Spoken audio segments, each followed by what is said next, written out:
Today we are doing another amazing recap. If you enjoy this, please like and subscribe. If you have any requests, please let me know in the comments. Let's begin. The story starts by showing a large ominous red tower. We learn that a guild called the Black Dragon Guild has set out to raid the 40th floor.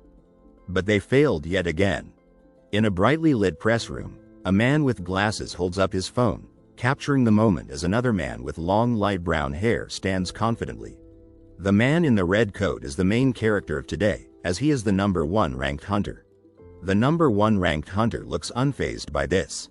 Flame Emperor raided the boss by himself again. The Flame Emperor is interviewed by the media. He does not really care that he set a new record today. Since the appearance of the tower, you, the Flame Emperor, are the only one to have defeated boss monsters by yourself. Against a vibrant purple background, the microphone is handed over. That's all, whatever. Can we do some shit about that shitty nickname first? The Flame Emperor says. Annoyed, he asks, why are you calling me with such a dumbass nickname when I have a proper name? Met with a stuttered, He watches a performance on his laptop, confused by the title Flame Emperor. What in the world is Flame Emperor? Flame Emperor, really? Why don't you call me Flame Retard while you're at it? It's fucking embarrassing. A young man with short, dark hair confesses, I'm envious. Alone in his sparsely furnished room, the young man hunches over his smartphone. I'm going to find and beat up the motherfucker that came up with this nickname. Sounds from the laptop. The screen displays a forum post titled, Did you see the Flame Emperor's interview? 3 figures stand in a hallway, their faces replaced with images, a gray cat looking confused, a young man listening intently, and a blonde-haired girl in a sailor collar making a point. The girl continues her animated explanation, what are you, a fan of the Flame Emperor? There's better people to defend online. I'm just stating facts. It's not like people don't know he's that kind of a person. The news networks put him on air despite knowing that. A 4th figure joins the conversation. Since when have they been dating? Yep, I have a friend who is a hunter, and he saw the 2 of them together. Bullshit. I'm friends with the Saintess and she said that's not true. Swift fingers type on a Korean keyboard. The message, I want to become like the Flame Emperor. The young man with dark hair contemplates the words echoing in his mind. I want to become like the Flame Emperor. I want to become like the Flame Emperor, repeats, fueling his fascination. The words, so Mr. Flame Emperor, hang in the air, followed by the odd observation. He's so amazing that they pay attention to every single word he says. The man with the sleek ponytail, caught off guard, hears whispers of admiration. He's also said to be really rich. I'm envious of that, too. Seriously, again with the Flame Emperor. Call me by my name. And, if the world was a novel, then someone like him would be the main character, right? Standing triumphantly amidst fallen monsters, bathed in the warm glow of a fiery background, the man with the ponytail brandishes his glowing sword. In an ordinary kitchen, the young man from before looks up in surprise, his simple life about to change. There are a lot of hard-working hunter applicants inspired by Mr. Yu Su-ha. Awakening to your skills as soon as you entered the tower in your early years. More newspaper clippings tell the tale. Defeating a boss monster that couldn't be cleared for 10 years in 1 month. You are truly a legendary hunter. To the aspiring hunters, could you give them a quick tip on the secret to success? The man in the red jacket sighs wearily, muttering, sigh, as he holds the microphone, his other hand tucked in his pocket. Holding up a white sheet of paper, the young man states firmly, I'm only going to say this once, so pay attention to it if you want or whatever. In the end, those who are destined to succeed will succeed. The man's face contorts with seriousness, a warning delivered with chilling intensity. But even if you succeed, don't start beef with me. A menacing grin spreads across the face of a pale-skinned character with sharp teeth, a threat escaping their lips. You will die. The man with the ponytail strides confidently through a throng of admirers, met with excited cries of, Am I Mr. Flame Emperor? What did you mean by that just now? The young man's question hangs in the air, the name, Mr. Flame Emperor, echoing around him. Sitting on his bed, the young man absorbs the information displayed on his device. With that, we will end our special report. In the quiet solitude of his room, the young man kneels on the floor, lost in thought. Tears stream down the young man's face, a mixture of anguish and rage contorting his features as he spits. He makes me furious. If you're that successful, are you allowed to look down on people? Crouched on the floor, the young man reaches out to the wall plastered with news clippings, murmuring, "It feels like you look down on me and not the reporter." Hands pressed against the wall, if only I had the same kind of talent as the Flame Emperor. The thought echoing, then I wouldn't have to live in this tiny one-room apartment. Nor would I be looked down on as a lowly F-rank hunter without a single skill. I want to become like the Flame Emperor. He rages, clutching his hands. He is envious of the Flame Emperor's success. Clutching his arm, tears welling up in his eyes, I want to succeed with my own strength as well. If the Flame Emperor's skills were mine, how nice would that be? Suddenly, the young man gasps, a single word escaping his lips. Huh? The scene abruptly shifts to a brightly lit room, a large window glowing with an intense this is. Startled by an intense light. I've seen it in videos thousands of times. A young woman with her hair in a high ponytail dances excitedly in a well-lit room. Could it be? The golden card still hangs in the air. A skill card? An unprecedented foul envy. A young man with surprised eyes reacts to something unexpected.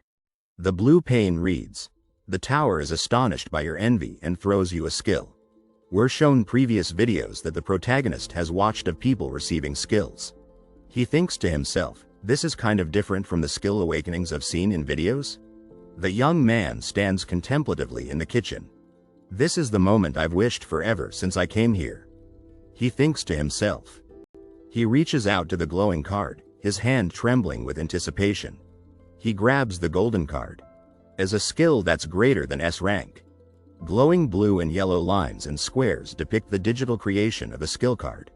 A dark digital interface displays a chilling skill description, the ability to copy skills by being killed. Hoover, you will die. A dark-haired man with a contemplative expression ponders the immense power of stealing skills from slain enemies. Tears stream down the young man's face as he cries out, visibly distressed and shocked. He realizes that he will die if he uses the skill. The young man sits on his bed reading the skill he received. What the fuck kind of skill is this? A sprawling city, dominated by towering skyscrapers, stretches out below. A crimson tower, crafted from intricate metal, pierces a star-studded sky, its base wreathed in swirling white clouds. A young boy and an older man stand in a grassy field, their gazes drawn to the majestic tower dominating the horizon. Amidst a raging inferno, a man with a glowing orange sword confronts a colossal green serpent, its jaws agape, revealing a fiery maw. In a bustling marketplace, a bearded man excitedly recounts a heroic tale, his animated gestures captivating an unseen audience. A middle-aged man in a chef's apron raises his hand thoughtfully, a puzzled expression on his face. Resting his chin on his hand, a middle-aged man in an apron contemplates the admirable qualities of someone unexpected. Slumped over at the counter, a young man with messy black hair stares downward, lost in melancholic thought. The diner, now shrouded in shadows, reflects the despair of the young man as he lies face down on the table. The middle-aged man, his face resolute, raises his hand to silence the young man, demanding his attention. Tears stream down the young man's face, a look of utter anguish etched upon his features as he grapples with shocking news. Racked with grief and disbelief, the young man struggles to comprehend the devastating reality of his situation. The concerned middle-aged man watches as the young man, overcome with despair, hunches over the counter. A young man, his face etched with annoyance, glances at the hunter rankings, seemingly unimpressed. Clutching his head in agony, the young man winces, overwhelmed by a searing headache. A sudden sound jolts the young man, his eyes widening in alarm as he raises his hand to his face. On a city street, a surprised young man finds himself confronted by a stern, black-haired man and a white-haired woman. The black-haired man, a smug smirk playing on his lips, revels in his apparent control of the situation. Startled, the white-haired woman turns, her eyes widening in surprise as someone addresses her with a knowing tone. The white-haired woman recoils in horror, her eyes wide with shock, as a hand holding a vial of glowing blue liquid appears before her. The black-haired man hurls a purple bottle at the white-haired woman, his words laced with a dangerous mix of anger and self-satisfaction. Shards of glass, propelled by a burst of blue energy, fly towards the top of a dark red tower, leaving a trail of destruction in their wake. A smug smirk graces the man's lips as he confronts the white-haired woman, her eyes reflecting her growing apprehension. The dark-haired man in the blue jacket claps a hand over his mouth, his face a mask of shock and disbelief. A man with white hair is sent flying backward, his body colliding with an unseen force. Terror grips the dark-haired man as he clutches his neck, his eyes wide with fear. Rage contorts the white-haired woman's face as an unseen assailant chokes her, her fingers digging into their hand. A disembodied voice, laced with menace, offers a chilling proposition: honesty in exchange for an antidote. Anxiety clouds the face of the dark-haired man as he stands frozen, a hand clamped over his mouth, facing a grave accusation. A lone woman with long, dark hair contemplates deeply, her back to the subtly designed wall. Suddenly, a woman with long white hair is being strangled, her blue eyes wide with terror as she grasps her assailant's arm. Despite achieving a high rank, he remains grounded, a refreshing sight for those weary of facades. The white-haired woman is now being choked, her head tilted painfully as she struggles against the pressure. The scene shifts abruptly to the blurred edge of a building shrouded in the mysterious darkness of night. Inside, amidst the flames, a blonde-haired character firmly grasps the arm of a brown-haired character. Nearby, a dark-haired figure in red sits serenely with closed eyes, engulfed in powerful flames, bidding farewell to Saintess Isabel. From the inferno, a brown-haired character emerges, staring in shock at the red-clad figure with their back turned against the brick wall. A man with brown hair and glowing orange eyes looks on in confusion, his face drenched in sweat. Amidst a raging inferno, a shadowy figure with outstretched arms, adorned in black and an earring, appears, radiating an aura of mystery. The man in the blue jacket stumbles backward, falling desperately as accusations of murderer and psychopath fill the air. He frantically runs, a green light emanating from his shoe, leaving behind shards of green light on the ground. A shocked face, a hand reaching out, and flames engulfing the bottom of the scene heighten the tension. The man in the blue jacket, still sweating, locks eyes with a long-haired man in black, a wall of flames blazing behind him.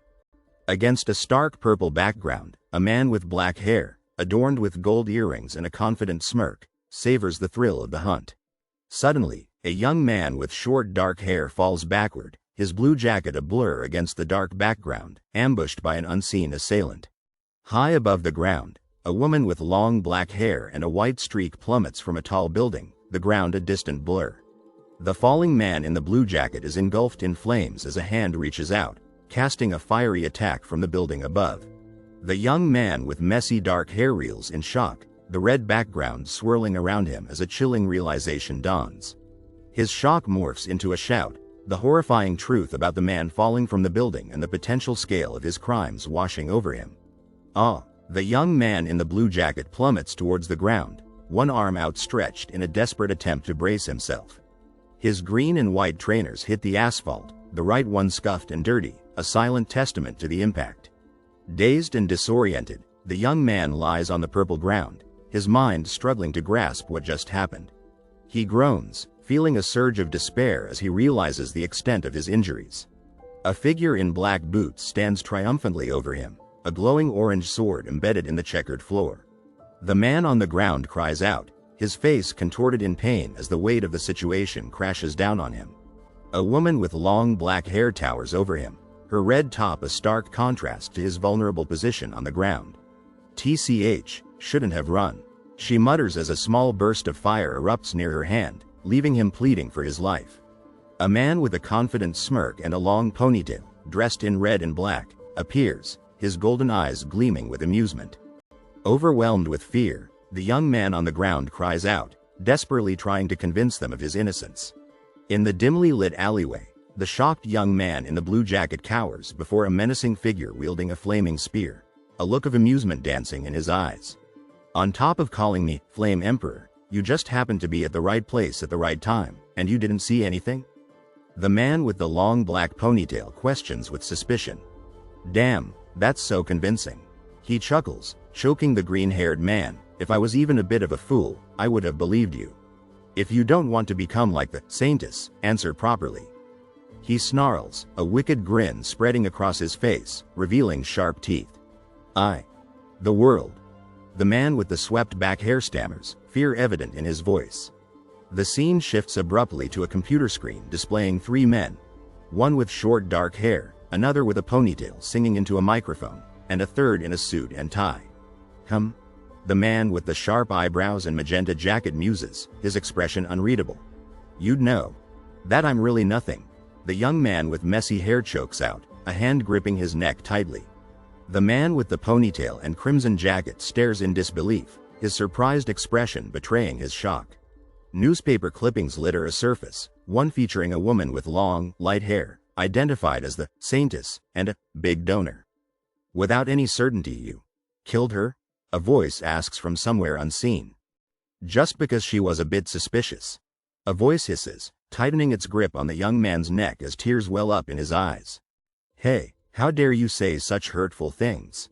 Who do I look like? The man with the swept-back hair roars, his face a mask of anger. Who? The young man cries out as a fist collides with his face, sending him reeling backward. Kook, he groans, fear etched on his face. How do you know that? He stammers. I have my ways. The man with the ponytail replies coolly, conjuring a spark of orange magic in his hand. Since you're bringing up the lie detection, I guess you really must be innocent. The man with the ponytail muses. Thank you. The green-haired man exclaims, overwhelmed with relief. Thank you for believing in me. However, a voice booms, a glowing orange hand appearing above the young man's head. You've already seen too much. The city burns, consumed by orange flames as the man with the ponytail smiles cruelly. So I need you to die. My name is Yu Su Ha. Farewell. The scene shifts abruptly to a cheerful memory, a young boy named Gong Ya beaming brightly as a hand rests on his shoulder. A young man in a blue jacket lies lifelessly on the floor, illuminated by a futuristic blue box that coldly announces, "You have died." Died va uoi. As glowing blue cards float on the edges of the frame, a message appears asking, "Why did I have to live like that?" and declaring, "The condition for your skill has been fulfilled by your death." A blue box with glowing cyan outlines appears, bringing a message of hope as it states, "Lived a bit better," and randomly copying Hunter Yu Su Ha's skills. Against a backdrop of stars, 3 cards lay face down as a 4th, shimmering card floats above them, while a message announces, "Creating skill cards," with a magical sound. 4 cards, each bearing a circular emblem, shimmer against a backdrop of streaking stars, anticipation building with a quiet emanating from them. The man, now with tears streaming down his face, lies down, overwhelmed by grief as the words, "Live a better life," echo above him. Cards fly towards a bright light, as a message within a blue box requests, "Please select a skill card," while a desperate plea whispers, "If I was given just one more chance." Golden. 2 hands reach out, one grasping desperately at a glowing golden object as the other strains to reach it, accompanied by the plea, "Just one more." White shapes blur against a black background, converging towards a bright light as if in a rapid transfer of data, with the messages, "Selection complete," and "Copying skill," appearing. A television set displays a blurred image of a studio, the words, "This is Babylon News, reporting live," barely visible above the screen. The Black Dragon Guild has set out to raid the 40th floor of the tower. Haven't they boasted that they will show the skills of a top guild this time? A young man lies peacefully on his bed, a laptop glowing softly beside him, seemingly unaware of the empty bottles and scattered clippings that surround him. He lays sprawled on his bed, surrounded by empty bottles and clippings plastered on the walls, a caption stating, "Unfortunately, they came back empty-handed again." The young man's face is frozen in astonishment, his mouth slightly agape as he utters, "What in the—" A man's face flickers on a screen, a caption below dramatically revealing, "Flame Emperor raided the boss by himself again." The young man sits with his back to the viewer, watching as the same man with the earring appears on a screen in his bedroom. Only the young man's hair is visible as he looks up in astonishment, stammering, "What is happening?" He sits up in bed, his eyes wide with shock and confusion. The man's eyes widen in disbelief as the words, "Return home," appear above him. His shocked expression deepens as his eyes dart between a news article about the Flame Emperor and a chat window filled with messages. A man in a red jacket glares at the camera, microphone in hand, angrily shouting, "Why are you calling me with such a dumbass nickname when I have a proper name?" As the label, Flame Emperor, hovers above him, the young man stares at his phone, blue light illuminating his surprised and flustered face. A man with slicked back brown hair and a mischievous grin leans towards the camera, whispering, "I." A hand reaches up towards a bright light as the caption, "Just a moment ago," appears above. He raises his hand defensively, a concerned look on his face as he clutches his phone, his earring glinting in the light. Two glowing panels hum with energy, the words, "Skill card, open," appearing between them. He turns towards a glowing rectangular panel, his right hand raised, phone still clutched in his left. A yellow text box with a white outline appears, displaying the intriguing message, "One is the most trash skill of the century." Above, "I want to become just like you." Rank, S+ effect, automatically activated when killed by an enemy. You copy one of the skills of the enemy that killed you and make it yours. His eyes widen in shock, a single bead of sweat rolling down his cheek as he stammers, "This is." His fingertips ghost over a bright yellow panel, whispering in disbelief, "No way. Is this the Flame Emperor's skill I copied when I died?" A white text box with a yellow outline details the skill, Returner's Winding Clock. Rank, X effect, activated automatically on death. You will return 24 hours back in time from the moment of your death. Your memories and experience points are preserved while returning. However, there is a greater penalty the higher your rank. His eyes widen, a mixture of shock and disbelief on his face as he stutters, "I automatically return to the day before my death." Newspaper clippings cascade down, a bold yellow and a blue return, superimposed on them, accompanied by the question, "While keeping my memories and experience points." Surrounded by intricate clockwork, he reaches out with one hand clutching a glowing yellow object in the other, murmuring, "The secret to becoming a legendary hunter was this."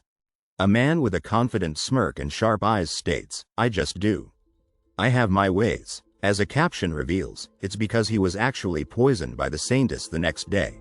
He clenches his fist, face contorted in a grimace as he cries out, "And even me, who was innocent." He stands with his back turned in his sparsely decorated kitchen, seemingly lost in contemplation. A man with slicked back hair speaks into a microphone, declaring, "In the end, those who are destined to succeed will succeed." While the young man below him retorts, "But even if you succeed, don't start beef with me." The man on the screen glares down, uttering a chilling, "You will die." As the young man below stares back defiantly. Head bowed, he stands alone, the word, "die," echoing around him. He turns his head, his face a mask of shock and anger, earring glinting in the light. A hand reaches out, fingers splayed, as a bright yellow glow, fragmented and electric, emanates from its center. He looks up in alarm, mouth agape, as the word, "fire," flashes above him, a building's corner framing the scene. He listens intently, a framed picture on the wall behind him, a subtle detail in the tense atmosphere. Through a barred window, a large fire rages, a hand reaching out towards it with a desperate. Gripping a wrapped sword, he charges forward, declaring, "Let's stop standing around and go put out the fire." A group of people rush towards the fire, a determined man with a fire extinguisher leading the charge, as a woman behind him shouts, "I agree." He pauses at a doorway, framed against a breathtaking twilight sky, a caption revealing, "This place where I live is different from the outside world." He stands with his back to the viewer, gripping a sheathed knife, silhouetted against a cityscape painted in hues of orange and red, as a caption explains, "A city built by people who entered the tower to become hunters." A fiery red sky dominates the scene, flames licking at the clouds, as the words, "Florai, tower," appear, stark against the inferno. A multi-story building is terribly engulfed in flames, the fire's intense heat reflecting in the windows of the surrounding buildings. A young man with a white hoodie frantically runs down a busy street, checking his phone while a concerned woman runs alongside him.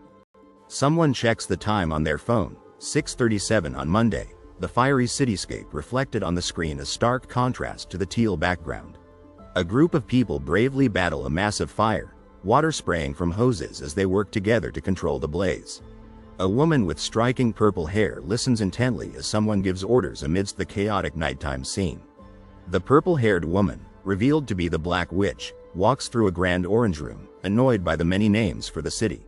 A green-haired woman, her face illuminated by the city lights, announces that the area is secure but survivors might still be trapped.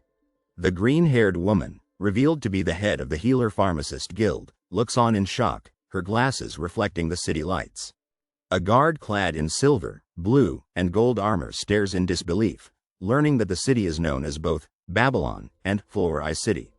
The armored guard raises his hand, relieved to hear that the isolated location they've stumbled upon hasn't been accessed in 5 years. He adds that some even call the city of Ascension, but it's essentially the same. He describes it as a city you can't leave once you enter, the image showing a city overtaken by a raging inferno. On a city street, a young man in a white hoodie throws his arms out in panic as a massive fire rages behind him. Against a blue background, a young man with black hair wonders why the Saintess hasn't arrived yet, finding her tardiness unusual. Inside a building with yellow walls, a surprised-looking armored man recalls seeing the Saintess with the Flame Emperor, suspecting a date. The green-haired woman, arms crossed, declares that their profits will suffer if other hunters reach their target first. Against a purple background, the green-haired woman admits with a suspicious frown that she doesn't like the Flame Emperor. "Goddamn!" erupts from the group, the frustration evident in their expressions as they stand against a vibrant orange background. In a park, a man with long black hair smirks arrogantly, demanding to know who played with fire without his permission. The man in the red jacket walks purposefully down a busy city street, his face hidden as he blends into the crowd. The man in the gray hoodie tenses, a glimmer of seriousness in his eyes, as he whispers, "He arrived." Holding a tablet, the man with the long black hair grins, thanking the Flame Emperor for coming as the armored figure acknowledges his presence. A worried man with long black hair explains that a fire has started in the old slums, pleading for the Flame Emperor's help. The Flame Emperor, smirking confidently as he clenches his fist, questions what he'll gain from helping. Gripping a green cylinder tightly, a man in a striped shirt fumes over the Flame Emperor's audacity to ask for a reward for a fire he started. Annoyed, the man in the orange shirt dismisses the suggestion of gaining public goodwill by arguing that he doesn't care what others think. A nearby conversation reveals that while some find the Flame Emperor's personality off-putting, others admire his honesty. "I refuse to do charity work. See ya," the woman with long brown hair waves dismissively as she walks away. 3 phones held high capture the departing woman's image, their owners impressed by her refreshing authenticity. The man with the long black hair and red shirt smirks subtly, revealing that the public remains oblivious to his true nature. As the man with the ponytail walks away, a chilling thought appears. He's the only one who knows the Flame Emperor's true nature as a cold-blooded killer. The brown-haired man clenches his jaw, a dangerous glint in his eye, consumed by a single-minded objective. He needs to kill the Flame Emperor. The young man in the gray hoodie abruptly turns and walks away, leaving his surprised companions to question his sudden departure. It's dangerous to get close. A man in a blue cap desperately tries to stop the young man as a bright light emanates from his back. A powerful statement hangs in the air, a stark reminder of the stakes, for humanity, and for the honor of hunters. 2 men walk down a busy nighttime street, their figures swallowed by the darkness, their purpose shrouded in mystery. Tension crackles between the 2 men as the one in red states matter-of-factly, "Hunters are people who are supposed to hunt monsters." The words, regardless of the method, hang heavy in the air, a single foot stepping onto the red-tinged floor with determined force. The man with the red jacket appears troubled, lost in his thoughts, as someone urges him to get his head straight. On a street lit by the glow of streetlights, the man in the red jacket finds himself face to face with a mysterious figure.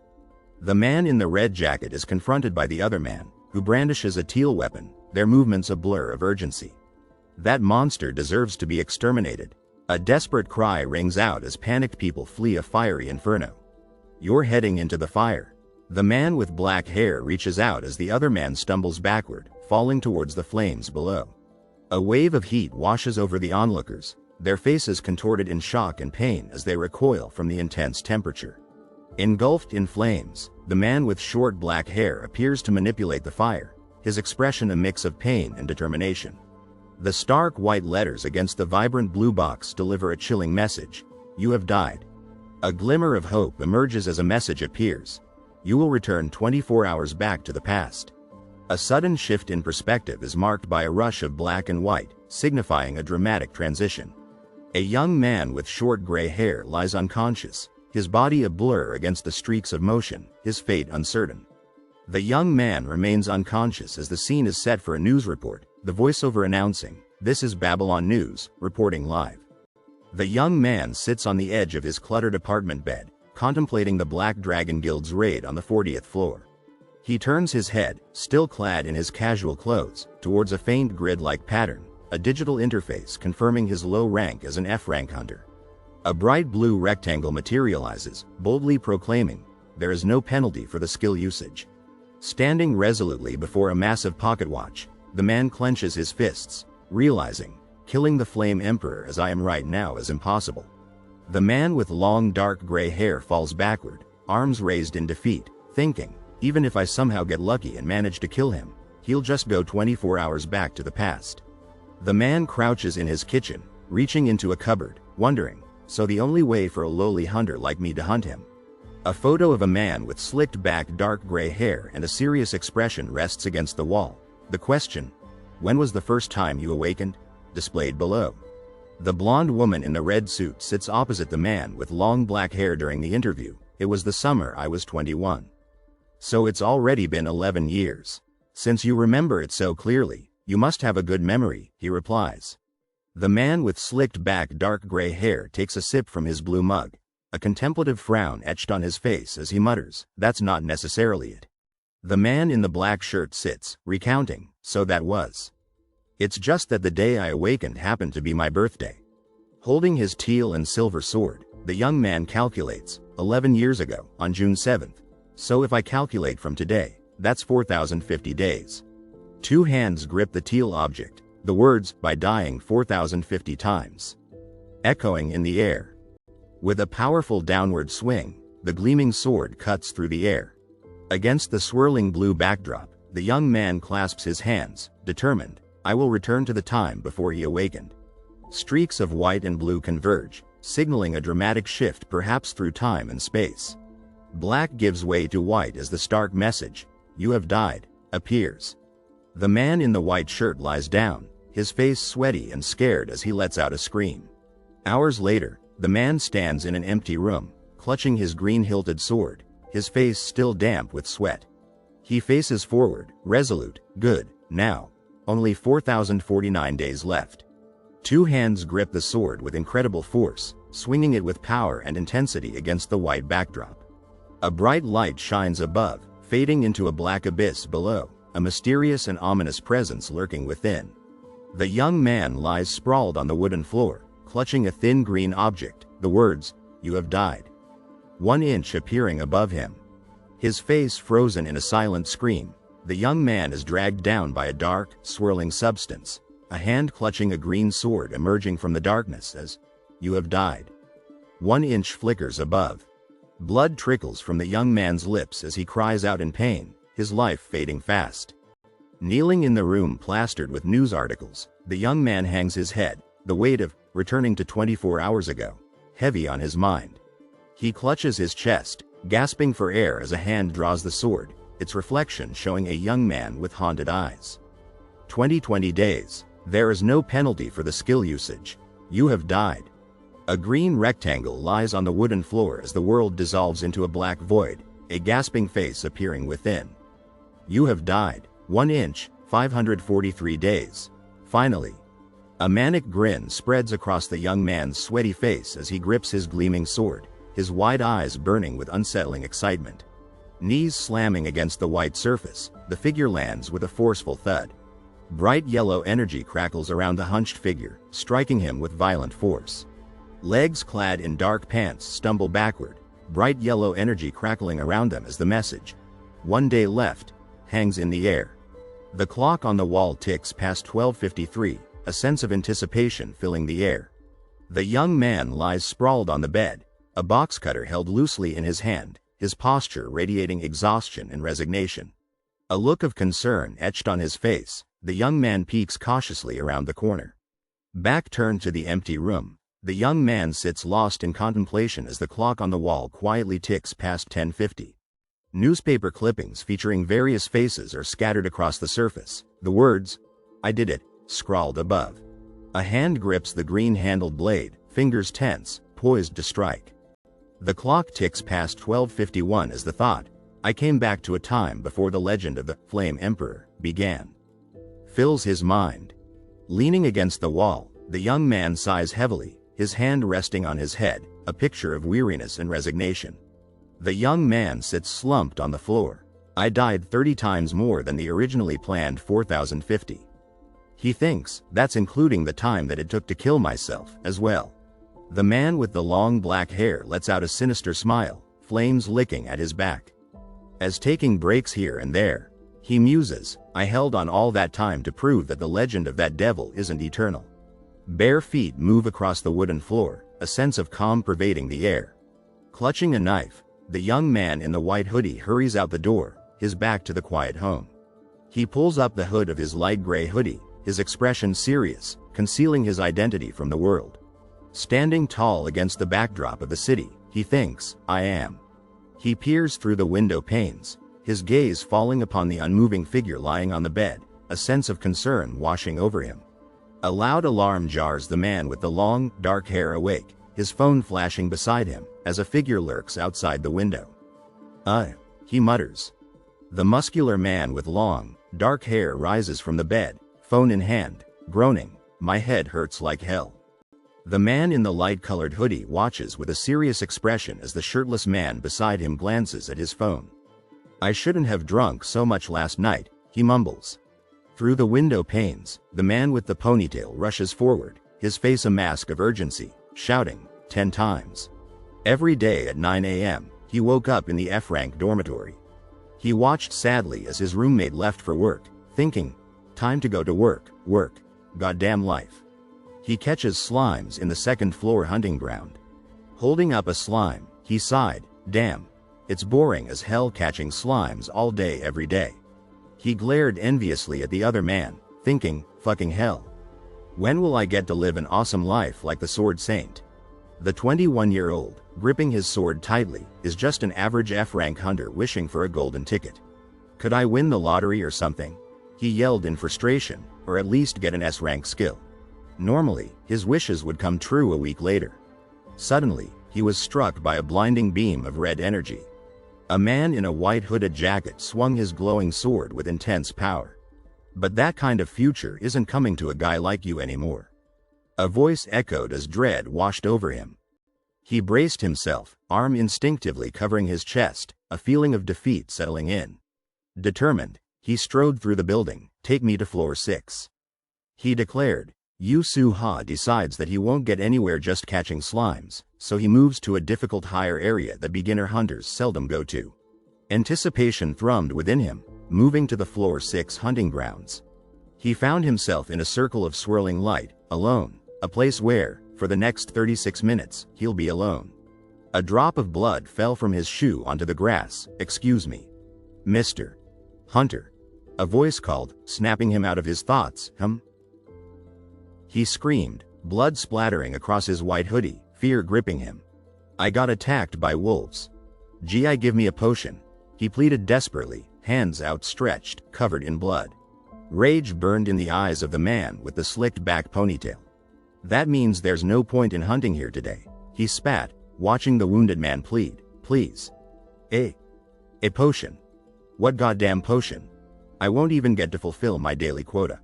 "How much will you give me?" he asked, surprised by the desperate plea.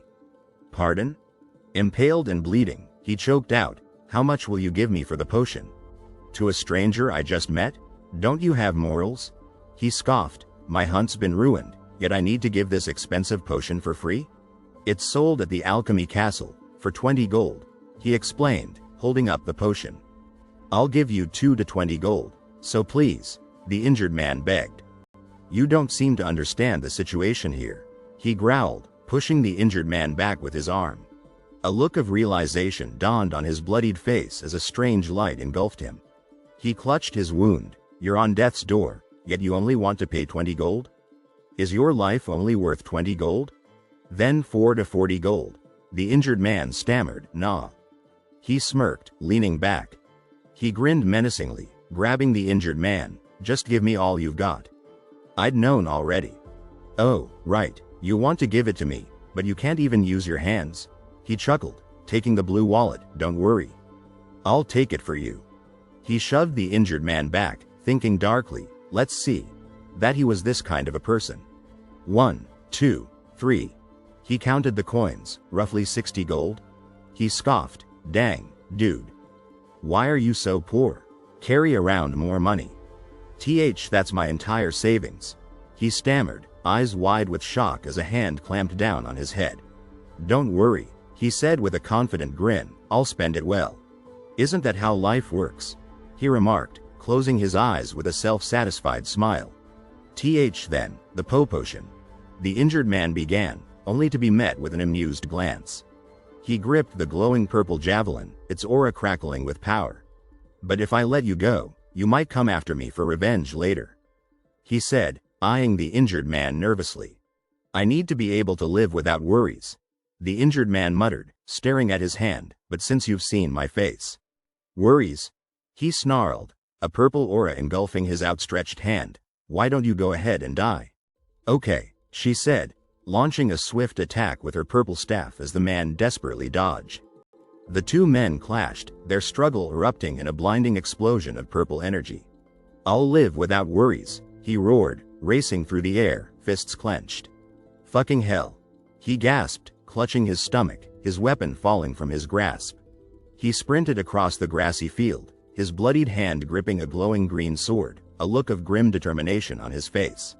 Their blades clashed and sparked, a whirlwind of red and blue energy filling the air. He twisted and dodged, barely avoiding the attacks that seemed to come from all sides. His vision blurred, his single yellow eye burning. Gasp. Gasp. He breathed heavily, clutching his bloodied sword, shock and exertion etched on his face. He sprinted through the forest, clothes drenched in blood, his determined face illuminated by the warm sunlight filtering through the trees. His hands, a blur, tightened around the emerald blade as he prepared for a final, desperate attack. Silhouetted against the dying light, he raised his sword high above his head, ready to strike. Blood stained the grass around his feet as he caught his breath. Phew, Yu-Su-Ha, he murmured. He walked away under the bright orange sky, his shoulders slumped with grief. Having killed me is whatever, he thought bitterly. He stood over the man in the red shirt, his face grim, the knife poised to deliver the final blow. But there was something weird that bothered me, the man on the ground choked out. The man with the earring leaned forward, his expression serious. Why you told me your name at that moment? My name is Yu-Su-Ha. Farewell, he stated coldly. You bastard. He spat, his face a mask of rage and resentment, fresh scratches marking his skin. He slammed his blood-soaked foot down on the wooden staff, his fury radiating outwards. How fucking dare you? She screamed, her face a mix of defiance and terror as she faced the man with the earring, his eyes blazing with fury. He stood silently in the building, rain lashing against the windows, his face a mask of contemplation. Acting righteous after killing all those innocent people, he roared, his face contorted in anguish, a single bead of sweat tracing a path down his cheek. Step by step, he walked away down the dirt road, the setting sun casting long shadows as he left the forest behind. He stood on the forest path, the last rays of the setting sun catching the sheathed sword at his side as two sets of glowing eyes materialized in the gathering darkness. Surrounded by slavering wolves with glowing eyes, he could only wait in terror for the inevitable attack. You guys want to eat him, right? A voice echoed through the trees. I don't need him, go for it. A voice cried, and he urged himself onward, his breath catching in his throat as he fled through the forest, a monstrous red figure close behind. He stood his ground, a fierce light in his eyes, as the pack of red dogs charged toward him, leaving a trail of red in their wake. He stared down at the ground, his face pale with fear, the setting sun painting the forest in hues of orange and purple. His bloodied hand clawed at the dirt, leaving a gruesome trail as he dragged himself forward, desperate to escape. A black jacket and two discarded water bottles lay at the bottom of a shallow pit, a testament to a hasty escape.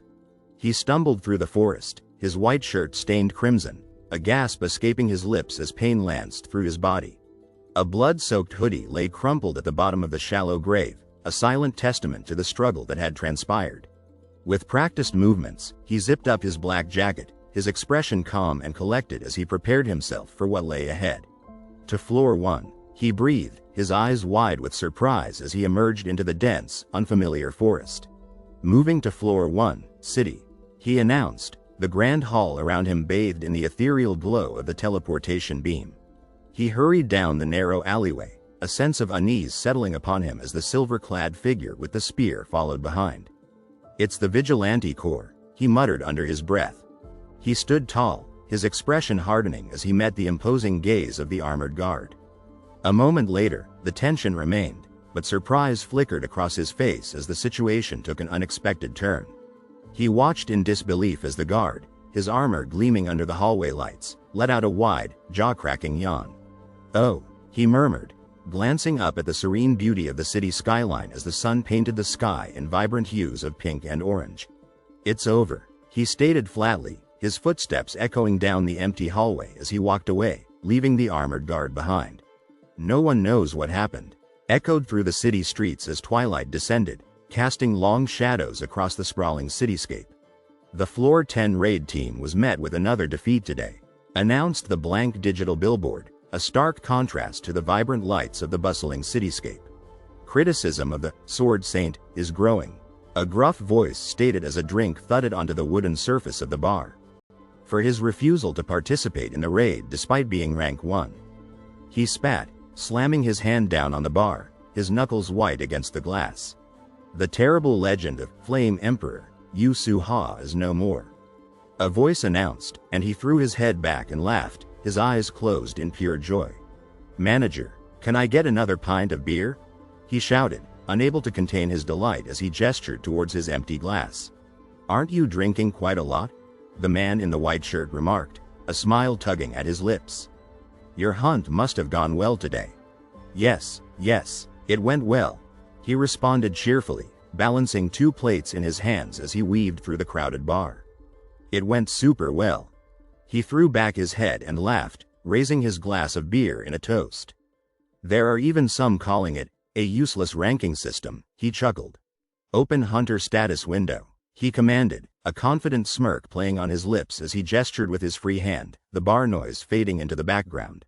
He tapped the display screen, his eyes scanning the information displayed within the window.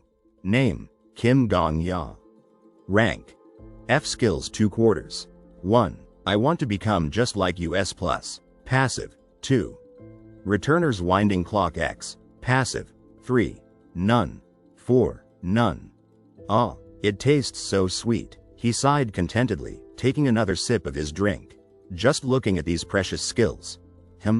He mused, his gaze drifting towards something off-screen. He stared down at his drink, a troubled expression on his face. "Is this what they call human greed?" he wondered aloud, a wave of conflicting emotions washing over him. "Let's just think about what's possible with the skills I've got," he declared. He gazed at the overflowing treasure chest, his mind racing with possibilities. "I could win the Merchant Guild Sang Ryan's lottery," he mused. "Or I could sell the clearing method for the upper floors that no one knows yet." He thought aloud, excitement bubbling up inside him. "Dang, things are finally looking good for me." He leaned back in his chair, a thoughtful expression on his face. "Now what should I do from here on out?" he wondered, the weight of his newfound opportunities settling upon him. The bar, bustling with activity, fell silent as the imposing figure in the doorway paused, his piercing gaze sweeping across the room. "Milk," he stated simply, his red sneakers a stark contrast to the elegance of his suit as he stood in the doorway, drawing the attention of those around him. "Please, just mix a little bit of vodka and sugar with warm milk," he requested, his blue eyes holding a hint of sadness. He casually taps his bright red sneakers on the floor. The young man at the counter stammers, bewildered, "I'm sorry, sir, but I'm not a bartender." He nervously glances over his shoulder, whispering, "Hey, that guy, is it really him? Why is he here?" The older man calmly places his hat on his head as the younger man watches intently. The older man's stern face flickers on the screen as he announces gravely, "There is a lot of public opinion that we need to cooperate." His eyes widen in alarm, his face etched with sudden fear. The old man's face, weathered and wise, remains deep in thought. He asks quietly, his gaze distant, "So where is the Sword Saint, and what is he doing?" The headline reads, "Sword Saint, whose real name is Marcus Callenbury." Above a shadowed figure against the cityscape. The man's image fades as the caption below reads, 22 days since the disappearance of the Sword Saint. Is this the occurrence of the worst chaos in the hunter industry? A lot of people have forgotten him 11 years later, as it's been a long time since his disappearance. The ornate border frames the statement, but until the Flame Emperor rose to fame, he was the true number one of the tower. He adjusts his tie thoughtfully, murmuring, "That guy would be the strongest in this time." He takes a sip of his beer, contemplating, not some weird skill like mine, but proper combat ones. Bold yellow text proclaims, "I want to become just like you, rank S+ effect. Automatically activated when killed by an enemy. You copy one of the skills of the enemy that killed you and make it yours. You may not copy from an opponent you've already copied from. The copied skill is selected randomly. However, you will die." Large, bold letters ask, "This skill, will it let me copy a skill from any hunter as long as I die to them?" He ponders, even the skills of the current rank 1? Golden gears whir behind them as they stand frozen in the white void, bound by heavy chains. He stares down at the giant watch face. "And now, I can't even die." He clutches his phone, a determined glint in his eyes. This seems quite doable, doesn't it? He sits alone, his back to the viewer, while in the bustling bar nearby, whispers arise. Anonymous 6 months ago. It seems no one really knows what skills he has. And anonymous 1 year ago. Apparently, even though he had all the fortune and connections one could ever want, he abandoned it all to come to the tower.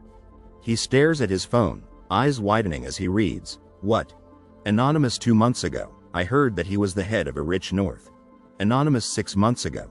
Seems no one really knows what skills he has. Anonymous 1 year ago. Apparently, even though he had all the fortune and connections one could ever want, he abandoned it all to come to the tower." He scrolls through more messages, eyebrows furrowed. This guy, he's completely shrouded in mystery. There is no useful information, they're all rumors. The man in the red jacket conjures a small flame in his hand, smirking, "Best hunter." As the other mutters, it would have been great if he was even half the attention whore that Flame Emperor was. The man in the suit snarls, "Shut up. Don't be so loud," as the other scrambles back, fear flashing across his face. He levels a cool gaze, the other man sighing behind him, "That spooked me." The white-haired man leans back. Understand his feelings? He reads his phone with a scoff, muttering, "At least the rumors about him talking to himself are true. Does there always have to be something wrong with the rank 1? Eyes widening in horror, he reads from his phone, "Caution. A word that should never be spoken in front of the Sword Saint 8 months ago." The muscular man grins, leaning towards the white-haired man. "This is a 100% true story that I witnessed with my own eyes. If you don't want to die, never say this to the Sword Saint." "Hey, old man, this is a communal hunting ground. Let's follow the rules, okay?" The muscular man presses on, undeterred. "Can't you see that we've already claimed this spot as ours? A few days ago, some high rankers picked a fight with the Sword Saint on the floor 9 hunting grounds." The white-haired man frowns slightly. "That's odd. I never heard about such a thing." The muscular man throws back his head and roars with laughter, "Huh. Either it's time for you to get some new hearing aids, or you didn't hear it because you're so full of yourself." The old man's face crinkles with concern as a storm rages atop a distant mountain peak. The older man attacks with a flash of blue energy, forcing the younger man to raise his own sword defensively. "You're saying the Sword Saint committed murder?" The bald man throws up his hands, frustration edging his voice. "Think what you will. I just wanted to share it, since I thought you guys should know about it as well." He reads intently, the message clear. "Anyways, if you don't want to die, don't talk about his grandchildren in front of the Sword Saint." The phone displays a forum post, a gray cat as the profile picture. Announcements, something I should never say in front of him. The old man slams his hand down. "Silence. I'll take care of it, so leave it alone." He sits back in his chair, his vodka untouched, muttering to himself, "I can't drink my vodka because of you. I need to test this out." 3 gold coins hit the table with a resounding clang. "Thank you, owner, it was a good drink." The older man exits the bar, a cheerful voice calling after him, "Yes, yes. Have a nice day." He sits at the table, back turned, deep in conversation with the woman beside him as another woman stands nearby, observing the scene. One man walks away as the others stare after him, bewildered. Does he have Alzheimer's? Why was he mumbling so much? Damn, that was such a mood killer. The man in the black jacket lays down a coin, grinning. "Ah, thank you very much. Come again." He walks alone down the empty street, bathed in the pale glow of the streetlights. They fan out across the sidewalk, eyes scanning the crowds. Where did he go? They hurry down the street, eyes darting around. I followed him out right away, so he couldn't have gone that far. They round a corner, one of them calling out, "Found him."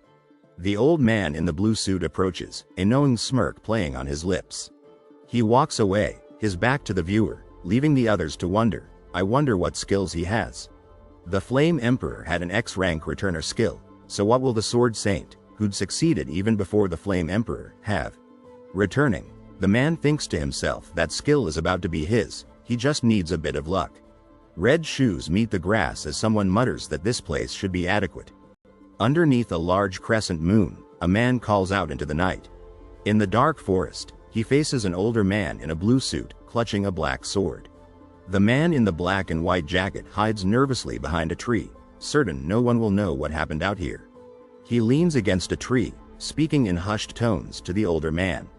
The older man smirks, and the younger one, wearing a gray jacket, sighs an annoyed, "Hey." The man with the blue hat narrows his eyes suspiciously. He questions why he is being asked for a favor in such a scary manner. "Huh?" The young man questions, his shocked face quickly morphing into one of concern. "And I'm not particularly armed or anything," he adds nervously. "But he's holding a sword, as if he's about to attack me," the young man thinks as a hand gripping a silver sword comes into view. "Pardon?" He breathes out, eyes wide with alarm as an orange streak whizzes past him. "How? An F rank like me?" The young man's thoughts race. "Congrats, Kim Gong-ya.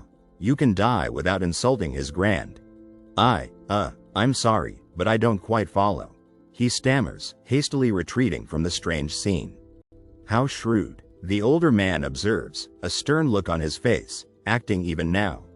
"But you can't fool my eyes." Please, Gramps." The young man calls out, glancing back as he runs through the dense forest. "I'm asking because I really don't know," the older man replies, clutching his sword as the other flees. "How do I look like a first-class assassin?"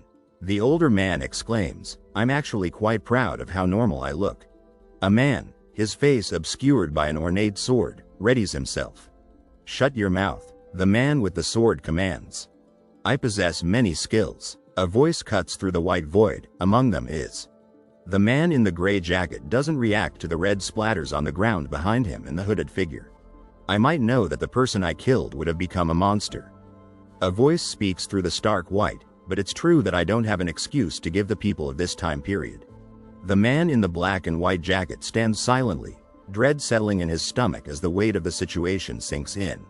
"As much as it sounds like I'm making excuses, please hear me out," he pleads. "I committed such an act with good reason."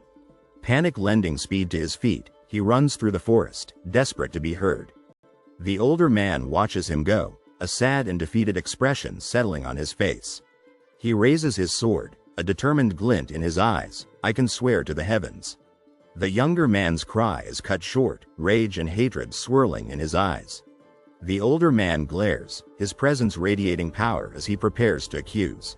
He raises his sword, silver glinting menacingly, as someone tries to reason with him. The bright silver sword cuts through the air, leaving a trail of light against the red blur. "But I at least haven't committed senseless mass murder like you," the younger man shouts. "In my entire life, the only one he begins, and he crumples to the ground. "You keep lying without any shame," the older man states coldly, sword still raised as he towers over the collapsed figure. "For the number of people you have murdered till now, A voice rings out as the number 4091 blazes above a red skull and crossbones. I can clearly see the number 4091 on top of your head. The older man declares, his fist clenched as he stares down at the younger. I killed Yu Su-ha once. The figure states, sword dripping against the bloody background. I killed myself 4090 times to get to the past. The young man says, his gaze unwavering, his scarred face a testament to his words. The older man walks away, his blue suit a stark contrast against the darkening woods. He stops, hand resting on his sword. Did the Witch of the Black Dragon send you? He questions, not turning to face the younger man. Killed 4091 people. The younger man yells, charging forward as a red blur whizzes past him. Then as long as the sword saint has that skill, he mutters, fear lending speed to his escape.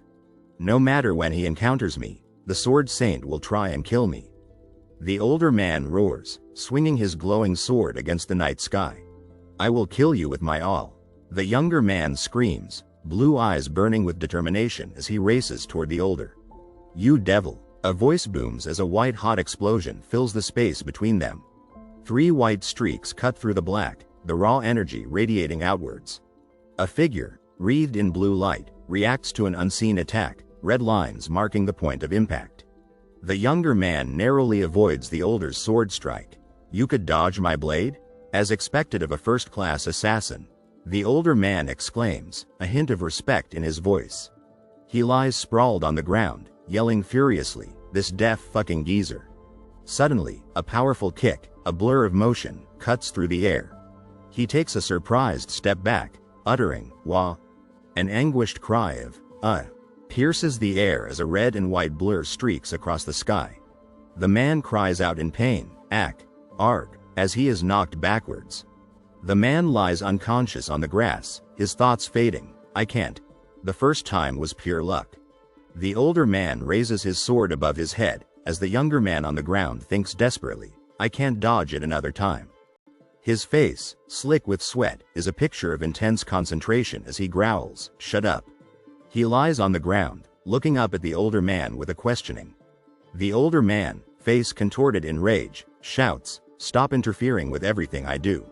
The younger man turns away from the older man who continues to yell. It seems too much like a conversation to be schizophrenia. Is that a part of his skill?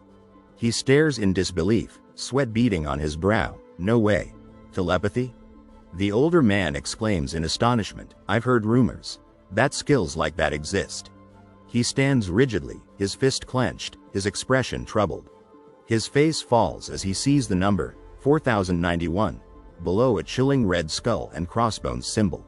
The seated man continues, that there's a murderer who killed 4091 people here. He stares at the wanted poster, his face a mask of fear as he thinks, and I'll be hunted down by big guilds and high-ranked bounty hunters.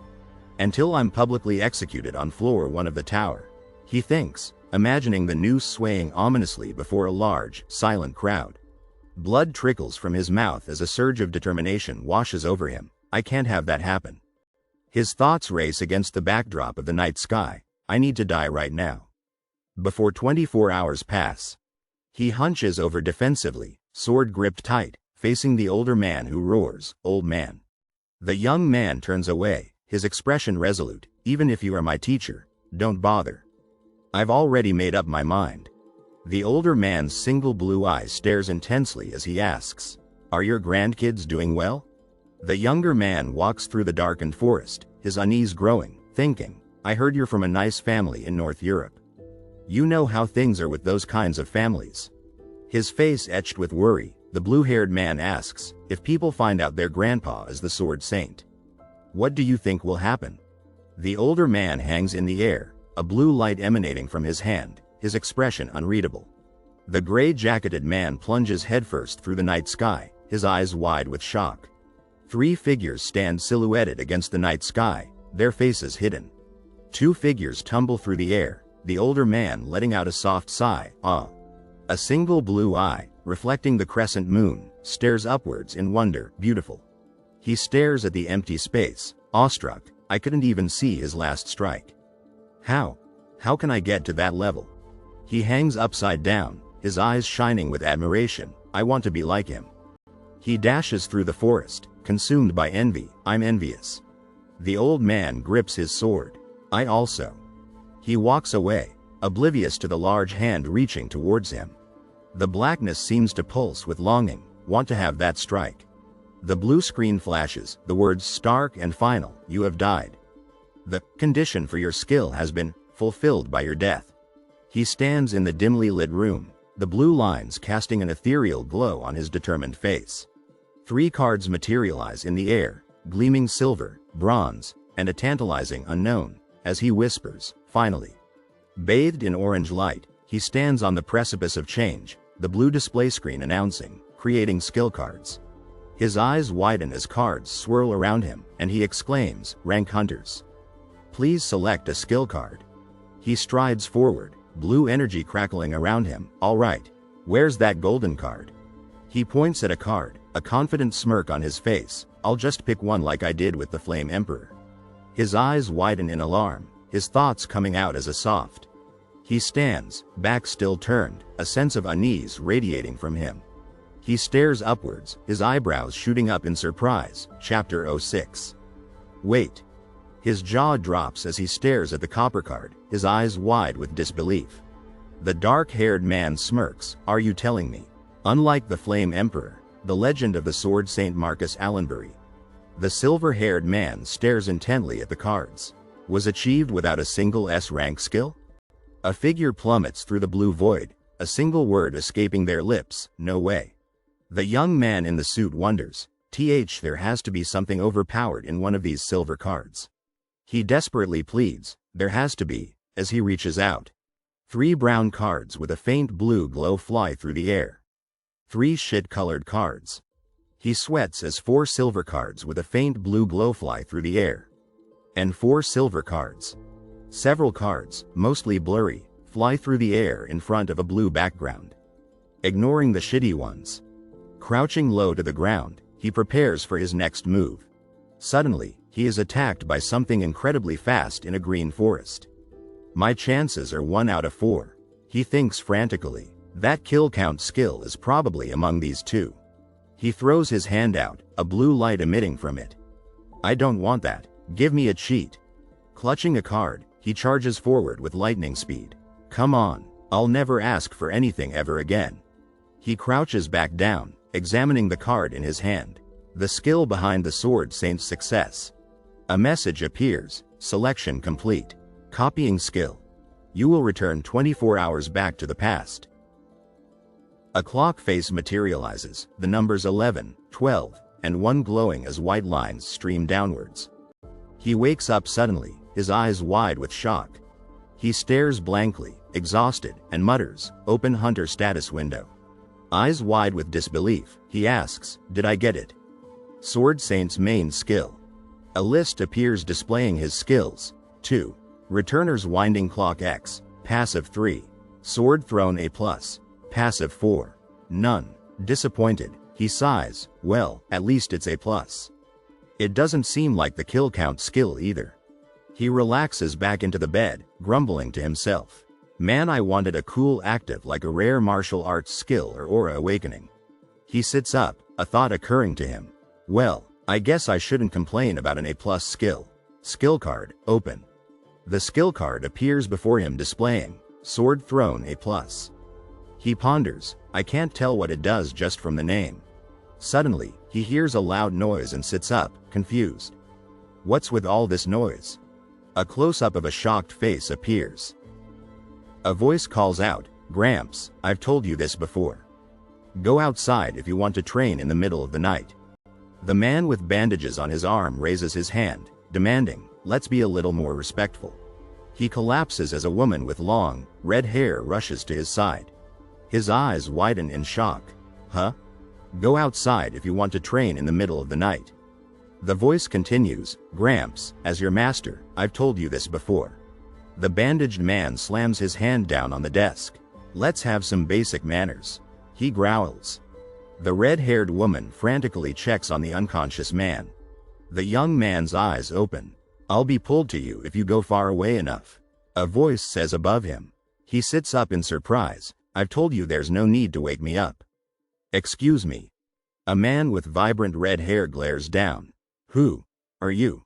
He stares back at the red-haired man, fear creeping into his eyes. And you can hear me?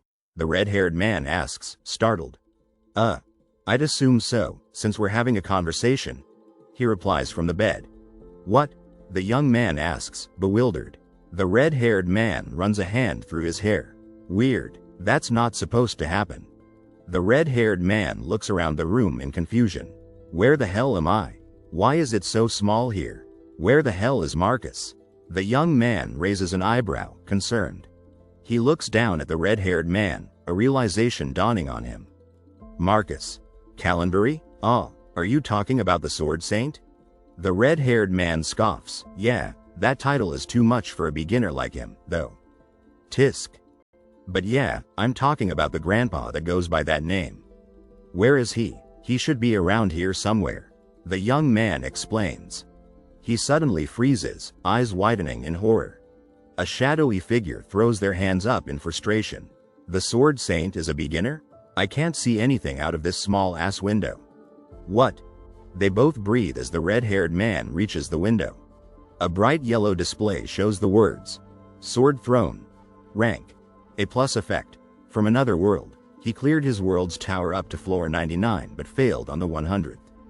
Unsatisfied, he was unable to give up on his earthly desires and has become a spirit. He cannot physically affect anything in this world, but is able to communicate with the holder of this skill. Be awestruck by his skill and experience, and ask him for advice. He stares at the display, stunned.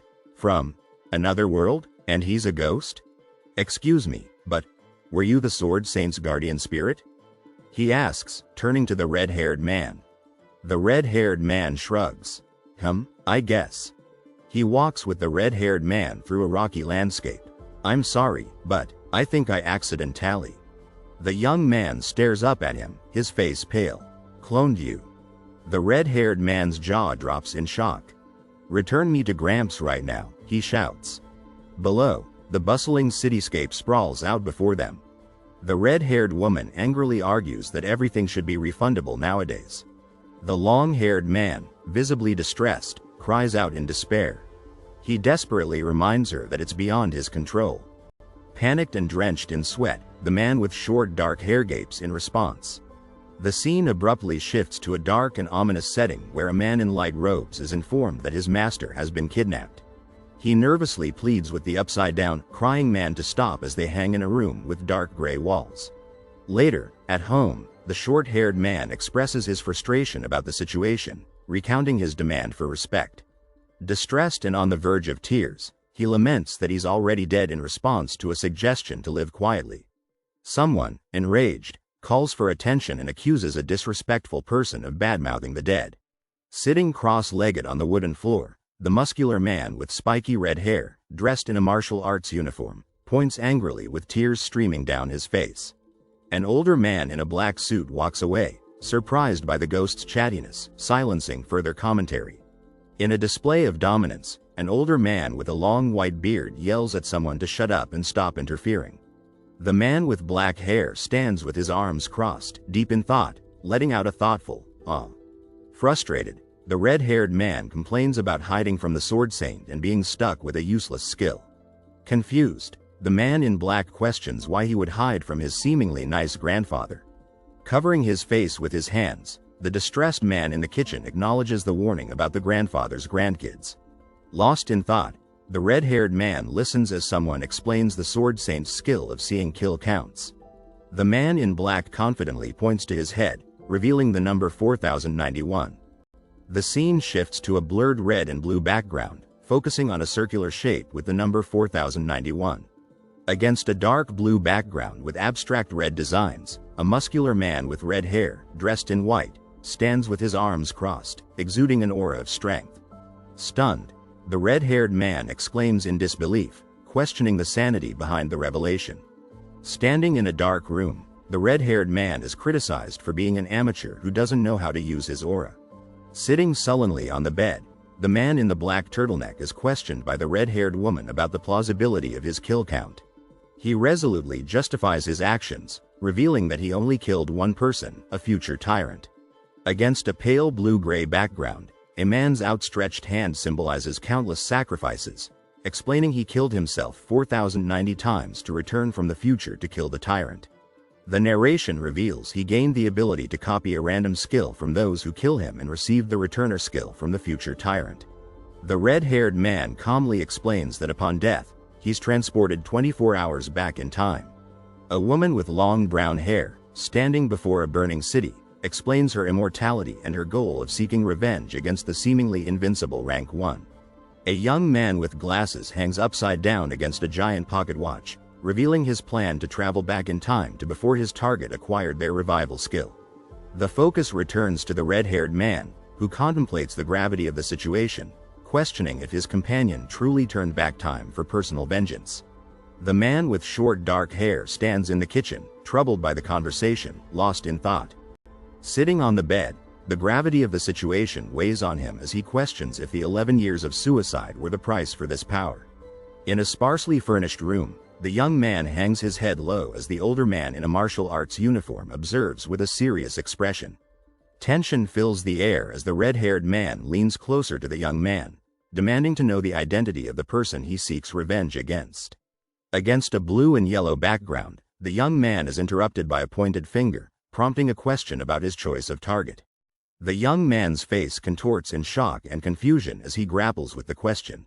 A hand presses firmly against his chest, emphasizing the answer. The target was the strongest, and their skills were the fastest path to power. A conversation unfolds against a muted green background, suggesting that the skill card prevents others from sensing the speaker's presence. The young man, leaning back thoughtfully, confirms that it's impossible for him to tell anyone else. In a simple room, the young man freezes mid-motion as the red-haired man in a martial arts uniform confidently commands him to stand up. The red-haired man, muscles taut, declares the young man has enough perseverance for physical training. Flanked by the imposing figures in white, the young man listens as the red-haired man acknowledges his ambition. Leaning against a tiled wall, the red-haired man, nursing his neck, admits that the experience wasn't so bad. He then turns towards the dark-haired man, angrily calling out to him. Under the light of a full moon, a voice calls out, challenging someone to hunt monsters in the forest. The scene shifts to a misty forest floor, illuminated by the moon, with strange red plants scattered around. Standing among the strange plants, the dark-haired man questions if he only needs to kill a few. He stands in the forest, knife in hand, ready to face the task at hand. A teal-blue energy beam cuts through the air, leaving a trail of red in its wake. As the young man watches, a large red plant is sliced by the energy beam. He backs away quickly, streaks of red still hanging in the air. Suddenly, a thick red substance explodes outwards, engulfing a nearby figure. Red bubbles float around him, his face a mask of grim determination. A hand, clutching a green hilt, tightens its grip as blood splatters around it. The gleaming blade slices through the air, leaving a trail of red in its wake. A whirlwind of red explodes against a backdrop of green, the violence of the unseen action echoing through the air. He attacks with a sweeping blow, his blade a blur as it cuts through the air, leaving a trail of red. "Yep," he mutters, his gaze unwavering and intense. Standing in the eerie moonlight, he raises his fist, red streaks swirling around him. "I knew it." He stands silently, back turned, a green-hilted knife clutched in his hand, a pool of red staining the ground beneath his feet. Blood splatters his face, his eyes widen in shock. "Knew what?" A majestic pagoda rises against the skyline. "Back when I was alive, I was known as the Sword Emperor." He gestures towards the sprawling cityscape. "I was born in a different world." Under the dim glow of a streetlight, he states, "The Flame Emperor became a legend after clearing floor 40. He throws his hands up in disbelief. "It said that he cleared floor 99. That's crazy." He speaks with a serious expression, his red hair almost glowing in the moonlight filtering through the trees. The muscular man with a bandaged hand replies, "The talent for becoming a hunter. That's why I wanted to see you hunt. Because I have no talent for fighting," he says quietly, staring at the moonlit forest floor. He stands tall, sword gleaming, while the red-haired man watches him intently from the ground. The red-haired man's eyes widen in disbelief, his mouth opening in protest. He raises an eyebrow skeptically, "An immense one, in fact?" You're just making fun of me, aren't you? He asks, glancing at the red-haired man beside him. The man in the suit states coldly, of course, you have no talent for martial arts. Your moves are too clumsy, your body isn't trained, and you don't even seem close to sensing your aura. He soars through the air, a splash of red behind him, but you have a talent that no one else has. You're not afraid of death. The red-haired man observes him, arms crossed. Normally, people instinctively protect themselves when they fight. But surprisingly, you don't have that instinct at all. It probably disappeared while you were dying more than 4,000 times. A voice says. He frowns. Does that even count as a talent? The blonde-haired woman stands with her sword drawn. Talent isn't something you have to be born with. Anyone can gain a talent at any time in their lives. The bones form a macabre display as the white-haired man adds, and one of the hardest to get is transcending the fear of death. He stares in awe at something unseen, whispering, it's incredible. A hand reaches out towards his chest, the forest looming around them. He looks down, his expression heavy, not even myself. He touches a gash on his cheek. I just couldn't stand being treated like a bug by the Flame Emperor. He lunges forward, a wild grin on his face as he brandishes the knife. He continues, I couldn't stand it, to the point where I killed myself 4,000 times. Streaks of energy surround him, that death became my talent. The red-haired man fixes him with a serious look. Let me ask you one thing. You died to Gramps, right? What were you thinking back then? He closes his eyes, his face unreadable. Blue streaks of light fall through the trees, illuminating the dark forest. I thought it was beautiful. The red-haired man soars through the air, his white uniform a stark contrast to the forest around him. He's thrown backwards, his body tumbling through the air in a blur of motion. The red-haired man throws his head back and laughs. Interesting, very interesting. Good. One of the red-haired men asks, you said your ability is to copy, and not steal, right? They stare at the imposing figure before them as the older man says, then Marcus still has another me as his guardian spirit. A hand reaches for the small blue flower. I want to see which one of you will become a greater hunter. The red-haired man grins mischievously, his sharp eyes gleaming under the moonlight. He places a hand on his chest, his expression sincere, I'll help you. An unseen voice cuts through the silence, to a point where you can stand toe-to-toe with Gramps. No, to a point where you can reign on top of him. He smirks, the crescent moon casting a faint light on his face. Let's take over this tower. He whispers. No. He cries out in anguish, his hands flying to his face. A young man with dark hair is laying peacefully in bed, thinking 5 more minutes. 5 minutes? You're slacking off. A voice scolds him. That old man Marcus might be clearing the 10th floor as we speak, and you want 5 minutes? You're slacking off. He covers his head with his pillow, a disgruntled look on his face. Huh? Are you really covering your ears? I am going to sing songs from my hometown until you wake up. Just so you know, I learned sound martial arts while I was alive. The voice threatens. He pulls the blanket over himself as he senses danger. I could decapitate at least 30 heads with a single verse. The blanket is ripped away as he lies angrily in bed, eyes squeezed shut. Do you even know what time it is? What time is it, then? The man with pink hair asks. He is met with a furious glare from the man with dark hair, who holds up his phone. It's still 4 a.m., you crazy asshole. He yells, tears streaming down his face, as the clock flashes 4:01 a.m. The man with pink hair remains unfazed. Even bugs start crawling at 4 a.m., he states, since you're weaker than a bug, you should wake up earlier. You're just saying that because you're bored from your inability to sleep, he retorts, visibly annoyed. ID always wondered why the Sword Saint trained at 4 a.m. every morning. He yells furiously, turns out it's not because he was hardworking, but because you annoyed the sleep out of him. The man with dark hair sits calmly on the bed as someone shouts, all right. I woke you up because I was bored, happy? Everything fades to black, the feeling of anger almost tangible. I want to kill you thanks to that. You get to wake up early and train, so be thankful. The voice continues, now get up and bow down to me. He looks up in surprise at the commanding hand before him.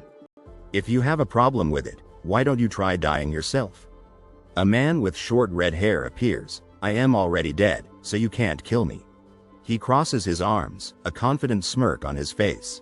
Silence falls. Oh, right, you can't die even if you want to. You zombie-ass motherfucker, the voice sighs. From today on, your name is Zombie Kim. Damn it, he mutters, concern and frustration etched on his face. The man with red hair walks down a city street as the sky begins to lighten. He runs down the street, the man with red hair now floating serenely above him. Hey zombie, let me remind you again, the man with red hair says, his face unreadable. Other than your perseverance, you don't have any talent. I prefer to start teaching from the basics, but you're not at a level where that's possible yet. You're somehow a tier below being able to learn the basics, he states, watching as the man with gray hair clenches his fist. It's already been 4 days since I copied the sword throne skill from the sword saint. I killed Yu Su-ha one more time since then, he thinks to himself. He stands alone in a quiet forest, streaks of red and black energy radiating from him. He walks quickly down a city sidewalk, an older man trailing cautiously behind him, and avoided the sword saint as much as possible. In terms of potential, you're like a bottomless black hole, the man with red hair shouts, exasperated. Dang, that's so cool. I am so jealous. Don't distract me. He leaps into the air, delivering a powerful kick. While a few I am running, the other man yells, desperately sprinting away. I am currently following the training routine that the guardian spirit made for me, the man with red hair says, making an okay sign with his hand. That's why I am saying you need special guidance. And in order to receive special guidance, you need to pay the high tuition. He leans closer, a mischievous glint in his eyes. Hey zombie, let's go win the lottery. She stands confidently before the cityscape. Their official name is Merchants Union. The guild master is the rank 3 hunter, Countess. She is the only one who possesses the skill that lets the user trade with the outside world. 2 hands reach out, about to touch a glowing orb. Due to this cheat skill, Sang Ryan has a monopoly on the tower's economy. Thank you for coming to Sang Ryan. What can I help you with? A man wearing cat ears asks. A young man with a mischievous grin smiles back. He carefully stacks the lottery tickets, and it became the only place in Babylon that sold lottery tickets. I came to collect my lottery winnings, he announces confidently. The man with cat ears beams excitedly at him. Hey, I've always been curious, but do you know why they're always wearing cat ears? One man whispers, haha, it's nothing. She likes cats so much that she makes regular people wear cat ears. I can guarantee that she's a pervert, the man says. Have you double-checked the date? The man throws his head back, laughing. You can't redeem a ticket that you bought more than 2 years ago. This is the first thing I did after getting the guardian spirit, he thinks. That's fine. I bought this last week, the man with cat ears assures him. He smiles, remembering what happened earlier that day. The sword spirit said that I needed some starting capital, he thinks, so I needed to win the lottery at least once. All right, can I check your identifica? The waiter starts to ask. His eyes widen in shock as he sees the identification. He stares at the lottery ticket. Sang Ryan Happiness Lottery, it reads, first place prize, 53,000 grams. His jaw drops as he processes the information. Previous winners, 43,000 grams, 41,000 grams, 49,000 grams, the holographic display flickers. He smirks quietly as murmurs erupt around him. First place? Someone asks, stunned.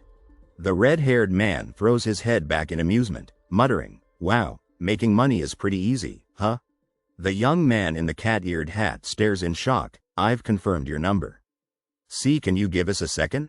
The confident red-haired man simply nods as a nearby employee assures him, he'll call the manager right away, sir. The man with ginger hair drums his fingers impatiently on the bar. Yeah. Take your time. A voice from off-screen questions, hey zombie, what if you get robbed in an alleyway or something? The dark-haired man in the blue jacket smirks slyly. Before I return to this time, he begins. Yu Su-ha had also used this skill to win some lotteries. There was something I learned from that. This isn't something that can be hidden even if you tried. The red-haired man stares in confusion, his hand flying to his temple. Even if you tried, the man in the blue jacket finishes as a man in a suit watches from the background. A thought bubble hangs in the air, filled with worry. If it's going to be revealed one way or another, it's safer to just be open about it, it reads on one side. If a winner is attacked, the party that takes the hardest hit is the Sangrian Guild, it concludes on the other. A kind-looking older man with a cat-eared headband smiles warmly, thank you for waiting. The older man gestures calmly with one hand, I am the manager here, Arthur Taylor. The dark-haired man nods to the older man in the cat-eared headband. I am also known as Safekeeper, the older man offers with a small smile. Please feel free to call me by my alias. I am Gong Ya. That's a fitting nickname for this guild. The dark-haired man replies, glancing back at the red-haired man. An astonished thought bubble appears, containing a single shocked statement. If he has an alias, he's a ranker who's at least in the top 300. The older man throws his head back and laughs, his cat-eared headband slightly askew. Haha, I hear that often, he chuckles. Come with me to the upper floors. He instructs, turning to the man in the blue jacket. The red-haired man smirks, red eyes gleaming, because I'm a customer worth 50,000 grams. The dark-haired man stares in shock. The taller man pulls the shorter man into a warm embrace, chuckling. I feel like you get impressed a little too easily because you've never received this kind of treatment before. The brown-haired man scowls. Can't you shut up for like 1 second? Red light flickers across the red-haired man's face as he listens to the voice echoing around him. You shouldn't be such a pushover. Take after me. The voice booms, just believe everyone in the world exists for you to step on. The red-haired man lunges, a manic grin splitting his face, while the brown-haired man scrambles back in fear. A thought bubble appears, filled with disgust. Are all people with Emperor in their name a psychopath? It wonders. They're people I never want to take after. The man in the cat-eared headband peers down, eyebrows furrowed in concern. Sir, is there something wrong? He asks gently. The young man in the blue shirt starts in surprise. It's nothing. I was just spacing out for a second. That's a relief. The voice of the older man says, you had a concerned face. The older man's face softens sympathetically. I was wondering if anyone treated you rudely before I got there. Tears welling in his eyes, the brown-haired man chokes out a single, odd whisper. Is he an angel? The red-haired man can only stare in confusion. The man in the teal jacket clutches his chest, speechless with astonishment. So easy, the other man says, a hint of amusement in his voice. The older man in the cat-eared hat gestures toward a grand, intricately designed door. The young man stares, jaw slack with disbelief, as the older man's voice rings out, this is the prize that you won. The older man gestures gracefully towards a gleaming mountain of gold coins piled high upon an ornate chest. 53,000 gold, he announces. This is gold that equates to over $5 million where I come from. The young man thinks to himself. The young man swallows hard, a bead of sweat trickling down his nervous face. The camera pans over a table littered with empty bottles. With this amount of money, a voice whispers, heavy with unspoken implications.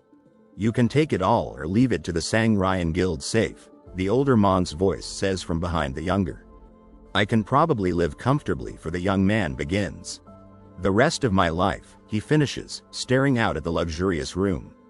If success was my goal, then I've already achieved it. Deep in a serene forest bathed in glowing lights, the red-haired man clasps hands with the man in black. Small step, a voice whispers through the trees. The young man closes his eyes, a brilliant yellow light emanating from his chest. The young man in the blue shirt folds his arms.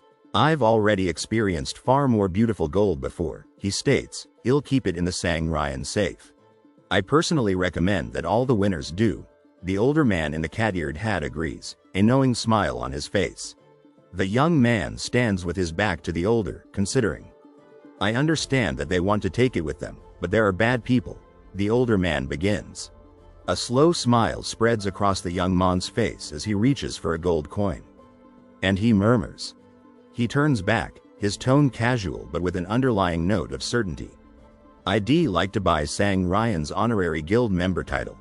It takes 10,000 gold to become a second-class honorary member, right? He asks, already reaching for his winnings. I'll pay up front. The older man raises an eyebrow, peering down at the young man over his round spectacles. Do you not yet have a guild you're a member of, sir? The young man leans back, a self-satisfied smirk playing on his lips. Yeah. The red-haired man chuckles, shaking his head in amusement. You're smarter than I thought, he admits. A guild isn't just a simple friend group for hunters. A voice explains. The biggest reason hunters join a guild is because 4 figures stand bathed in the blue light of a holographic shield, their faces a mixture of determination and apprehension. 5 pairs of hands clasped together, radiating a blinding light. They want to be protected. A voice exclaims, "You're quite clever." The young man in the blue shirt leans forward conspiratorially. There are the guards and the Hunter Association, he murmurs, but the city is too wild to rely on just the 2 of them. The young man in the black turtleneck dangles helplessly as the man with the gold earring sneers down at him, his eyes cold and predatory. The vast cityscape sprawls below, dwarfing the figure standing at its edge. You can tell that from how the Flame Emperor and the Sword Saint killed me recently. The young man says. A figure wreathed in fire extends a hand, a white-hot beam of energy lancing from their fingertip. The Flame Emperor was never bound to a guild and was proud of his freedom. A voice explains. He won the lottery twice, but he probably never paid a protection fee to anyone. Shimmering purple liquid streams from a bottle held in a gloved hand, swirling ominously as it pools beneath the smirking face of the man with the silver earring. That's why he almost got poisoned, a voice whispers. A shadowy figure leans in, a gloved hand holding a pen outstretched. One more thing, the figure murmurs. Yes, anything is fine, the young man replies quickly. The man in the suit meticulously writes in his book, I live in a cheap 1-bedroom right now. I'll give you the rent, above the man's head. So can you get me a nice place to stay at? The man in the blue jacket smiles confidently, adding, and if any news outlet asks who the first place winner was, can you please let them know that it was an anonymous honorary member of the Sangryung Guild? In a richly adorned study, a distinguished gentleman with a meticulously groomed mustache pauses his writing, deep in thought. The older gentleman adjusts his cat-eared hat, startled by the imposing younger man with fiery red hair who leans in closely and says, You're very prepared, sir. Adjusting his dark notebook, the man in the well-tailored suit hears a voice say, Lol. Look at his face. The man with the white collar smirks, pleased with himself as he thinks, he probably thought that you were a pushover. Adjusting his blue jacket, he confidently remarks, I mean, it's a big world out there. Gotta at least do a little bit of preparation. The red-haired man looks up, a smug grin on his face as he asks, Who was the one who called me a pushover again? Did I say that? I don't remember. The older man in the cat-eared hat glares angrily as he retorts, You're correct, sir. That dumbass emperor. The man with brown hair looks worried as a large hand rests on his shoulder and a deep voice booms, Well, I guess you're managing pretty well on your own.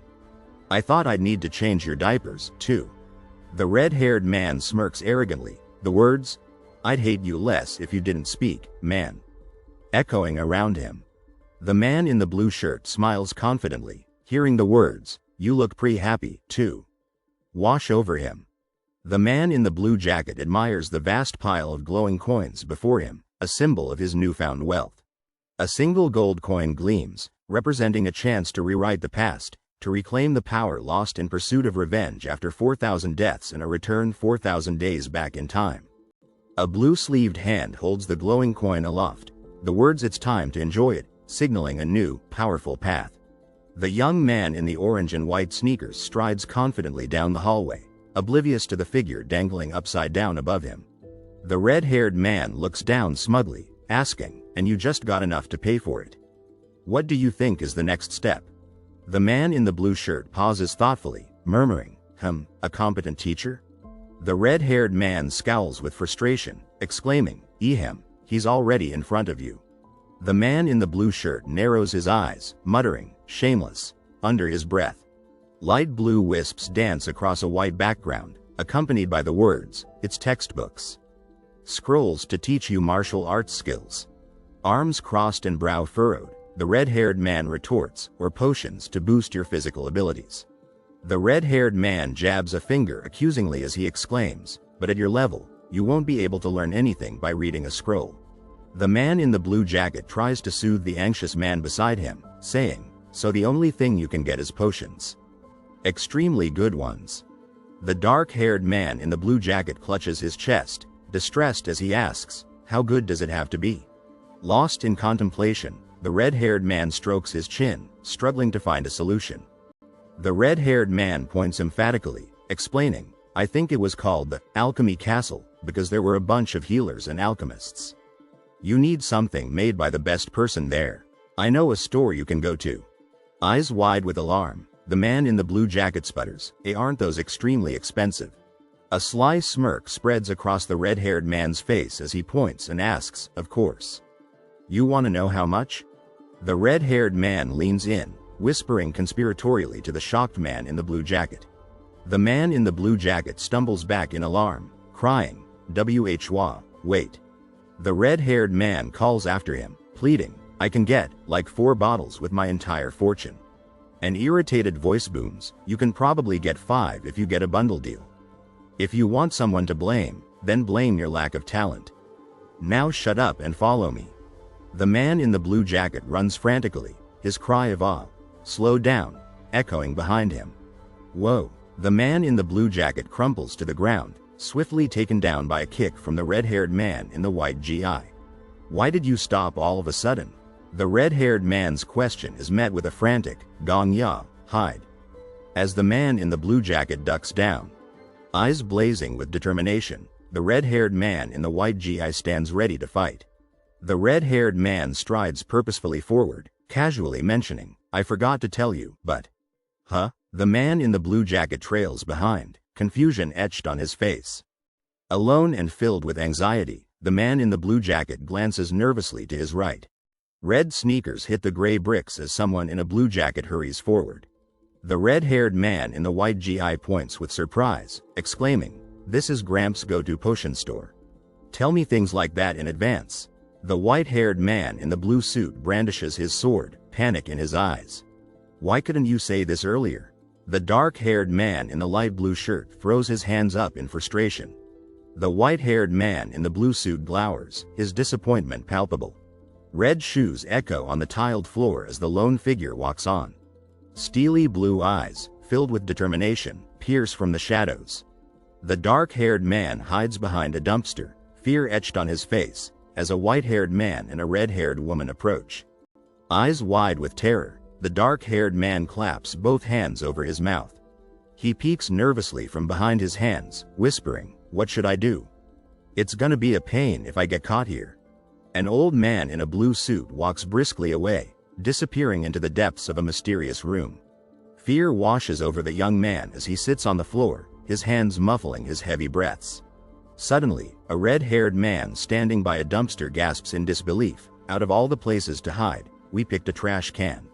Crouched nervously behind the grimy dumpster, the dark-haired man whispers, "Bad news. If Gramps is here, then..." A fierce intensity burns in the eyes of a man with long red hair as he glares angrily. His jaw drops in astonishment, the red-haired man stammers, "He probably came to clear out the potions." A sense of urgency hangs in the air outside the building as a voice calls out, "Gong ya, quick. Follow me." The red-haired man sprints away, his face etched with determination, as the other man chases after him, yelling in confusion, "Wah." Rage contorts the red-haired man's face as he roars furiously, while the black-haired man watches in stunned silence. A piercing shriek of agony, "Ah!" echoes through the air. A desperate cry pierces the air, "No." The old man in the blue suit, cane gripped tightly in his hand, eyes the woman in yellow with suspicion as the younger man strides confidently away. Distress clouds the red-haired man's features as he cries out, "We were too late. What should we do? That's the best store in the area." He reaches out a hand towards his companion, his brow furrowed with worry, but the other man only responds with a somber. A thought bubbles up, cautious but clear. It would be too risky to use the same shop as the Sword Saint. A single word, but, hangs in the air, filled with a glimmer of hope as a finger hovers over the Google search bar on a smartphone. Disbelief tightens its grip as the search results on the Hunter rankings page declare, not in the top 20, with Sword Saint holding firmly to the number 1 spot. Disappointment washes over the man in the blue jacket as he mutters, "Not in the top 100 either. Not even in the top 300. The red-haired man stares at his phone. "They're not here." The other man scoffs. "What's not there? Your luck?" Looking down at his phone, a slow smile spreads across the face of the man in the blue jacket as he murmurs, "No, quite the opposite, in fact." The man in the blue jacket flashes a confident smile. "I don't think I have to spend as much money as you said." As he turns to leave, the red-haired man stares after him, bewildered. "What?" Eyes bright with excitement, the man in the blue jacket murmurs, "We can probably get those potions pretty cheap." A smug grin plays on his lips as he strides down the street, pleased with his own ingenuity. A whisper, heavy with intrigue, hangs in the air, "I know a pretty good alchemist." He walks deeper into the shadowy alleyway, two imposing figures flanking him, as if to confirm his companion's wary question. "You know you're going deeper into the slums, right?" The man in the gray t-shirt stands tall, his gaze unwavering, as he addresses the old man seated on the ground before him. With a confident, "PCHK," his foot splashes into a puddle, a silent promise of the action to come. Incredulity colors the red-haired man's voice. "A decent alchemist lives in a place like this?" The other man, back turned as he continues walking, replies with quiet conviction, "They're not just decent, they're a once-in-a-generation genius." The red-haired man throws his hands up in disbelief. "Stop capping. Why would a genius like that be in a place like this?" Hands on his hips, he challenges the other man, "All right. Don't believe me, then." Ignoring the skeptical tisk from the two men behind him, the man in the blue shirt sighs, "Ah." His shoulders slumping with a hint of resignation. The old man, hunched over in embarrassment, mutters, "They were trying to see if I was worth robbing, but they gave up because they saw me talking to myself and thought I was crazy." His companion walks away, worry etched on his face. "What would they say if they found out how much I have in my pocket?" A condescending voice rings out, thick with sarcasm, "Hey zombie. You do know how to get there, right?" Unfazed, the young man in the blue jacket ascends the stairs, where the red-haired man sits in peaceful meditation. A desperate plea hangs in the air, Please don't take my equipment." Exasperation drips from every word. "Do you know how many times you've asked us that already?" The young man, a satisfied smile spreading across his face, nods towards the other man. "Yep. It looks like we came to the right place." A voice booms, thick with anger, "You're behind half a year's worth of payments, half a year. You have to pay your dues." The man in the gray shirt throws his hands up in desperation, "If you take my equipment, I won't even be able to make a living." But the woman beside him remains silent. The other man, his grip tightening on the woman's arm, sneers, "I don't care. You will never make enough to pay it back anyway." "Seize everything you see," roars the man in the blue shirt, reaching out towards the woman as if to pull her along, but she resists, fear flashing across her face. He turns away, his shoulders slumping as he pleads, "1 week.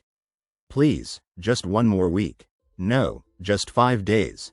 But a bitter retort cuts him off. "Last time, that 1 week became a month, and that month is now half a year. There are still potions I couldn't finish." He cries out, twisting back to look at the cart as worry creases his brow.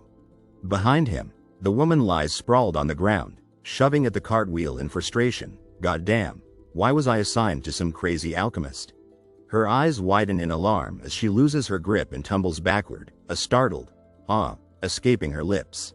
4 figures in black stand impassively, their faces etched with boredom as one offers unhelpful advice. "If you want some advice, find a different career." The muscular man stares down at the fallen woman, his eyes wide with concern. A lone woman with long green hair sits contemplatively on the ground, her gaze drifting towards a cart being pulled by 2 men. 4 figures stand in a line, their whispers revealing their disdain for a struggling store owner. The green-haired woman spins around, a look of concern etched on her face as she hears the accusations thrown her way. In a dimly lit room, the woman throws her head back in annoyance. 2 men watch in amusement as the woman in the white coat laughs, her words met with disbelief. Startled, the green-haired woman glances over her shoulder, her hand outstretched as she walks away from a dismissive crowd. Nervous and unsure, the woman adjusts her glasses. The woman throws her hands up in shock, her mouth agape as she processes the harsh rejection. A red-haired man fixes a serious gaze on the green-haired woman, a sense of unease hanging in the air. With an open hand and a disappointed frown, the man voices his doubts about the once-in-a-generation genius, leaving the woman to stare dejectedly at the ground. Confused, two men in a yellow-tinged alley share a perplexed look. What? The red-haired man explodes, his face contorted in anger, while his companion smirks. A man in a blue jacket stares in shock, his eyes wide with concern as the green-haired woman kneels on the ground, struggling with an unseen force. A giddy man with brown hair scans his surroundings, his eagerness palpable, as he stands before the indifferent green-haired woman. On a gray pavement, the green-haired woman glares down at the apprehensive man, her impatience evident in her tense posture. "Are you still open?" The woman with green hair gasps, her face etched with alarm and confusion. With a serious expression, the green-haired woman stands against a blue and gray backdrop, her request for an expensive order echoing her determined spirit. The green-haired woman, now adorned with a braid and a confident aura, commands attention as the master alchemist. Standing before a building with large windows, the green-haired woman gapes in surprise at the framed message revealing her future. "Ah, yes, yes, of course," the woman exclaims, her earlier surprise replaced with enthusiastic confidence as she assures her client of her abilities.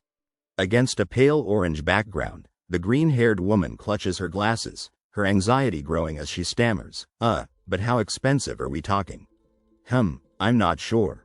Maybe around 20K? The woman replies casually, her words sending a wave of shock through the green-haired woman. The green-haired woman can only manage a stunned whisper, her eyes wide with disbelief. A man with short brown hair pauses on the street, his mind racing with the exciting possibility of connecting with a high-ranking individual. Before they even enter the ranks, the green-haired woman thinks incredulously as the man beside her beams with a self-satisfied grin. Eyes wide with worry, the brown-haired man stares at the ground, a perplexed frown etched on his face as he questions the situation unfolding before him. With a confident smirk and a mischievous glint in his eye, the man in the blue jacket throws a challenging question over his shoulder. A bold declaration hangs in the air, encased in a thought bubble, as the man confidently promises unwavering loyalty. With a warm smile and an inviting gesture, the green-haired woman welcomes her guest into her humble abode. The brown-haired man hesitates at the threshold, his gaze fixed on the floor, while the woman awaits his response. The green-haired woman gapes in shock, her eyes wide as she glances back at the nervous brown-haired man, while a muscular, red-haired man behind them surveys the scene with a serious expression.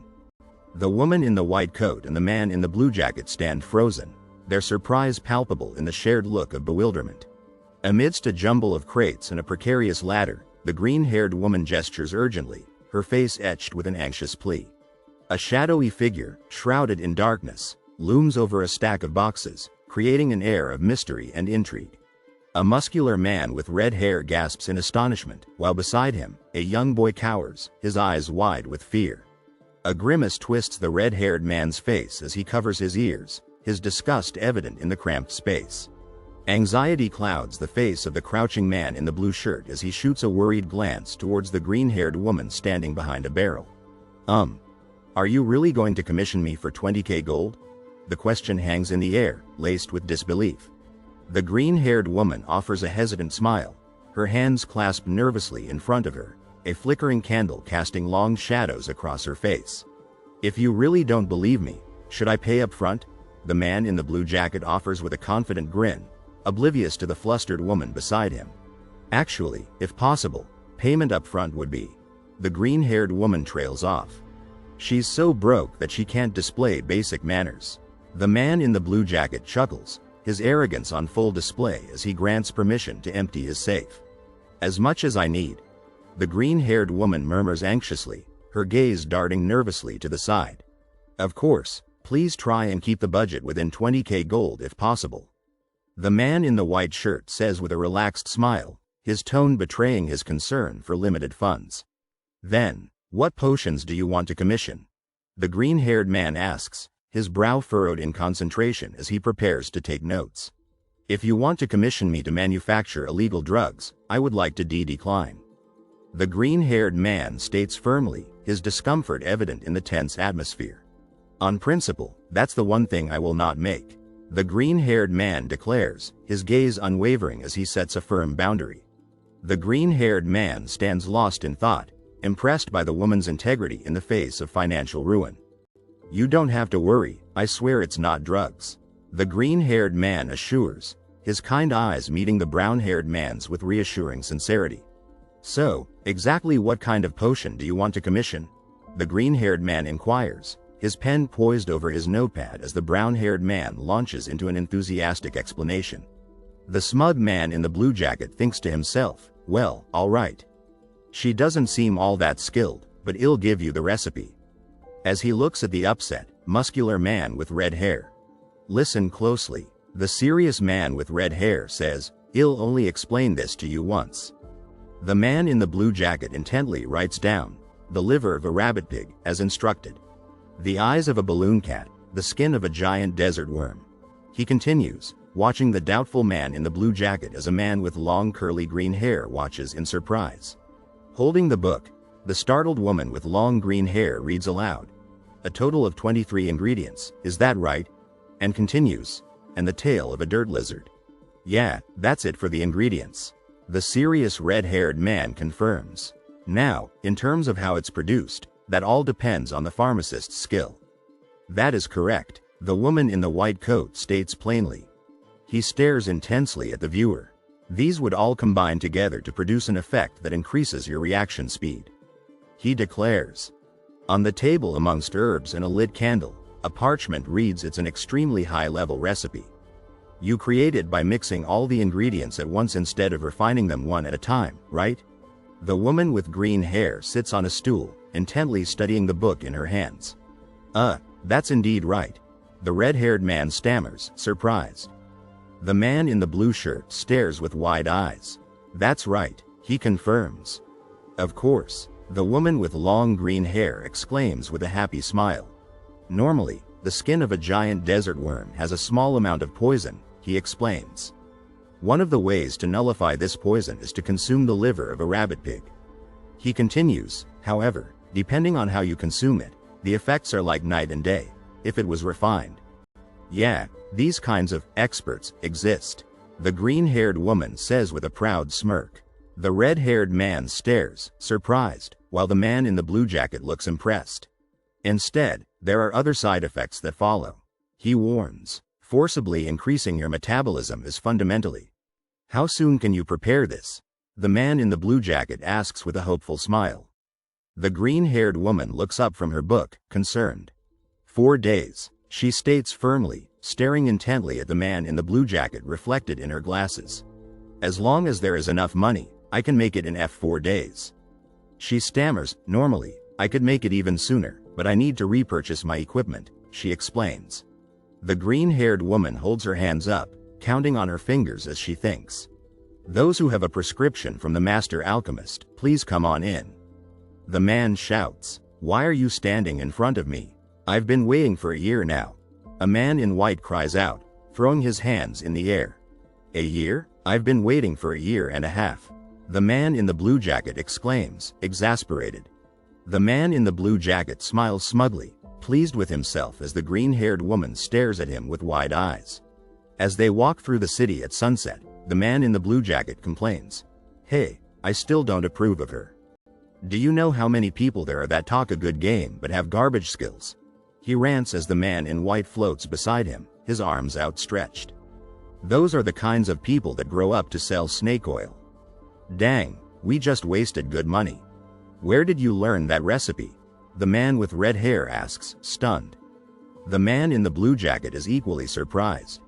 It's a recipe I conjured myself. He announces proudly, it's the greatest potion invented after drinking all sorts of poisons myself. He tilts his head back with a smug smile. She complimented it as a high-level recipe. He brags. She was able to recognize the value of the recipe at once, so try trusting her. The red-haired man says, trying to stay calm.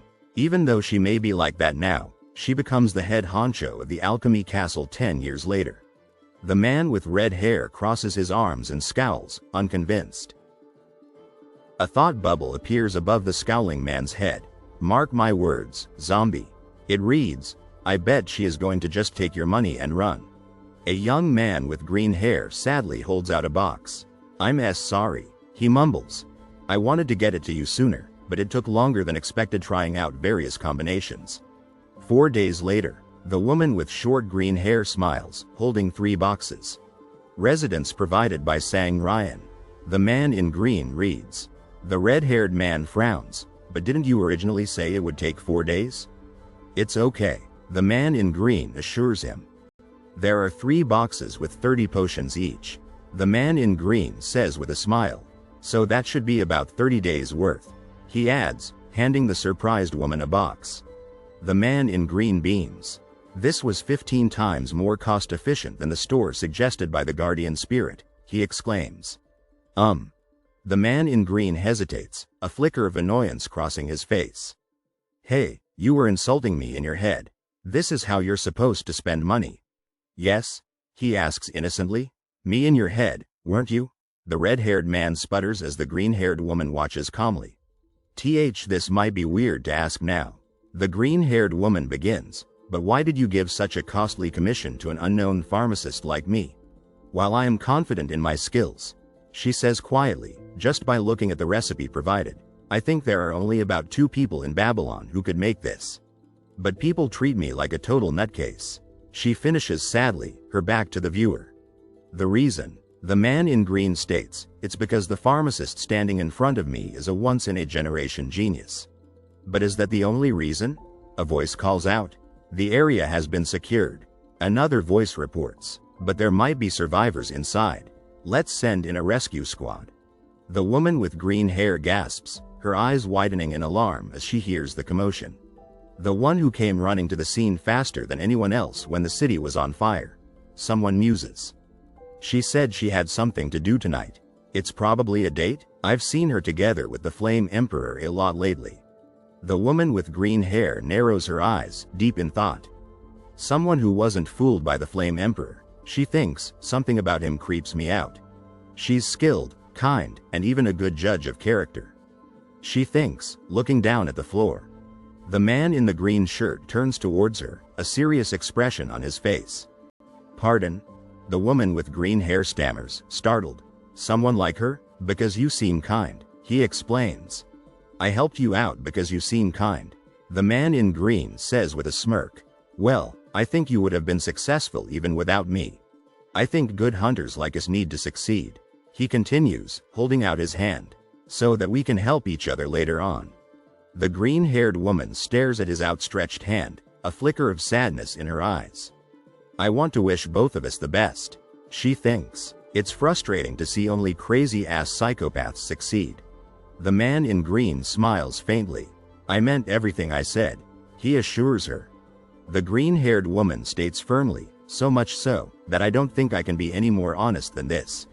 That's true, she agrees confidently. We need to succeed first in order to change the world. With a bright smile, she excitedly shakes the man's hand as a sparkling deal appears above them. If you have anything else you want to order, she says excitedly, call me anytime. I'll always prioritize your request. I'd love nothing more, he says warmly, waving goodbye to the green-haired woman as he departs the luxurious lobby. Deal, he exclaims, happily waving as he heads out. The red-haired man smirks at the annoyed dark-haired man. What? He asks. Good hunters, like us. Clenching his fists nervously, the dark-haired man stammers.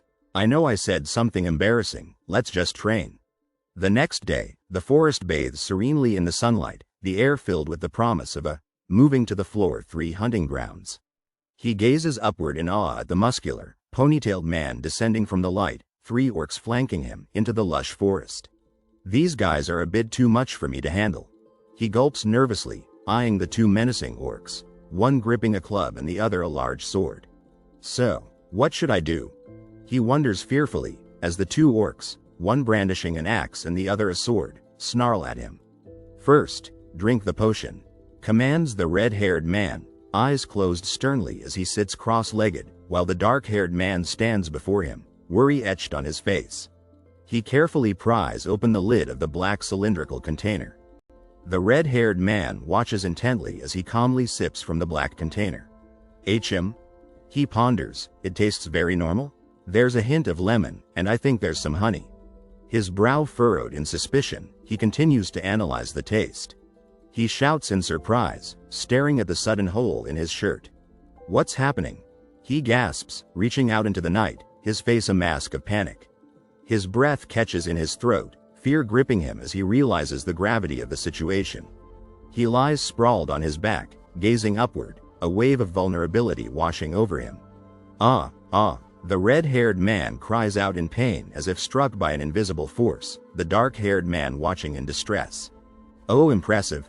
A voice wonders, so her skills were the real deal. What is he saying? He groans, clutching his head. Don't repeat yourself. My head. Feels like it's going to explode. How is it? The red-haired man snarls, jaw clenched. It feels like you can count every single hair on your head, right? Even the feeling of your sweat dripping must feel lively. He exclaims, eyes squeezed shut in anticipation. That is the effect of the potion. A voice booms, as a monstrous, red-outlined mouth with rainbow-colored teeth fills the frame. It increases the rate at which you perceive reality. The voice explains, the monstrous mouth looming above. His eyes, now ringed with rainbows, focus intently upwards. Can you not feel it? The voice questions, as the air shimmers with a rainbow glow. What are you talking about? He stammers.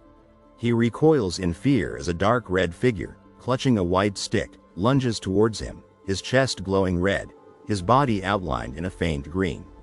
The thing squirming around in your heart. A voice echoes, as his heart throbs rapidly, a pulsing red mass outlined in frantic lines. He pushes himself up off the ground, his brow furrowed in confusion and unease. That's aura, the voice explains, as he stares down in astonishment. It exists inside every hunter that enters the tower. The voice continues, as the two men listen intently. Most just live their days without being able to perceive it. Hee. The voice chuckles, how freely you can control this aura. That will be the deciding factor. As he grips his head, anxiety etched on his face. Normally, you'd feel the flow by meditating in this state. The red-haired man explains, a serene smile on his face, as the green-haired man strains with the effort. But that would take too long. The voice interjects, if you lack talent, you need to at least work hard.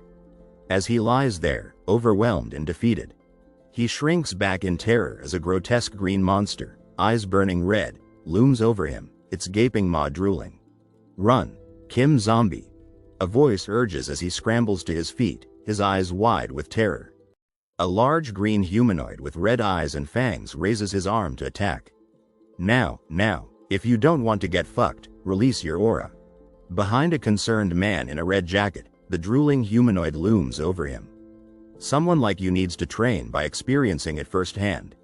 The man in the red jacket gapes in shock, his mouth wide open. You. God. Damn. Ghost. The muscular man with red hair smiles, teeth bared, at a nervous man in a red jacket. I can't understand you because you're a loser that can't even use aura. The red-haired man smiles cruelly, eyes wide, as the gray-haired man cowers beside him. Is it painful? If you don't like it, just kill yourself. The gray-haired man stares at the ground, his face a picture of distress. Oh right, if you did, the kill counter would increase again. The green humanoid, enraged and powerful, attacks with a furious expression. 11. The green humanoid continues his enraged attack as a terrified man in a red jacket cringes nearby. Slow. A man in brown shoes and dark pants runs forward. Even though I can see the attack, why won't my body respond properly? The red-haired man and the man in the red jacket fight aggressively. The long-haired man is shoved forward by the man in the red jacket. You can dodge it, don't give up. A man in a red shirt lies exhausted in the forest. Orcs are low-level mobs with simple attack patterns. It's easy once you figure out their attacks. Now, gather aura in your legs. The man in the red jacket runs determinedly through the forest. Easier said than done. A foot wearing a black shoe with rainbow lights takes a step forward. I can dodge it if I move just a single step. The brown-haired man yells desperately. Legs, please move. A heart pulsates, emanating bright white light. A man walks forward, electricity crackling around his leg as an orc swings at him. The black-haired man in a red shirt stands triumphantly, having dodged an attack. I dodged it, harder than expected, right? The red-haired man points at a glowing red heart. That's because you don't have any proper tunnels for the aura to flow through your body. If I were to come up with an analogy, your body is like a small path deep in the mountains. The red-haired man sits cross-legged, floating in midair on a pipe, watching the brown-haired man race below. You need to reconstruct that into a highway in order to use aura properly. The man in the red jacket sprints through the forest. You can feel the aura now thanks to the potion. Normally, you would feel jack shit. A green creature's arm blurs as it swings with intense power. The green creature grins, swinging its fist as red and blue energy crackles around it. TCH, that girl may have poor sanitation standards, but her skills are first-rate. The green creature roars, red streaks marking its body, as the man in the red jacket falls from the sky. Goo-ah! The man with short brown hair plummets, helpless and distressed. The red-haired man, face set in a determined expression, speaks. Once I turn this small path into a highway, happen? Red sparks crackle around the brown-haired man's clenched fist, his face a mask of anger and frustration. It frustrates me, but the guardian spirit is right. The man in the red jacket concentrates, red sparks erupting from his trembling fist. Flow. Aura. The green creature sails helplessly through the air, an abandoned path covered in weeds. The man in the red jacket tumbles uncontrollably through a blue tunnel. Damn it, it's a fitting metaphor for the current me. Uncertainty hangs in the air. What might happen? The red-haired man smirks, arrogance in his gaze. Hey. A blood-splattered sky sets the scene. You had your head cut off by old man Marcus without being able to do a thing, right? That's right. An upside-down man with white hair, clad in a blue suit, clutches a glowing sword as red flowers swirl around him. A large moon hangs in the blue sky as pink flowers drift down. That was the skill of someone only at the level of a neighborhood street. The dark-haired man glares, his expression a mix of anger and disgust. Even that beautiful strike? Gramps still has a long way to go. As for you, do I even need to say it, you zombie? The brown-haired man, clad in red and gray, lets out a sound, shock and anger on his face. A green monster with glowing red eyes swings a massive club. The brown-haired man, still in his red and gray attire, flees from the monstrous creature. Bathed in white light, the brown-haired man yells in anger and frustration, trees blurring behind him. Sword drawn, the man in the red jacket faces down a large, angry creature. If the other hunters get to it first, our profits would dwindle. A red-haired man with a smirk peers out from the edge of the panel. Would you look at that? Anger and determination etched on his face, the man in the red shirt races through the forest. The man in the red jacket kneels, white and red energy crackling around him. That's pretty creative. Gripping a green sword, the brown-haired man prepares to attack, excitement in his eyes. White energy flares around the legs of the kneeling man in the red jacket. Sword held high, the man in the red jacket plunges his blade into the chest of a roaring monster. White energy bursts from the legs of a leaping green creature clad in a blue robe and brown belt. Through the eye of a slain creature, the man in the red jacket glares, clutching his green sword. A glowing blue sword pierces the roaring green creature, a look of pain and fear twisting its features. He swiftly attacks with his green sword, a surge of red light emanating from his strike. With a determined look, the red-haired man in a white shirt moves quickly, a blur of motion. Don't let your guard down till the end. He attacks the colossal green creature with his sword, leaving it writhing in pain. Orcs have a thick skin. His hand glows intensely as he swings his sword, aiming at an unseen target. Focus your aura on the edge of your blade. Well, that might be too hard for you. With fierce determination, he attacks the large, red-eyed creature. Just pour all your aura into the tip of your sword. He cries out in pain, his face contorted in agony, as he struggles against a powerful force. Fuck-ing. Enraged, he roars with fury, ready to unleash his wrath. Die. A giant red Korean character, outlined in green, dominates the scene as a massive explosion of green and white light erupts beneath it. He attacks the monstrous green creature, his sword a beacon amidst the blinding green explosion. Surrounded by streaks of green light, he stands with an unflinching gaze, emanating an aura of immense power. Fear flashes in his eyes as he struggles to push back the hulking green creature with his glowing blade, bright green energy erupting from the point of contact. He lies on his stomach, surrounded by lush greenery, pain etched across his back. Does it hurt? He desperately stabs at the roaring monster's chest with his weapon, a surge of green energy erupting from it, while the red-haired person watches. It hurts, right? The red-haired person, their face obscured, glares disapprovingly. I bet it really fucking hurts. You haven't even cleared a proper tunnel, yet you used your aura willy-nilly.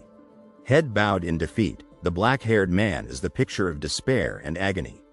I bet it feels like you're dying, with how weak your body is. You ruined your whole body simply trying to catch a single measly orc. Tears stream down his face as he cries out in anguish and frustration. You, asshole. Words of encouragement fill the air, but what you did at the end, compressing your aura like a spring, that was good. I'll compliment you for that. A hunter must always use their head while fighting. The muscular red-haired man, a confident smirk on his face, gestures towards someone unseen. Astonishment hangs in the air. Something like, that, doesn't. He clutches his chest, his face contorted in pain as he lies helpless. Make me, blarg. Covered in blood, he lays in the darkness, his face contorted in agony, a white cloth clutched to his chest. Do you really feel like you're gonna die? Tears stream down his face, his expression etched with anguish. Are you blind? He stares resolutely ahead, a small cut marring his face, but his spirit unbroken. So you'll feel fine if you die. Words of explanation hang in the air. If it weren't for your returner skill, I wouldn't suggest this kind of training method. Old man Marcus also just meditates after taking this potion. He doesn't use his body recklessly like you. Standing over the green figure, he stares down in disgust. This fucking ghost? He grins, a wide, carefree smile, the white bandage around his chest a stark contrast to his jovial expression. But you simply return if you die. How sweet is that? No matter how rough the training is, your body will remain normal. Damn, I'm jealous. A curious proposal hangs in the air. Hey, zombie, since your kill counter goes up when you commit suicide. He stares in bewilderment, perched atop the massive green figure, its eyes wide and mouth agape. A strategic shift is announced. Let's use a method that doesn't increase your kill counter. The gaping maw of the green figure looms in the foreground. He sits atop the green figure, his expression serious, a towering, muscular figure looming behind him. The red-haired man frowns, a hint of concern in his eyes. You know, you got the hang of using aura on your first try. At this rate, I think dying about 100 times should be enough. He pumps his fist, a wide grin spreading across his face. A journey starts with one step, and 100 deaths starts with one death. The monstrous green figure, eyes blazing red and mouth agape, attacks with ferocious intensity. His eyes widen in alarm, a gasp escaping his lips as he catches sight of something off-screen. Standing in the stark black and white room, he steels himself for what's to come. First death, let's go. The blue rectangle, stark against the black void, bears the stark message, you have died. He crumples to his knees, burying his head in his hands, despair washing over him. Damn it, fuck, my head hurts. He stares in astonishment, eyes wide, as the red-haired man beside him gasps in surprise. Wow, what's this? He looks down, dejected, lost in thought as he absorbs his surroundings. This is the place where I remain for a bit after dying. I'm temporarily calling this place the Netherworld. He can't help but be intrigued. Damn, this is super cool. After a bit, you'll hear it go. You will return 24 hours back to the past. Eyes wide with shock, he points. Killed by the Flame Emperor and Sword Saint. He stares, stunned, at the message hovering before him. The condition for your skill has been fulfilled by your death. A skill. A brown card, adorned with a black design, materializes. Was also copied, randomly copying monster orc's skills. The red-haired woman turns towards the card, her gaze fixed on it in wonder, while the dark-haired man peers over her shoulder, his face a mask of astonishment. He stares in awe at the towering, muscular man beside him, his own small stature dwarfed by the newcomer's imposing presence. Both stare in disbelief, the red-haired giant gesturing emphatically. Monsters also have skills? The red-haired man throws his hands up in the air, his face a mixture of shock and excitement. What the fuck? This really is a super cheat-like skill. A blue box, edged with glowing blue lines, displays the message, "Please select a skill card." The words hang in the air, vibrant with longing and desire. I want this skill too. He stares at the blue box, his brow furrowed in frustration. Who the fuck is supervising this tower? A man in a red shirt stares angrily at a square brown object. Why in the world did you give this godly skill to a loser like this and not a great hunter like me? This is going to shatter the hunter meta. The green-haired man in the red shirt exclaims nervously. Behind him, a red-haired man clutches his head in worry. The green-haired man stares with shock at the square brown object in his hand. A skill of a monster, he whispers. I'll just pick whatever, he says with sudden determination, glancing upwards. Huh? Wait, you're going to pick that one? The red-haired man asks in disbelief. What about it? The green-haired man retorts confidently. It's not like it matters what I pick. He hesitates, staring at the brown object. Shouldn't you pick the best option while you have the chance? Asterisk, he thinks anxiously. But I don't have a way of telling which card is better. They're both shit-colored. This is just a game of luck. Asterisk. The red-haired man glares at the green-haired man, who returns a confused look. What do you mean? You don't know which skill is better? The red-haired man shouts furiously. Seriously, do you not get what I'm saying? The green-haired man glowers, an angry expression on his face. The colors of the cards are the same, and I can only see the backsides, he thinks with frustration. How am I supposed to know which skill is better? Two blurry cards, edges glowing, float in the air. I can see them, though. The red-haired man in a white karate gi gapes in shock and anger. What? The brown-haired man in a red jacket clutches his head in confusion, staring at a screen that reads, "Please select, I can see them." He murmurs, "The front sides." Eyes widening in shock, the man in the red jacket looks down at the stern, red-haired man in a white karate gi, arms crossed. Above them, a blue screen reads, "A skill card." The location. The skill cards always move in a way that the backside is always facing me. A brown card hangs in the air. It's the same even if I tilt my head upwards. So, you're able to read the contents of these cards? The brown-haired man questions, pointing with a bewildered expression. But the guardian spirit can fly around freely. The text declares. That's why he can see the other side of the cards. The red-haired man lies on his stomach, an exasperated expression on his face. Propping himself up on his elbows, the red-haired man in the karate gi looks up at the other man. Of course I can see them. Do you not trust my eyes? He asks, gesturing at the brown card between them. I was well known for having good eyesight ever since I was a kid, you know? When I grew older, I even obtained true sight. Eureka. No way. The dark-haired man in the red jacket pumps his fist excitedly, a triumphant grin on his face. Are you crazy? Why did you suddenly shout? The blue-shirted man cries, recoiling from the pink-haired man who snarls in fury. Whatever, the dark-haired man in the red jacket says with a shrug and a grin. He gazes upwards at a white-clad figure flying upside down. Just tell me what skills they are. All right, the pink-haired man concedes, stroking his chin thoughtfully. I'll only read it once, so listen closely. Card I. A volcano erupts against a fiery sky. Oh, nature gives us a place to call home, but it also gives us hardships. In this harsh world, the orc race raised its reproductivity and didn't lose to nature. Two green orcs kiss passionately, a red rose clutched between their teeth. One orc died. Don't worry. In a place you can't see, there are still 9 more. More orcs embrace amidst a field of flowers. Blessing of reproduction, rank F. Card 2. An orc in a white t-shirt, sunglasses perched on his nose, leans back casually. We always add shweek at the end of our sentence shweek. We don't know why we do this either, Teachwick. Two orcs in sunglasses stand side by side, their faces grim. But you should also take a sip of the Shweek, Teachwick. Then you'll never be able to escape the fun of the Shweek for eternity Teachwick. Shweek Teachwick rank F. The dark-haired man in the red jacket stares in open-mouthed shock. The pink-haired man sits with his legs crossed, eyes closed in thought.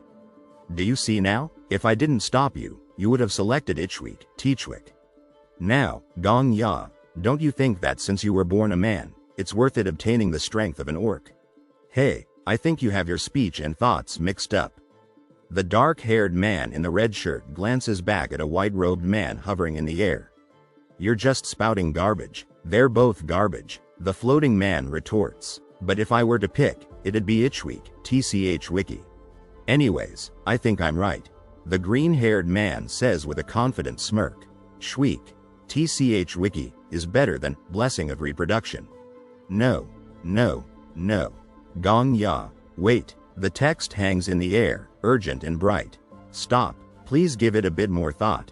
A muscular, red-haired man in a white robe lunges towards the green-haired man, who looks up in alarm.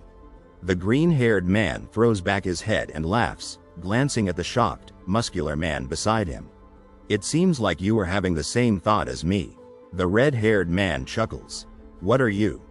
Ah, the red-haired man gasps, hands thrown in the air as a blue square materializes.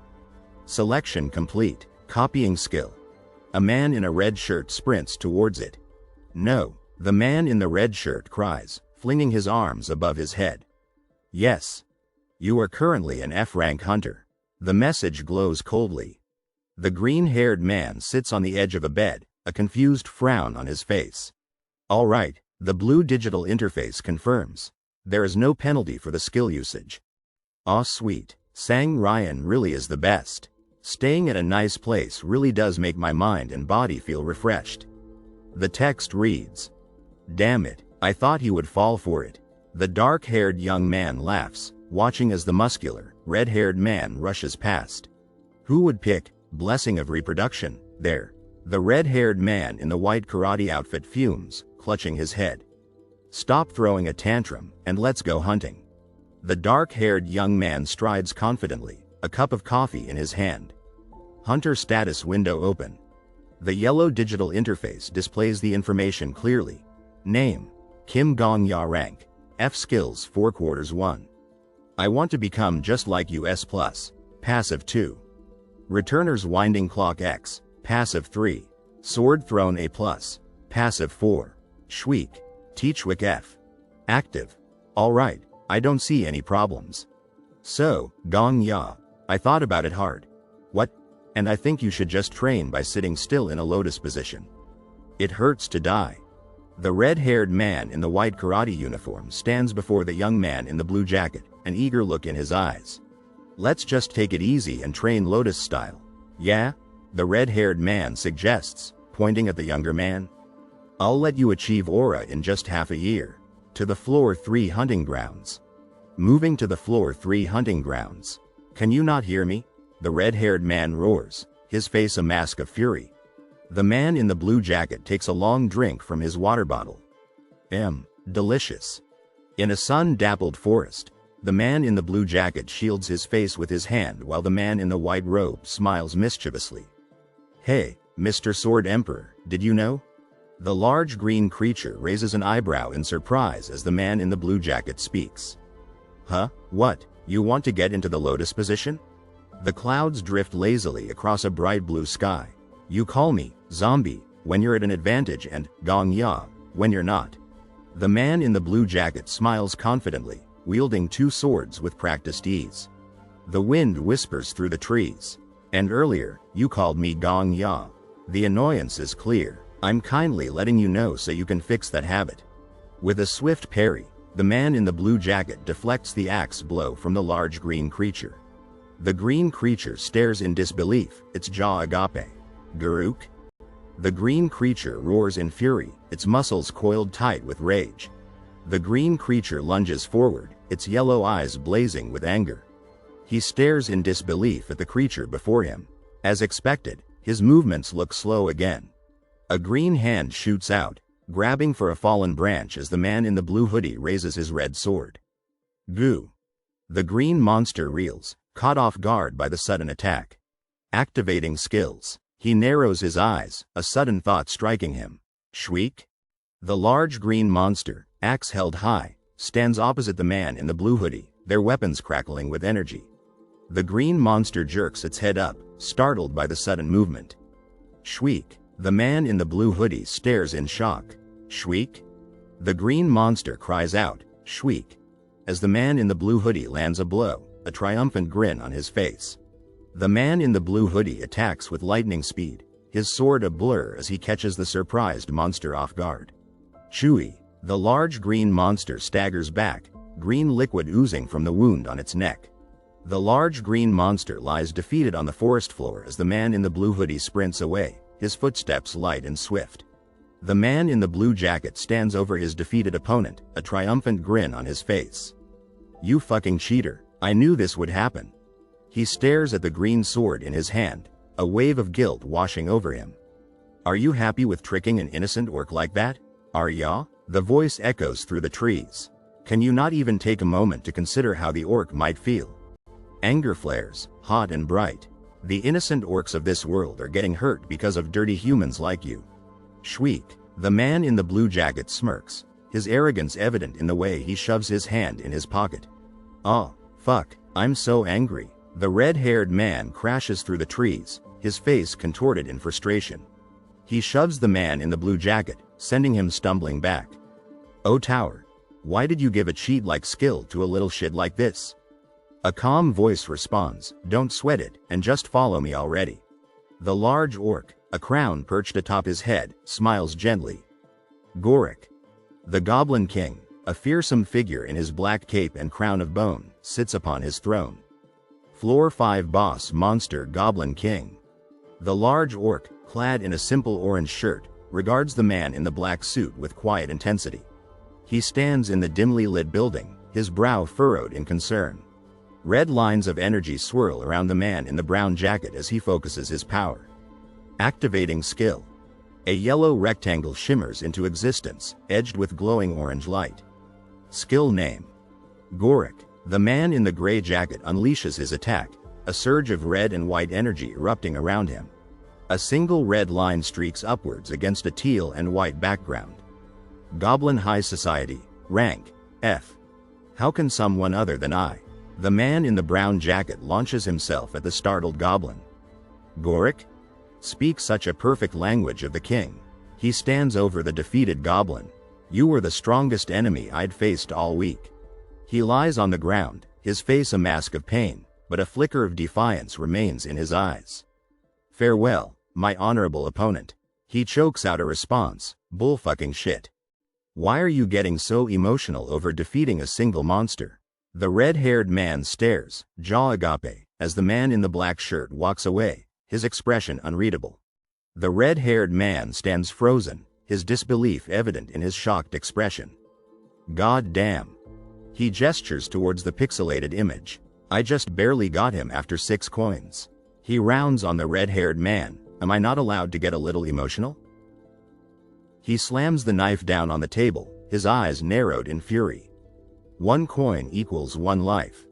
I'm only stating facts. The red-haired man throws his hands up in exasperation. Besides, could you even call that an honorable fight? The man in the white shirt glares at the man in the black jacket, who stares back in fear, clutching his chest. He gestures towards the yellow panel. Look at this. I fought him fair and square with the skill that cost me 5 coins worth of life. Goblin High Society. Rank. F effect. The Goblin King was lost in thought. Our goblin culture is too unsophisticated. All our words end in Karuric. How can I show off my royal authority like this? That's when the ingenuity of the Goblin King came in. That's right, from now on, the noble I will speak Gorik instead of Karuk. Gorik, what a dictation fit for my noble essence. He shakes his head, a smirk playing on his lips. However, the struggle between tribes will worsen. Skill copied from the Goblin King, he chuckles softly. It's kind of amazing that even goblins worry about such worthless things. Karuk or Gorik, doesn't make a difference. The red-haired man scoffs, his arms crossed tightly over his chest. That's why they're goblins. Humans are not different. Excuse me? The man in the black jacket recoils, his eyes wide with surprise. The red-haired man clenches his jaw, his frustration evident in the set of his shoulders. What do you mean by? He pauses, his curiosity piqued as a blue panel materializes before him.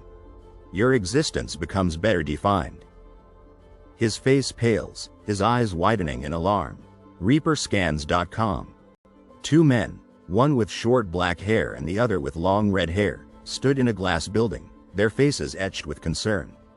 If the other hunters get to it first, our profits would dwindle. Excitement crackled in the air as a bright blue screen in the glass building flashed. Hunter Kim Dong-ya is leveling up. The man with short black hair stood in a red room, red particles cascading around him, his arms raised defensively as if summoning a powerful force. ReaperScans.com could be seen in the corner. Suddenly, a light blue box materialized above the man's head. Your skill slots have expanded, it declared, bathing his surprised and delighted face in a blue glow. Finally, he breathed, red particles swirling around him. A wide smile lit up the man's face as a new message appeared above him. You are now an E-rank hunter.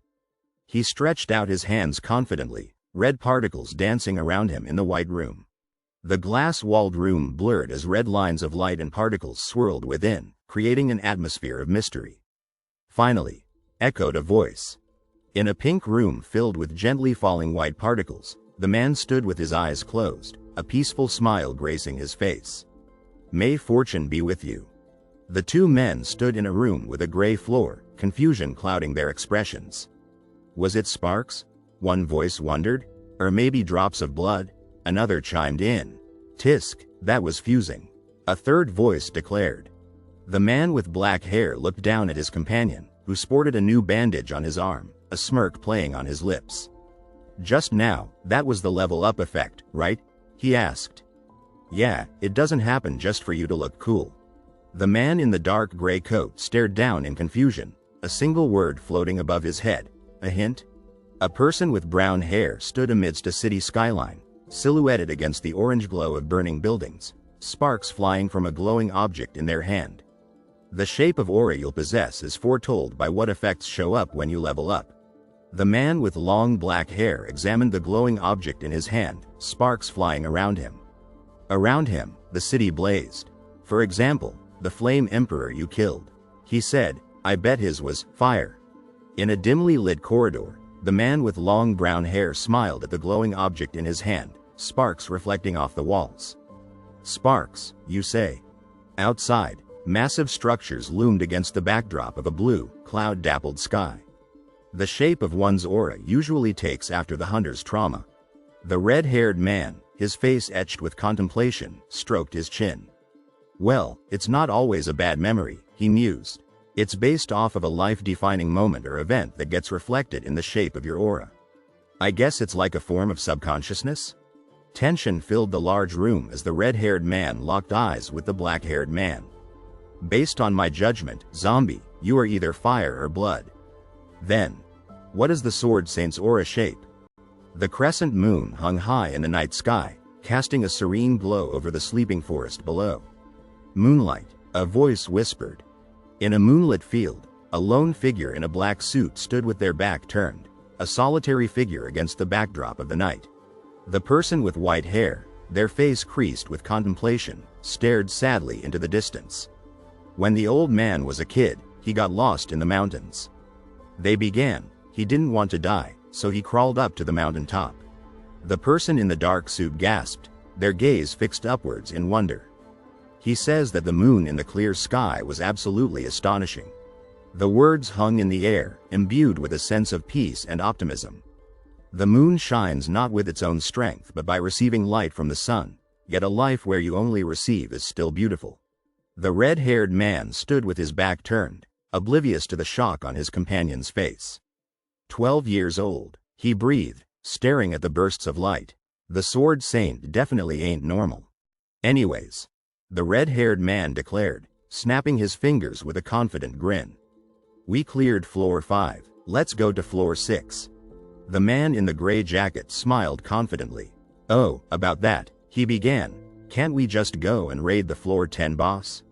Disbelief filled the air. What? Hey, aren't you being overconfident despite being a newbie?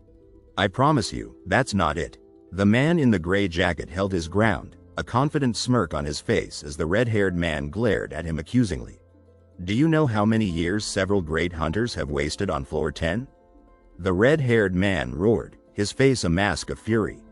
The man in the gray jacket held up 2 fingers, his confidence unwavering. If I can't clear floor 10 in 2 coins, I promise to start calling you master. Huh? You're saying you can defeat it after just 1 death? Arrogance dripped from every word. It took you 6 coins to defeat the Goblin King, yet you think you can clear floor 10 in 2 coins? You don't seem to know your place, but I don't take it easy with bets, however. I have a condition. The red-haired man pointed at his companion, a smug smirk playing on his lips, his arrogance almost tangible. The man with brown hair pointed a finger directly at his companion, a sharp glint in his eye. You have to be honest and tell me what skills the floor 10 boss has. He demanded. The red-haired man crossed his arms, a thoughtful expression on his face. Well, that seems fair, he conceded. Also. The man with brown hair smirked, his gaze fixed on something beyond his companion. If I win, you have to call me Gong Ya Nim, asterisk as politely as you can. He declared. Tien. Nim is an honorific added to refer to someone very respectfully. A taunting smirk spread across the red-haired man's face. Why, you want to chicken out? You can call it quits if you want, he challenged. The red-haired man's face crumpled in distress, his gaze fixed on something off-screen.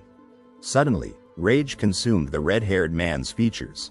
You goddamn motherfucking little piece of shit, he roared. You think you can pick a fight with the Great Sword Emperor just because you have a cheat-like skill?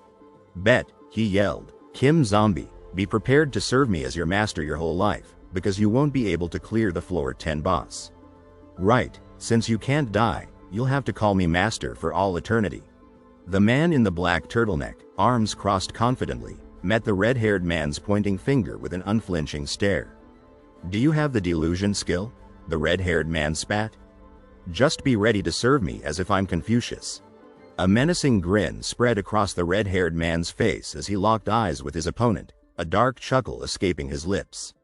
Ehehehehe. The man in black returned the grin, his own laugh echoing ominously. Muahahahaha. Tien. It's a play of words as Gong Ya Nim is how Koreans commonly refer to Confucius. The man in the black jacket stood confidently in the archway, a triumphant smirk playing on his lips as he glanced sideways. Hehehehehe. Beside him, a woman and a man in a green hat watched in bewilderment. I think he went crazy, a concerned voice whispered. A silver emblem gleamed on the wall, its crowned figure seeming to pronounce a silent decree. You may not. Before a massive wooden gate, a knight stood guard, his expression severe, his spear held at the ready. Not, he echoed the emblem's message. The man in the green hoodie stared at his red-haired companion, who sat lost in thought on the bridge railing. Why is that? He asked, his brow furrowed in confusion. The knight's face contorted in apprehension as he reread the messages above. You want to challenge the boss by yourself? Going on a solo hunt is an act of suicide. Didn't you watch the news? The man in the green hoodie gestured emphatically, exasperation lacing his voice. The Black Dragon Guild went on a raid with 34 of its elite members and still failed. He threw his hands up in the air. So what? It's the association rule to allow any hunters that want to raid in. The knight stood rigidly, his fists clenched, a red aura radiating from his chest towards the man in the green hoodie. The man watched with a curious frown. I'm sorry, but I have to keep a record of all hunters that enter here. The knight stated formally, my superiors will be looking over those records later. I'll be the heartless bastard that let someone head to their death. The frustrated voice boomed, think about the position I'm in as well. What, Hunter Association? My world didn't have something like that. The man in the green hoodie watched helplessly as his red-haired companion stormed away. What should I do? He wondered aloud, his face etched with worry. The man with short brown hair glares down, frustrated. Playing these lame games of politics is the reason why you guys are still stuck on floor 10. Kim Zombie, just beat this guy up and go in. Mr. Guard. The man in the green hoodie faces the armored man, who smiles slightly at him. I appreciate your hard work. And what you're saying is right.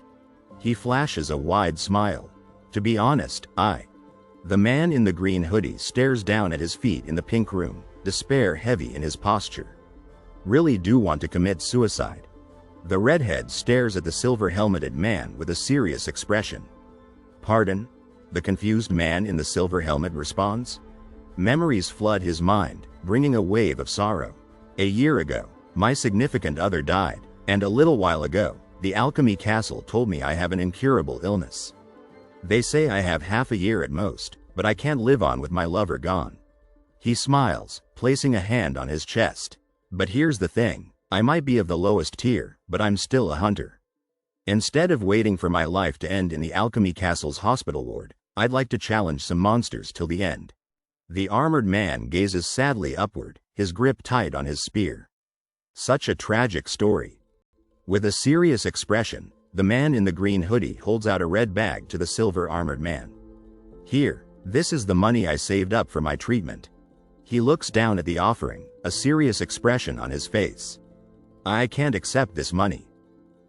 The man's face is etched with worry. Since I'll disappear anyway, I want to go without leaving anything behind. He keeps his back to the viewer, his request barely a whisper. Mr. Guard, please don't leave any records of my entry either. The worry in the guard's eyes deepens. This is my last request as a hunter. He grips his spear, a hesitant look on his face. I understand, please go on ahead, I didn't see anything. The redhead glares at the two men. You're both fucking dumb, are you two filming a movie? The guard stands alone beneath the archway, his gaze fixed on the ground. The red-haired woman stares down at the man in the green hoodie. Does it matter how, as long as I reach floor 10? He asks from below. The cloudy sky looms over the treetops, the words, floor 10 inches hanging heavy in the air. The two men stand before the imposing gray building, their gazes fixed on its upper floors. The man in the green hoodie walks towards the red-haired man lounging on the wall. A floor that should have been cleared by Yu Su-ha. He observes, his brow furrowed. A woman with long pink hair peeks nervously out from a doorway, her brow creased with worry. The man in the green hoodie cowers back as a man with long red hair lunges at him, his leg raised high. Two dolls with glowing red eyes stand ominously on the stairs, a legion of similarly eerie figures behind them. Teehee, echoes from the stairwell. The two dolls continue their chilling laughter, their red eyes gleaming in the dimly lit room. Tee-hee-hee-hee-hee, their unsettling giggles fill the air. The man with red hair watches the inferno raging below with a delighted grin, while the frightened woman beside him shrinks back. Will you play? He asks excitedly. What should we play? The woman scrambles for ideas, fear tainting her words. Freeze tag? What's the time, Mr. Wolf? All the ice melted, and the wolf is dead. Let's play hide and seek. The man in the green hoodie stands amidst the flames, a determined look on his face and his eyes glowing red. The challenger is one person. Hunter Kim Gong-ya announces a booming voice. That's right, play with us. Play hide and seek with us. The eerie voices chime in from above. He squares his shoulders, a flicker of resolve in his eyes. All right, I'll play. The words, Black Dragon, stark white against the black background, announce the presence of the formidable guild. Black Dragon, the guild that has secured its spot as the strongest guild since the opening of the tower. The purple-haired woman shoves her way through the throng of reporters, her face a mask of fury. Unfortunately, it has achieved its 30th failed raid today, a voice announces above the chaotic din. The unseen woman stands on the platform, the weight of the crowd's gaze is heavy upon her. What do you think was the reason you failed? A voice inquires from the assembly. The purple-haired woman strides confidently down the street, her head held high despite the flashing cameras and the clamor of the crowd. The woman with purple hair stands tall, her expression serious. There is nothing wrong with our skills. She raises her phone, a sly smile playing on her lips. We just had a bit of bad luck. The man with the sinister smile throws his head back and laughs. Who said that? The man in the red jacket raises his phone, a triumphant smirk on his face. Floor 10 has been cleared. Luck is also a skill, losers. He taps his temple, his smug expression unwavering. Here's the interview, later known as the loser assertion. The group of young women, their red eyes burning, stand before a wall of flames. Clear floor 10? One voice asks. The boss stage starting. Another adds. Floor 10 boss monster hellfire maiden. A third chimes in. Play with us? They chorus, their voices dripping with menace. The man in the green jacket stands on the platform, flames licking at his heels. Promise to make it fun? He asks. The remnants of the room blaze fiercely, the air thick with smoke. Clearing floor 10 is relatively simple. Reads a message amidst the wreckage. You're it, who's the real one? Another taunts from below. Flames engulf the room, casting an eerie orange glow on everything. Hidden somewhere in this mansion, a voice whispers through the crackling fire. The boy with black hair grins mischievously, while the red-haired girl beside him flashes a wide, unsettling smile. Find me, they chant in unison, their voices echoing through the inferno. The man in the green hoodie screams, fear twisting his features as he stares at the magical flames surrounding them. You need to find the real doll and destroy it. These aren't just flames. The red-haired man beside him explains, his expression grave. The man in the white coat coughs, struggling to breathe through the searing heat. It's hellfire created with aura. No matter how much you protect yourself with your aura, 10 minutes is the time limit one can handle these flames. The man in the red jacket slams his fist down, a scoff escaping his lips as he surveys the scene. But it would have no effect on a hunter that uses a fire-type aura. Another dud. The man in the green jacket coughs violently, his gaze flickering over the group of young girls dancing amidst the flames. Ready or not, they sing, their voices eerily cheerful. That's why he was able to clear it safely, he rasps. Yet he has the audacity to claim that luck is also a skill. Cough, cough. The red-haired man glares down at the figures struggling below, a cruel smile twisting his lips. Come and find us, he taunts. You're the zombie that survives off of luck. The man in the red shirt throws his hands up in exasperation, confusion evident on his face. What do you mean, I survive, off of luck? Damn, it's hot. The man in the green jacket stumbles back from the flames. Look at this, I'm barely hanging on with my aura. The red-haired man glances at his companion, concern furrowing his brow. Well, you'll hit your limit in a minute. The man in the green jacket spins around to face his companion, his expression a mixture of anger and desperation. Your limit? He repeats. The red-haired man throws his head back and laughs, a triumphant glint in his eyes. Just so you know, old man Marcus can withstand these flames for 30 minutes.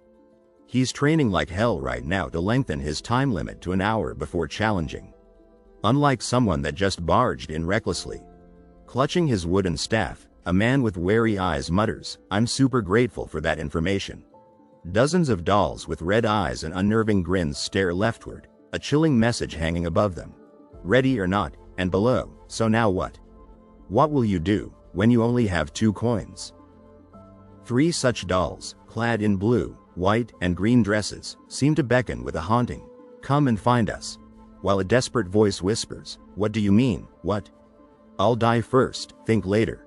Perched confidently on a railing, a red-haired man in white shrugs off the question. You think your aura will exponentially grow if you die here? A single hand points skyward, accompanied by a challenging statement. Guess the right doll immediately, which is a 1 in a million chance. The brown-haired man in the green hoodie gapes in astonishment as a voice advises, or get so good at using your aura that you can last in this flame until you find the real doll. A bandaged hand reaches out, the owner hidden from view except for a glimpse of the green hoodie and brown hair as they glance back in fear. Smirking with red-rimmed eyes, the man in the green hoodie stands with hands in his pockets opposite the seated, white-clad man, who offers a peace sign as a voice mocks, yet you only bet 2 coins like an idiot? You probably can't do it. The man in the green hoodie turns away, a smug look on his face as he counters, you forgot about option 3. Holding his breath, the man in the green hoodie clenches his fist, determination etched on his face as he declares, let's see who will win after I die. Desperation etched on his face, the man in the green shirt sprints with all his might, flames licking at his heels. A timer appearing below. My aura will run out in. He skids to a halt before a group of children huddled within a fiery circle, his eyes darting frantically as the seconds count down. 10 seconds. And he mutters, "Why don't I just grab a random one?" Among them, a young girl in a pink dress bites her lip, her eyes wide with worry. Another girl, with mischievous green eyes and a red shirt, peeks out, asking playfully, "Will you play with me?" Got it. The man breathes, scooping the girl in the red dress into his arms, shielding her from the inferno. Her eyes widen in terror. Suddenly, she cries out, "BZZT," as a surge of energy erupts from her. A hand reaches down, pulling her free from a sticky substance as she yells frantically, "I'm not it. I'm not it. I'm not it. I'm not it." Her small face contorts in fear, still repeating, "I'm not it. I'm not it. I'm not it. I'm not it." Gripped by panic, the man in the green hoodie stumbles back, clutching a chain. "I'm not it. He cries out, I. As his body begins to melt, viscous liquid dripping down his face, consumed by the red structure. 3 seconds. The clock ticks down, flames swirling around the man in the green hoodie as the circle of children trapped with him scream in terror. Did they really have to put on this kind of show? A voice mutters, and the man in the green hoodie peeks out from behind a tall, red-haired man with a stoic expression. He clutches at his chest, his face racked with pain, as if an invisible force crushes him. How could one possibly understand the Great Tower? Echoes a chilling question. It's a psychopath that gives a cheat-like skill to a little shitling like you. He spits, rage contorting his face as he glares at the unseen accuser, children shrinking back from his fury. Exhaustion washes over him, the fire a dull roar compared to the turmoil inside. "Do you really have to say it like that?" he mumbles, staring at the ground. "I second." A voice cuts through the air, and the man in the green hoodie winces, shards of glass reflecting his terrified face. He throws out a hand, a strangled cry escaping his lips as the golden chandelier blazes behind him. Ah! The room, once opulent with gold trim, is now an inferno, flames consuming everything in their path. A lone figure in a green hoodie races through the blaze, desperately seeking an escape. Ah! A searing pain rips through him as a voice booms, "Time's up, zombie." It burns. Flames engulf his vision. Burns. The voice echoes, filled with righteous fury. "And you're a pervert that exceeds the tower. No matter how great a hunter you want to be, to willingly go for a plan where you burn to death." The red-haired man howls in anguish. Then, a chilling laugh escapes him. "I'll acknowledge you, Kim Zombie. You're a real pervert," he wheezes between chuckles. "Ah!" A blue box materializes, stark against the darkness. "You have died." The man in the green sweater sits up, eyes wide with disbelief. Above him, the blue box announces, "The condition for your skill has been fulfilled by your death." Phew! He exhales, a shaky laugh escaping his lips. His expression hardens, a determined glint in his eye, randomly copying Monster Hellfire Maiden's skills.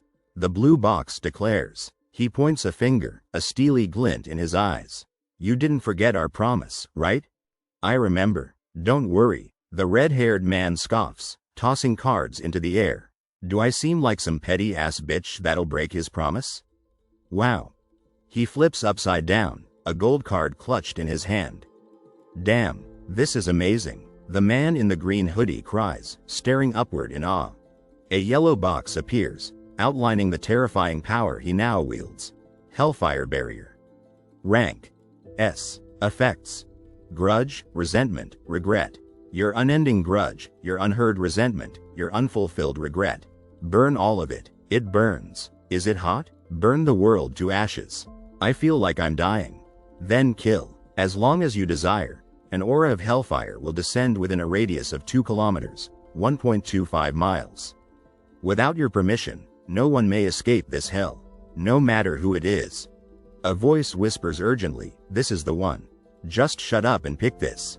This is the only S-rank skill this boss monster has, anyways. Whenever you want, the hellfire from earlier will go boom." The red-haired man grins, extending a hand, palm out.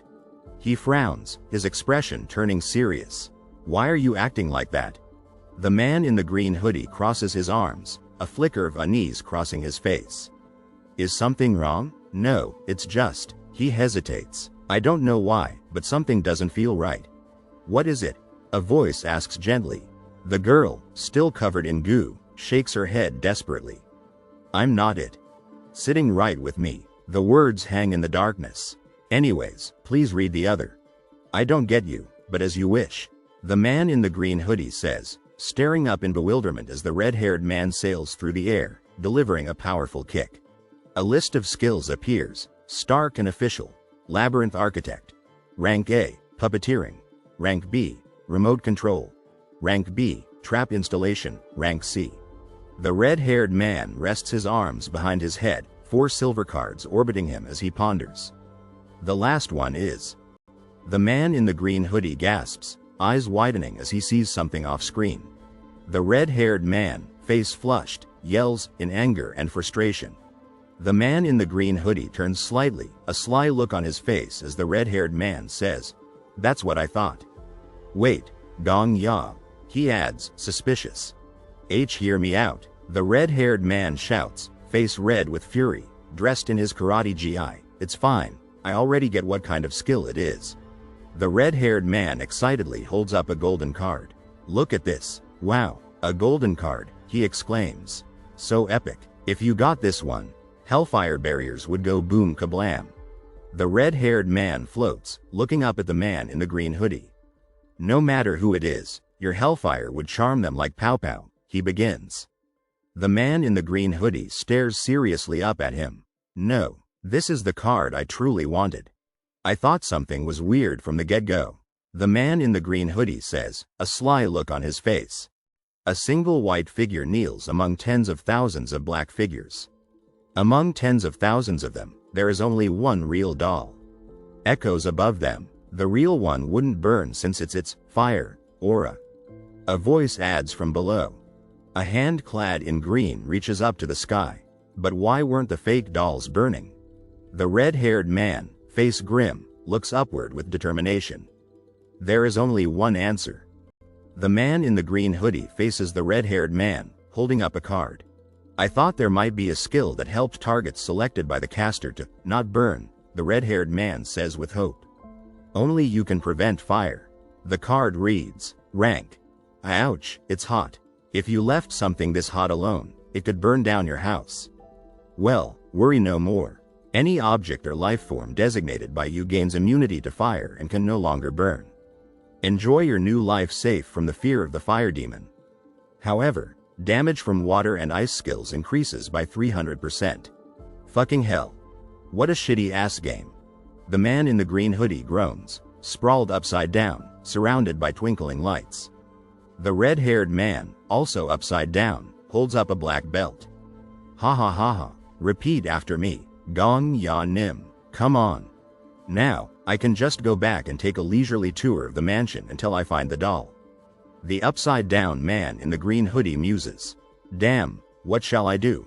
The game just got too easy. You are penalized by the skill. A message appears. Wait, trauma? The man in the green hoodie cries as the red-haired man hangs upside down above him. Recreating trauma of an opponent that killed you. The message above him reads, the level of the penalty is weak. It adds below the red-haired man. What in the? The man in the green hoodie says, bewildered. The bright blue sky is dotted with fluffy white clouds, recreating the trauma of the monster Hellfire Maiden. A large, 3-story house sits peacefully behind a black, wrought iron fence. A purple butterfly, wings glowing, flutters upwards, 3 glowing diamonds trailing below. Sir, I'm so hungry. It calls out. The man in the green shirt turns towards his door. A young girl with white hair stands in the doorway. Could I get a piece of bread? She asks, hands clasped. Even just the crumbs, she adds desperately. The young girl, terrified, runs down a set of stairs. Why the fuck is a homeless kid the first thing I see in the morning? A voice complains. A woman in a purple dress walks down the street. Just one piece of bread, she pleads. Aren't there a lot of homeless kids in the neighborhood recently? A man in a brown hat comments to a nearby woman. It's okay even if it's moldy. The first woman says desperately. A small child in a white hooded jacket walks through the street, head down. Food is scarce because of the famine these days too, someone says. I'm so hungry, a man nearby adds.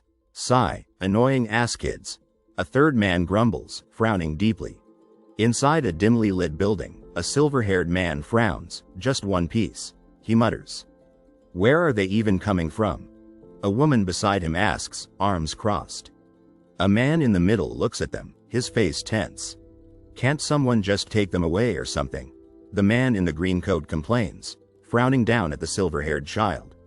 Ow, the child whispers, a pained smile on their face. I'm so sorry, sir.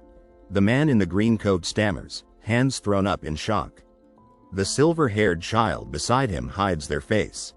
The silver-haired child shrinks back, yellow eyes wide with fear, as a gloved hand reaches out to touch their hair. Do you not have parents? The red-haired man asks sternly, reaching out a hand towards the silver-haired child. The child looks up at him, their expression heartbroken. You seem hungry, a gentle voice says. The silver-haired child looks up, tears welling in their yellow eyes. And your body is aching too, right? Come with me, the red-haired man says with a sly smile, his eyes gleaming with mischief. A large, white building stands tall, a beacon of hope. I'm a doctor, a voice announces, and I have a lot of friends for you at home. I'll help.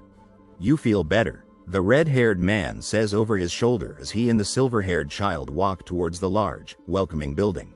The massive metal gate, bathed in white light, seems to radiate gratitude. Thank you, kind sir, is etched across its surface. When can I go out and play? The man in the top hat murmurs sadly from his prison cell. I'm so hungry, the man whispers, clutching the bars of his cell. In the background, another man in a green coat and hat watches impassively. Be patient, the man in the green coat purrs, a sinister smile playing on his lips. Polished black shoes click across the brick walkway. Only animals succumb to their urges. The man in the green coat declares. Just because you were birthed by a beast doesn't mean you should. Mean you should be raised like one too. The man finishes, his foot coming to rest near the terrified face of a white-haired woman trapped behind bars. I know you orphans very well, the man in the green coat says, a cruel smile twisting his features. He brandishes a knife, standing over a cowering woman bound in chains. You don't work because you say you're too young. A voice spits, filled with disgust. And you spread diseases from village to village. The man in the green coat throws back his head and laughs, his eyes glowing red. In his hand, he holds a bloody knife, standing over a young woman bound in chains. And I'm a nice man who has the duty of getting rid of kids like you. The man says, the sharp point of his knife inches from the terrified face of the white-haired woman. The man in the black hat glares menacingly, a cloaked woman standing behind him. The current famine is caused by these orphans, he proclaims.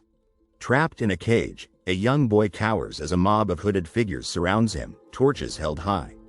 They are witches' kids, the poison of our land, the dirt of our society. They roar, their voices filled with hatred. A hooded figure raises a glowing stick towards the heavens, his face a mask of desperate hope. We will sacrifice you to God and save this land.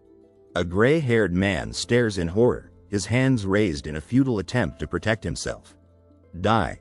The mob screams, their faces contorted with rage, a torch illuminating their bloodlust. Kill them, a lone figure shouts, his fist clenched, his face a mask of pure hatred. A splatter of red stains the black, accompanied by a single, chilling word. Ahahaha. Kind sir, a voice calls out from the shadows. A young boy sits in a cage, his shoulders slumped in despair. The number of sacrifices is dwindling. The voice continues, we should get a couple more before the next ritual. Taking our friends? A voice asks from below. Above, a pair of legs dangles lifelessly, a bloody baseball bat and hammer lying discarded on the ground. Why do you keep on hurting us? A voice cries out from inside one of the cages. Chains hang ominously from the ceiling. Why? Whispers a young boy trapped within. A man in a green hoodie stands on a tiled floor, his gaze fixed on the ground where 2 knives and a broken baseball bat lie amidst bloodstains. If the other hunters get to it first, our profits would dwindle. He says to the man trapped in a cage, who stares up at him with terror in his eyes. Suddenly, The man in the green hoodie finds himself in a dark room with brick walls, his face etched with shock and disbelief. Wow. What the fuck is this? He exclaims, turning to the source of a voice. Were you also watching? It asks. I was here from the start. Another voice replies from his right. I didn't know you were in here. The man in the green hoodie hangs his head, resting his forehead on his hand, accepting his fate as a man with long red hair stands behind him. Either, the red-haired man says. I guess we're both just animas right now. A man with short pink hair stares up in confusion and anger. Well, that's not that important. A voice booms. What kind of crazy fuckery is this? He yells back, his anger rising. Who is he telling to repent? The man in the green hoodie watches with a worried expression as the red-haired man turns, revealing sharp teeth in an angry snarl. He turns his back to the red-haired man, fear gripping him as he takes in the dark, brick walls and the blood staining the floor. This is probably the origin of the boss on stage 10. A voice echoes around him. A wave of surprise washes over him as he reads the text floating before him. Trauma of your killer. It reads above a single line of dialogue. I had no idea. I didn't know that monsters used to be humans. He finds himself in another room, this one inhabited by a man with long red hair kneeling on the ground in a white shirt and pants, a hammer and knife discarded before him. Not all monsters, though. Generally just bosses. A voice tells him, boss monsters are made based on real-life events from different worlds. The man in the green hoodie whirls around, his face a mixture of shock and anger. They're all otherworldly lifeforms, heroes, etc. The voice continues, and it only becomes more frequent after the 11th floor. Why didn't you tell me that before? He demands. The red-haired man keeps his head bowed. You never asked. In the dimly lit jail cell, the man in the green hoodie clutches his stomach. I'm hungry, he mutters. But this is my first time seeing the origin, he adds, glancing at the unconscious man in a white karate uniform slumped against the wall. A man in a black suit with slicked back blonde hair walks solemnly down a dark hallway, a flickering candle illuminating his path. Is anyone here? He asks. I knew that they were from other worlds. He continues, his gaze fixed on the door ahead, but there was never a way to find out what had actually happened to them. The darkness presses down, heavy and suffocating. It's different looking at it myself. A voice whispers, the words tinged with sorrow. Fucking shit. A burst of movement shatters the quiet as the man in the black suit spins around, kicking the man in the green hoodie with brutal force. The red-haired man watches in surprise, his eyes wide. The man in the green hoodie stumbles back, his eyes widening in fear as a hand materialized from thin air, a lit candle illuminating a pale face. This always happened, a voice whispers, the words hanging in the air. Flames roar, engulfing everything in their path. Fire. A voice screams over the crackling inferno. Somewhere in every world? Panic erupts as people rush down the hallway, their faces etched with fear. Wait. A man in a white robe yells, pushing his way against the tide. Hurry, leave the mansion. Another voice shouts from the back. Grab all the valuables before you leave. A heavy silence hangs in the air as the man in the black shirt sits on the edge of the bed, his gaze fixed on his hands. Behind him, a man with long red hair watches silently. The red-haired man stares intently at the slumped figure on the bed, his brow furrowed in thought. He murmurs. The man in the black shirt turns, his expression strained. I know it's a depressing situation. The man in the white karate outfit says. But there's nothing we can do about it now. Wow, is that really the first thing you're going to say? The man in the black shirt replies. The red-haired man glares, his expression hardening. But what are you going to do about it? That's how the real world works, he spits. Yeah, I have a shitty personality. The man with the bandaged hand runs a hand through his hair, worry etched on his face. That boss is now just a monster, and the kids from that origin are all dead. He says, for a long time now, too.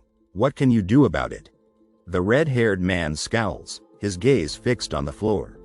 Find the real doll and kill it, a voice commands. But this is from another world, he protests.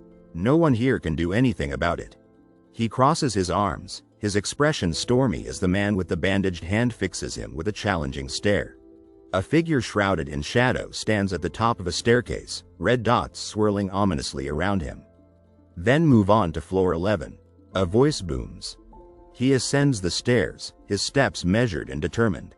20, 30, 40, 50. This is what you have to do now that you've decided to climb the tower.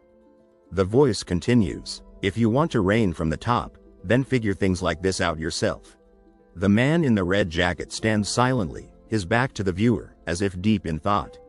That's probably how he begins. He continues up the stairs, his gaze fixed on the steps ahead. The Flame Emperor thought too. A voice agrees from beside him. The red-haired man turns, his expression grim. Yu Su-ha would have 100% found the doll and killed it. He states, whether he saw the trauma or not, with no hesitation.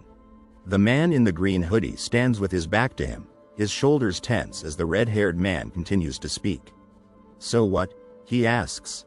Standing on the rooftop, the man in the green hoodie stares out at the sprawling cityscape, his shoulders slumped. I don't want to be like that bastard, he mutters. So what are you gonna do? A voice echoes from the building behind him. The woman with red hair throws her hands up in exasperation. Are you a child? She exclaims, rounding on the man in the green hoodie. Are you not going to clear the floor because you don't want to be like him? He glares at the metal bars in front of him, his jaw clenched tight. You have to get rid of the boss if you want to clear the stage, you dumbass zombie. The woman yells. Says who? He shoots back, defiance blazing in his eyes. He lunges, landing a solid punch on the red-haired man, who stumbles back in surprise. Damn it, I was so stupid, he groans, his anger tinged with regret. The red-haired man recovers quickly, his expression hardening as he faces him. What are you talking about? He demands. I'm saying I'm stupid, and so are you, the man in the green hoodie yells back. He turns away, his shoulders slumping as a wave of despair washes over him. God damn it, everything was laid out for me, but I didn't even notice. A voice breaks the silence, heavy with meaning. Remember the S-class skill you told me to choose? Who do you think I am? Another voice replies, laced with amusement.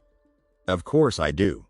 The red-haired man crosses his arms, his annoyance evident in the set of his jaw. A man in a long black robe walks slowly, his gloved hand clasped around the wrist of a young woman with long white hair. Grudge, resentment, regret, he murmurs. A distressed man in a striped uniform suffers, chained within a dark cell as a message hangs above. Your unending grudge, your unheard resentment, your unfulfilled regret. Burn all of it. An ominous statement hangs in the air. As long as you desire, an aura of hellfire will descend within a radius of 2 kilometers 1.25 miles. Without your permission, no one may escape this hell. No matter who it is. Leaning against a wall, a sad man with black hair in a dark green hoodie is questioned. Don't you think something is wrong? An irritated man with red hair and a beard, dressed in a white uniform, looks to the side and demands, what are you talking about? What's wrong with the skill? The final part. The man with black hair, now clad in a green jacket, reddens with anger as the words hang in the air. Without your permission, no one may escape this hell. No matter who it is. Holding a walkie-talkie, a serious woman with black hair in a black jacket questions, then how did the Black Dragon Guild escape without killing the boss? Arms outstretched in surrender, the man with the green hoodie mutters, I don't know. I'm not sure. Below a large chandelier engulfed in flames, a chilling realization emerges. There's only one possibility.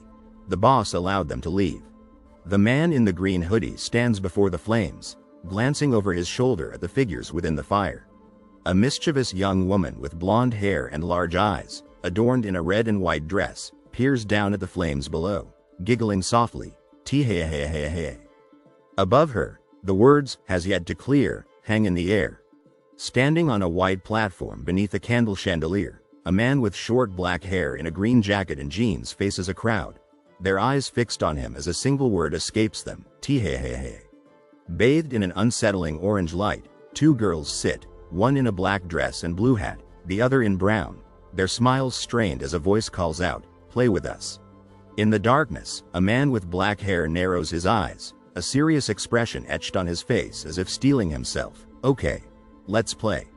He smiles broadly, hands raised, glowing with an eerie orange light. Within a room, beneath a grand chandelier and a looming window, flames dance as a message appears. Activating skill. Only you can prevent fire.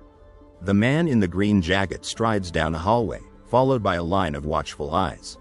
Two dolls, one in green and white, the other in white and yellow, share a look of shock, their words tumbling over each other. Huh? That man isn't burning. Isn't it hot? He flashes a nervous smile at a girl in a yellow dress beside him. So you can play with us? Yep. With a serious expression, a man with brown hair observes the inferno behind him, a voice booming. It's hide and seek, right? Watch out, I've never lost a game of hide and seek in my life. A confident smirk plays on the lips of a green-haired man in a green hoodie as he stands before a crowd of wide-eyed dolls. A nervous whisper escaping them, it's a weird old man. Covering his eyes, the man in the green hoodie smiles playfully, calling out, hurry. Everyone, hide, I'm gonna get you soon. A game of hide and seek with kids who couldn't go anywhere. Hide well, let's go hide super far. Somewhere he'll never find us. Don't get caught by him. Cry the terrified children as they scatter. A man in a white karate uniform floating menacingly above, while the man in the green hoodie joins them, covering his eyes. Anxiety washes over the man in the green hoodie as he calls out, hand outstretched, okay. I'm looking now. A child in white pants and a black jacket, a blue ribbon bobbing in their hair, looks up in fear, hand raised, I got you. Nope, it's not me. Frustration mounts as the man in the green hoodie, a small child in his arms, searches, a chorus of voices rising around him. Hey. Is it you? Nope, not me. How about you? Not me either. Nope. It's harder than I thought. Is it you, then? He wonders aloud, placing a hand on the head of a red-haired child in the circle of expectant faces. Nope. Try again. Disappointment clouds the face of a man with long red hair in a white shirt as he turns back to look at three long, tongue-like objects lying on the floor. An empty doorway stands open, a golden candlestick glimmering nearby, as a voice whispers, hey, are you appeasing their spirits? 5 children, their faces beaming, sit on a red carpet, ankles adorned with bracelets, one kneeling beside another, gently touching their hair. Flames lick at the staircase behind them as 4 children look up, fear etched on their faces, towards a man in a green hoodie, a gentle hand resting on one child's head. Nope, not me, calls a voice. It's not me, too. Not me. The man in the green hoodie cries out, crouching low on the stone stairs as a girl with melting red hair sits behind him, a small boy with blonde hair clinging to his knees, eyes wide with fear, as flames lick at the bottom of the steps. Nope, not yet, me neither, echoes through the desolate passage as the man in the green jacket hurries away, a small girl in a pink dress clutched in his arms, flames raging beside them. Are you? A voice trails off, the only sound in the stillness surrounding a lonely wooden cage. Inside, a small child with gray hair and mischievous yellow eyes sits within the metal bars, their blue and white dress a stark contrast to the cold gray floor. A young girl with short silver hair, a mischievous glint in her one open yellow eye, the other stitched shut, stares ahead, a black bow tie contrasting sharply with her light blue dress and dark red lipstick. Crouching beside a wooden cage, the man in the green hoodie peers down at a small girl with silver hair in a blue and white striped dress, her expression uncertain as he asks, going to play with us? A child with white hair and yellow eyes, clad in a blue dress, flinches as an unseen hand strokes their head, the words, I got you, hanging in the air. A confident smirk spreads across the face of the man in the green hoodie. You're it. He declares, looking off to the side. Confusion washes over the child with white hair and yellow eyes as they look up, startled, an unseen hand still resting on their head. Kind sir, a voice calls out as a child with white hair and yellow eyes cries, face stained with a viscous liquid, their expression a mixture of shock and despair as an unseen hand wipes at the dripping substance. Slumped in a blue dress, a baby cries silently, saliva dripping from their chin, their tiny hands clenched tight, a picture of sadness and helplessness. A boy with white hair throws his head back and beams, an unnervingly wide smile revealing sharp canines as an unseen hand hovers above him, a disturbing juxtaposition of innocence and something more sinister. Thank you, the man murmurs, his gray shirt the only visible feature as he stands with his back to the viewer, a sense of quiet gratitude emanating from him. Despair hangs heavy in the air as two men stand within a prison cell, one kneeling, feeding a piece of fabric to a flickering fire, the other, his red hair a stark contrast to the gloom, staring down at the floor, a heavy chain dangling from the ceiling. On a futuristic screen, a message glows. Cleared by party of one, Hunter Gong Ya. Calculating clear rewards. Complete. Two men, one in a green jacket, the other in white with red hair, stand before a towering building, bare branches framing the message hovering above. Rewards will be redeemable 24 hours later, once you enter floor 11. Why the long face? A voice asks as a man with dark hair, his green hoodie blending with the verdant trees, walks with a heavy heart, his gaze cast down. Clearing a hidden stage is something I barely did too. A voice calls out, tinged with pride, but you did it in one try. You'll probably get nice rewards too. Sigh. You probably won't get it. The man in the white martial arts uniform states, hand outstretched towards the dejected figure in the green hoodie, who stands head bowed, you don't have a heart. I just feel like the world kind of sucks. The man in the green hoodie mutters, hand covering his mouth as he stares ahead, lost in bleak contemplation. The scene we saw at the boss stage. Things like that happen no matter what world you're in. The man in the ripped karate uniform frowns. I mean, that is just how life is. The two men walk solemnly side by side. Ah, whatever, I'm not fit for things like this. The man with red hair screams, clutching his head as the other man watches. By the way, I'm pretty impressed. Clearing the stage in your own unique way. It's a compliment. He places a hand on the confused man's shoulder. This is kinda Seuss. The man in the karate uniform smirks confidently. Hey man, I can recognize a great man when I see one. You got through this stage on pure skill and no luck. And besides, we're partners. I should be happy for you. He spreads his arms wide, looking at his partner. This is a public service announcement. His face is shocked as he stares past his partner. Floor 10 has been cleared. Brightly colored fireworks explode across the night sky. Floor 11 will open in 24 hours. The city waits below the announcement. Three people look up at the display. Anon 1 second ago, what's going on? What's with the fireworks? Anon 1 second ago, they're shooting fireworks. Is this on all floors or just the first? Someone stares up in awe at the purple and white fireworks. Even a large man in the forest is mesmerized by the show. Anon 1 second ago, I'm on the third floor and there are fireworks here too. 24 hours 0 minutes and 0 seconds, flashes across the sky. Anon 1 second ago, did anyone see the announcement that floor 10 was cleared? Anon 1 second ago, was it Black Dragon? But where was their announcement? The man in the green hoodie checks his phone. Anon 1 second ago, the Hunter Association had said that they would clear it in 2 weeks. It's finally time to enter the main story. The light intensifies. 23 hours 59 minutes and 58 seconds. I've seen something similar in my past life. The red-haired man stares intently at the other, who thoughtfully watches the fireworks. This is my second time too. 4 people gather near a window, some looking out at the fireworks, others at their phones. If the other hunters get to it first, our profits would dwindle. He nervously eyes his phone. Anon, it's not Black Dragon. Black Dragon's rankers are in a cafe on the first floor. Photo attached. Anon, I'm at the shrine right now. And it's also not the Heresy Inquisitor. His jaw drops, pointing at the message as the priests behind him look on. Anon, none of the guilds cleared it? Then isn't it the Sword Saint? Anon, the Sword Saint is currently drinking milk next to me. Photo attached. WTF does this mean? Anon, this doesn't make any sense. Anon, no one knows who cleared it. Anon, then who was it? How does it feel to be promoted from a random extra to a main character? He smirks, arms crossed confidently. Fireworks paint the sky as the young man gazes upward thoughtfully. It's fucking great, he smirks, pleased with himself. I feel like the world is mine. Right? A smug grin spreads across his face. Don't get ahead of yourself, though. All you did was clear floor 10. But, you're the man closest to the top. He smiles confidently as the other man smirks down at the floor. I know. Mr. Hunter, M.I., and all that's left is actually getting there. He races after the fleeing man in the helmet. Just now. Are you the one who did it? The armored man yells furiously. See, clearing the 10th floor. I don't know what you're talking about. He stares in confusion. Deng, deng, asterisk. You're the only one who challenged floor 10 today.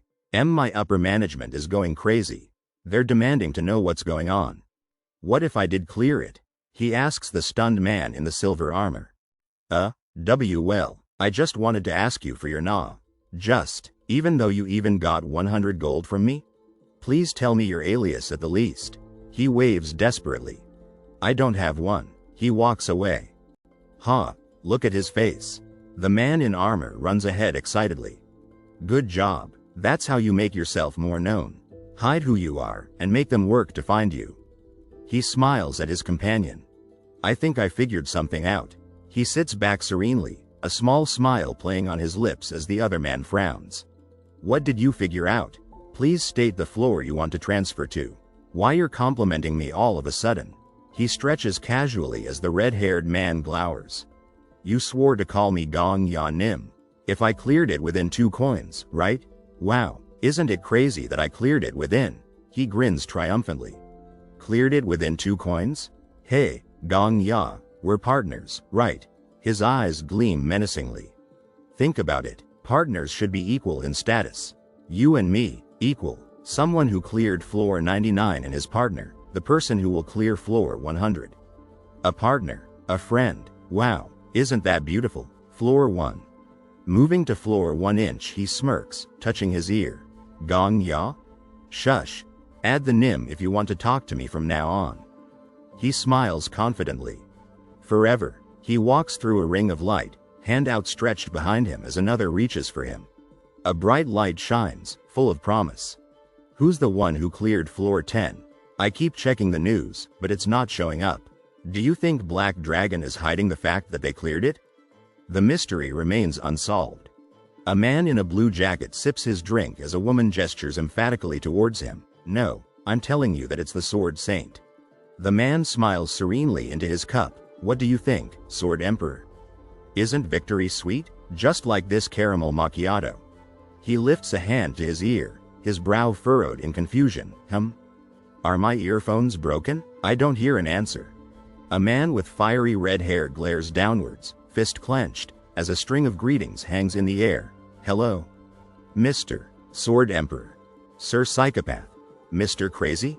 The man with the earphones smiles brightly, a hint of surprise in his eyes as the red-haired man behind him growls, yes. He grins at someone off-screen. Wow, I can hear you again. I thought you went deaf for a second.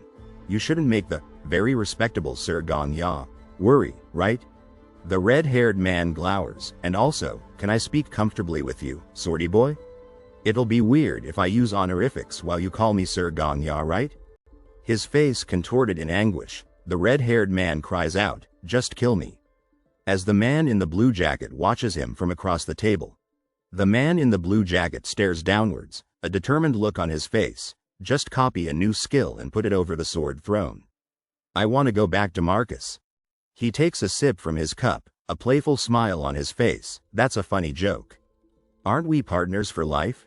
As the red-haired man beside him smiles too. The sky shimmers, painted with clouds and stars as a digital clock shines brightly. 22 hours 32 minutes and 50 seconds. It's been about an hour and a half. I think it's almost time to get here forever. In a cozy cafe with exposed brick walls, a man in a blue shirt enjoys his drink, lost in the music playing through his headphones. A fluffy brown cat, collar bell jingling, looks up with an excited meow. Wow, I can't believe this high of a ranker would come in person. Nya. The man in the blue shirt chuckles, holding the cat gently against a cheerful, cat-themed background. Well, no one knows about this cat, yet. I guess I should pretend to not know, too. Are you lost? Do you want to play with me? Nyan. His eyes widening in surprise, the man in the blue shirt looks up at the armored figure beside him. I heard she was obsessed with cats, but this is some impressive acting. Excuse me, but are you Hunter Kim Gong Ya? Inside the bustling cafe, 5 figures stand together, their faces serious and alert. The man with the headphones sits on the floor, lost in thought. He glances sideways, a knowing smirk playing on his lips as he holds up a hunter ID card. I was wondering how long it would take, but it took exactly 1 hour and 30 minutes. Hunter Kim Gong-ya. Across the street, a group huddles together, voices urgent. We found him, in the cafe across the street from the bank. Don't worry, I won't let the other guilds take him. A man in gleaming armor approaches the man in blue, a confident grin on his face as he points towards him. Nice to meet you, I'm a director of the Civil Militia Guild. If you come to our guild. A man in a white shirt wrings his hands, a nervous question mark hanging above his head, as a man in a suit stands behind him. I'm sorry to interrupt you, but let's go over some rules first. The man in the green jacket throws his hand up, face creased with worry. First, don't tell the media about my name. Until when? And the reporters are going crazy right now. There's a limit to how much we can hide. A hand gives a confident thumbs up to the man in the red jacket. Not for long. Settling back in his chair, the man in the blue sweater smiles down at the ginger cat nestled comfortably in his arms. He glances at the text floating above, just until the clock reaches 0 hours 0 minutes and 0 seconds. I just don't want to run into reporters while trying to get to floor 11. The man in the black jacket nods curtly as the woman beside him beams. If that's all, and secondly, this is a public place, so let's respect the other customers. The man in the blue sweater says mildly, even as the woman beside him squirms under the attention. A blonde man snaps a picture with his phone as the woman in the background hides her face in her hands, her companion looking down awkwardly. The man in the blue sweater clutches his mug and cat protectively, his face flushed. Excuse me. We're from the Hunter Association. How much would it take to rent this cafe for an hour? The woman in blue fixes her eyes on the cafe owner as the red-caped man behind her chimes in. Hey, order some drinks too. 1 drink per person. Beaming brightly, the man in the teal shirt spreads his arms wide. Thank you so much. If you come to the Chun Moon Guild next time. 3 cups of coffee sit on the table, steam curling gently from their depths. T.N. Celestial Martial Arts Clan. Now. 6 figures sit around a table, the air thick with anticipation. Let's start negotiating. Start the bid. The blonde man whirls around, eyes wide with surprise, as the man in the suit behind him announces calmly, Civil Militia is willing to offer 10,000 gold as a signing bonus. The man in the suit leans back, a smug look on his face. The militia's really flexing how broke they are. Join the Adventure Guild. We will offer 20,000 gold and an executive position. The blonde man slams his hands on the table. Come to our Chun Moon. We will give you the trainer role and 25k gold. A trainer's position is just a hassle. If you come to our Omnipotent God Guild, we will give you an honorary position. The man in the blue shirt leans forward, determination etched on his face, as the woman beside him nods firmly. The Hunter Association, please become our ambassador. Disbelief and frustration color the air. The militia will offer 36k gold, the undisputed rank I without belonging to a guild. Can the broke guilds stop bidding? Why are you even increasing it by the thousands? An existence like that makes people question the importance of guilds. The Alchemist Castle will. The man in the blue shirt stares ahead, brow furrowed with concern, as 2 figures loom behind him. If someone of his caliber suddenly shows up. A hush falls over the room. Sang Ryan, 50k. In the quiet cafe, the 2 men chat as the woman in blue listens intently. Startled, a brown cat leaps from its perch, its gold collar glinting as it darts away.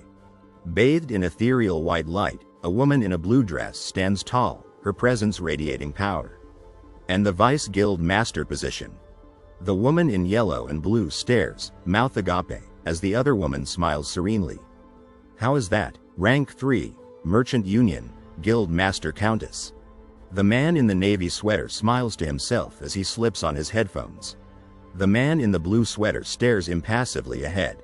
You've got some nerve. You don't seem that surprised even though a cat just turned into a lady.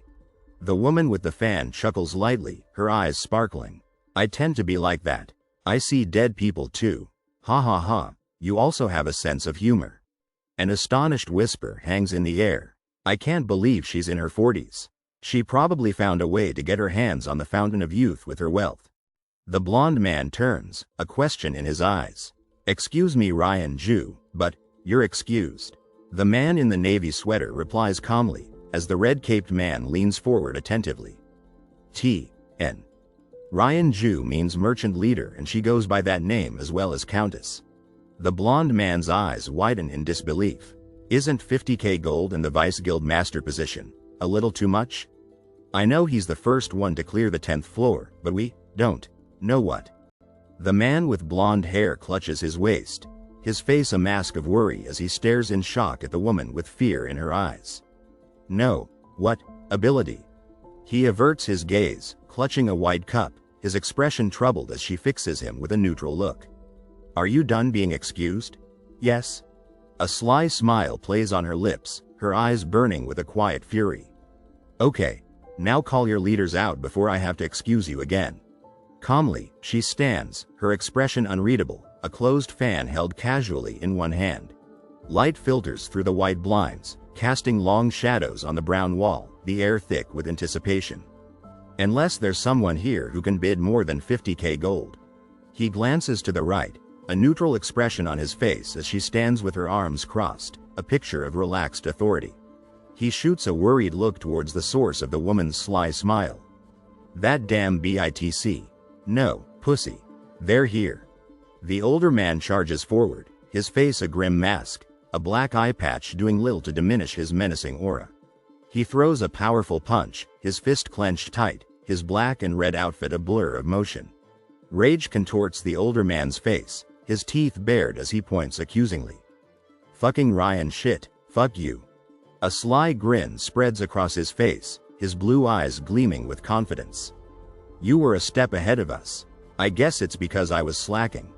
He shrugs, a relaxed smile playing on his lips. We weren't slacking, per se. Our job is to keep the hunters in order, after all. Ryan Ju is just ridiculously fast. Arms folded, he stands with quiet determination, his gaze serious beneath the blue and gold helmet. A stern expression hardens her features, her silence speaking volumes. He glares, his expression thunderous. It's about time you came. He swivels in his chair, eyes wide with shock.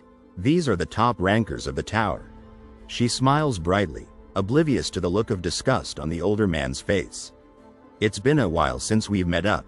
It seems like it was just yesterday that we were clearing floor 2 together. I guess we're old now. Shut up before I make cat soup out of you. His jaw drops, eyes wide with astonishment. 50k gold? Vice Guild leader? I know wasting money is your hobby.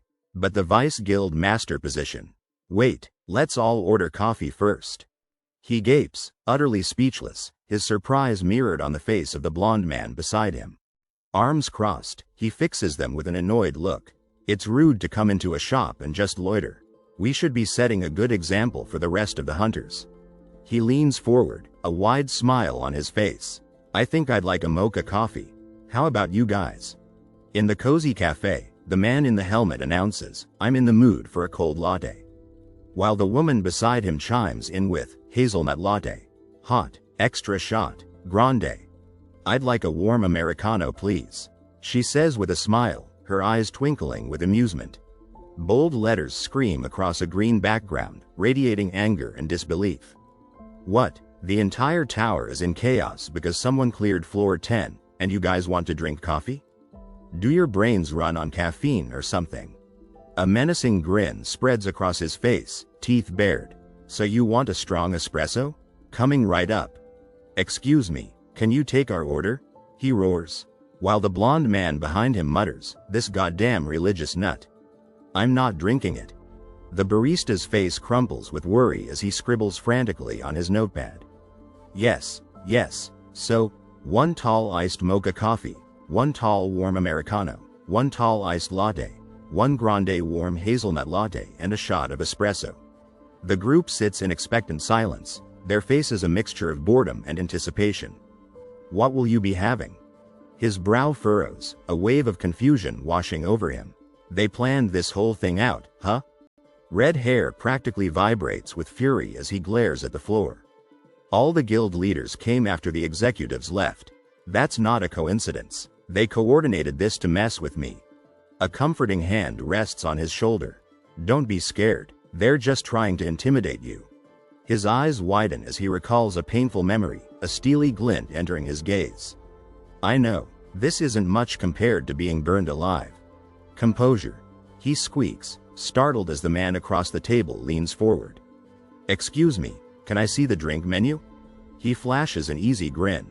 I just had a macchiato, so I'm not really feeling coffee right now. Could I get a hot chocolate? Oh, of course. He stares apprehensively at the table, the words echoing in his mind. If I had an actual reason to not be afraid. A sly smile plays on his lips, his blue eyes glinting with curiosity. Quite amazing that you haven't had any notable achievements before clearing floor 10. Did something change? He sighs, running a hand through his red hair. I could just kill myself if something goes wrong. Yeah, that's your greatest strength. Just kill yourself if something goes wrong. He forces a smile, his eyes betraying his unease. Thanks for the support, but you better keep your end of the deal. Damn it. She stifles a laugh, her eyes sparkling with amusement. He has had one achievement. This youngster recently won our guild's lottery. She taps a finger thoughtfully against her cheek. He's pretty lucky. He also has guts. He probably also has some skill. A youngster with those three will succeed no matter what. He freezes, his hand flying to his ear, a look of dawning dread on his face. Did you think someone who cleared floor 10 would just be some newbie? I told y'all, let's just drop the act and recruit him. Let's not waste time, he says, his expression hardening with determination. She cuts him off. Stop talking about unrelated things. We can talk about that on our own time. Her eyes widen, her arms tightening around herself as the name hangs in the air. Hunter Kim Gong-ya. The air crackles with tension. Which guild are you interested in joining? If you plan on not joining a guild, tell us that too. We'll need time to make our positions clear to the media too. She finishes, her gaze unwavering. He smirks, tilting his head arrogantly. And what if I plan on joining one? She gestures towards the towering structure that dominates the skyline. We've wasted far too much time on floor 9. But because of you, there's a reason to advertise the worth of the tower to the outside world again. A chance to pull in people of all backgrounds from the outside world. And a spark of motivation to all the hunters who've been contentedly sitting on the first floor. What lays beyond floor 11? Curiosity is one of the forces that power the tower. The man gestures with his hand concerned. You're right. We're starting to reach the limit on how much food can be farmed below floor 9. The woman, relaxing in her chair, says confidently, I do keep a trade route open 24/7 to the outside world, but that's not enough. We need new products. With an intense look in her eyes, the purple-haired woman declares, we have to pull hunters into the new world. We need people to explore and find things of value there. Standing with her back turned, the woman in red, holding a glowing object, states, we need a way to appeal to the masses outside the tower. An icon that symbolizes it's time for a revolution. Bathing in a bright light, the surprised woman exclaims, just like the Flame Emperor did. And you're saying that's me? Looking down with concern, the white-haired woman reveals, Black Dragon tried to murder that icon. Was it the Witch of Black Dragon? Gripped by the neck, she looks up in terror, whispering, I don't know why, but if they were his enemy. The man in the blue shirt smiles at the viewer, stating confidently, I'll probably vibe well with Black Dragon's guild leader. Leaning forward slightly, the man declares, I understand. The guild that recruits me will represent the new generation of hunters. And the other guilds won't be able to do anything about it. With a determined look, the man with short brown hair announces to the group, I'd feel bad if that happened, so let's do this. A hand grips the ace of spades, a sense of urgency in the air. If the other hunters get to it first, our profits would dwindle.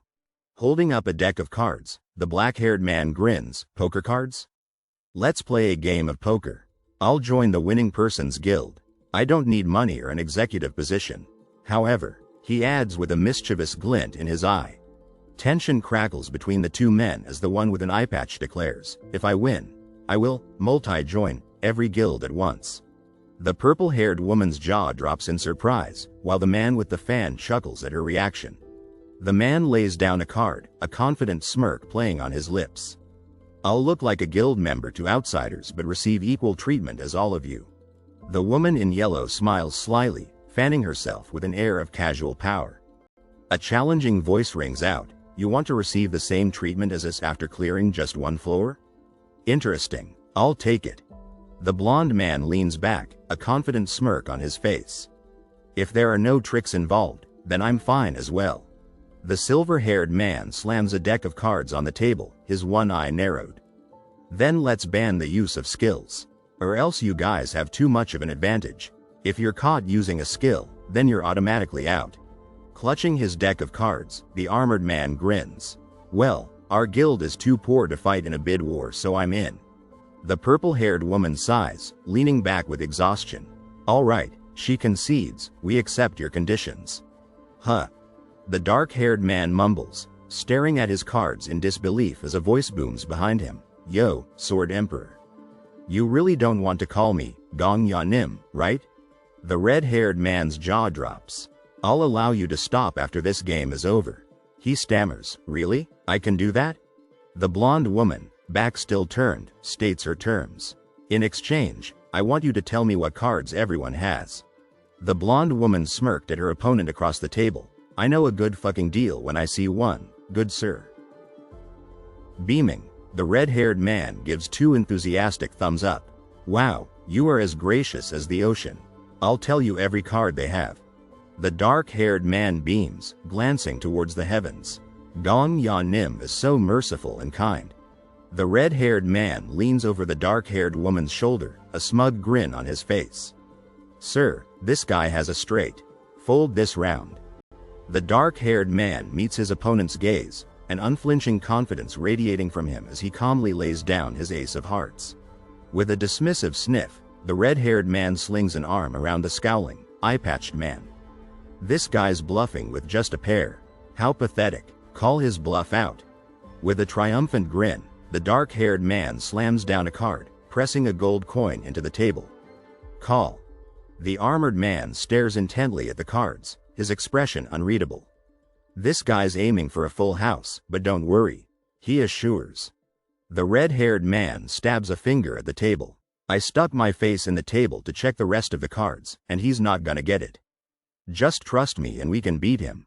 Eyes closed, the dark-haired man shoves a mountain of gold coins towards the center of the table. I'm going all in. Tension hangs heavy in the air as the players eye each other, cards clutched tightly in their hands. The armored man leans forward, his gaze fixed on the table as the players prepare to reveal their hands. The gray-haired man explodes from his seat, his face contorted in fury. What the fuck? This is a scam. The armored man recoils in surprise as the brown-haired woman lets out a surprised gasp. The gray-haired man gestures wildly. There's no way that this is statistically possible. We've played more than 30 rounds and he hasn't lost once. I can't even bluff. He's 100% cheating. The gray-haired man jabs an accusing finger at the calmly sipping figure across the table. You got proof? The woman pointed two fingers, small sparkles emitting from them. I don't appreciate you pointing fingers at me with no evidence. I could just be a genius poker player. Shocked, the man in the robe throws his hands up, fingers outstretched. Holy crap. His audacity. There's no way he's an F rank. The man in the red sash brought his hand to his forehead in surprise. Wow. How did you know I wasn't an F rank? I couldn't notify the association, but I just ranked up to E yesterday. The man's eyebrows shot up in surprise. That's right. I knew he started, but was cut off, huh? Thanks for the high praise. The gray-haired man sneers, sauntering past the purple-haired woman and her companion. By the way, he adds nonchalantly, it looks like you're out of chips. The man in blue groans. Welcome, Chun Moon Master. The gray-haired man calls out, a triumphant glint in his eye. I thought it was about time that you lost. The blonde man in the black suit gapes at him in astonishment. The man with gray hair glared at the man in the green cap. I told you I don't want to drink. But the other man replied calmly, so I ordered you an extra espresso. Drink to your heart's content. The man's face twisted in anger as a steaming cup of tea was placed in front of him. I know, you have to overcome your desires. The man in the green cap said pleasantly. A hush falls over the table as the three players exchange a tense look. The armored man stares at his cards in disbelief. I lost, he mutters, shaking his head. I was pretty confident in my poker face. Can you read minds or something? The man in the blue shirt smiled, entirely relaxed, as the armored woman beside him watched him. Youngsters these days are hard to deal with. Yo, why did you give up so easily, you loser? A gray-haired man in a black shirt bellowed, shaking his fist angrily as he stormed across the cafe, nearly knocking over a passing waitress. You should have tried till the very end. Are you just gonna let that scammer cheat you? His face, twisted in a grimace of rage, was even more severe with a black eye patch. Don't call our new hero a scammer. The gray-haired man growled, annoyance flashing across his face, even as the armored woman beside him looked down in disapproval. He's using a skill, I guarantee it. The man in the black shirt confidently declared, even though only his arm could be seen. The woman in white armor smirked, a knowing glint in her eye. We all knew from the beginning, she began, her words dripping with smugness. What? It would be weirder to not know, chuckled a voice from above, amusement lacing the words. Did you really think a newbie would challenge us to a game of luck? I'm distributing the cards. Unfazed, the man in the blue shirt calmly watched the woman with long black hair gracefully move around the table, casually dealing out cards to the purple-haired woman seated across from her. He basically said, I am confident enough to win without revealing my skills. And we accepted that challenge, the man in blue declared, a playful smirk on his face as he held up his cards. Chun Moon Master, I know you like exercising, but you should use your head too. A voice sighed from behind the shocked, gaping face of the gray-haired man. We never had anything to lose in this game. Winning would have been great, but we have a pretty good deal even if we don't. The man in the navy blue shirt mused, calmly regarding his cards. But we have our pride. How can we just let a newbie be on the same level as us? A voice cried out, a trembling hand clutching a single card. Pride won't get us through the tower. The armored man stated resolutely, a determined smile on his face. Drink your espresso, you forgot to finish. A woman with blonde hair chided gently, placing a hand on the shoulder of the stunned, blue-haired man beside her. Fuck. The blue-haired man swore, staring in horror at the cup of blood in his hand as the blonde woman gasped beside him. I'm glad, the man with the black earring said plainly, a flicker of annoyance crossing his face as he examined his cards. About what? A curious voice inquired from below. That you're a sensible person, at least. The purple-haired woman grumbled, shooting a frustrated glare across the table despite the mountain of gold coins before her. I'm originally from Ukraine. To be exact, I'm from a place that used to be called Ukraine.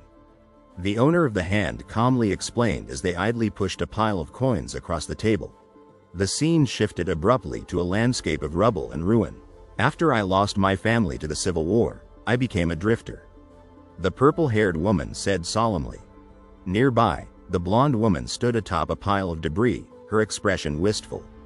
Living alone sucks whether you're in or outside the tower. She sighed sadly, watching as a lone figure in the distance walked away.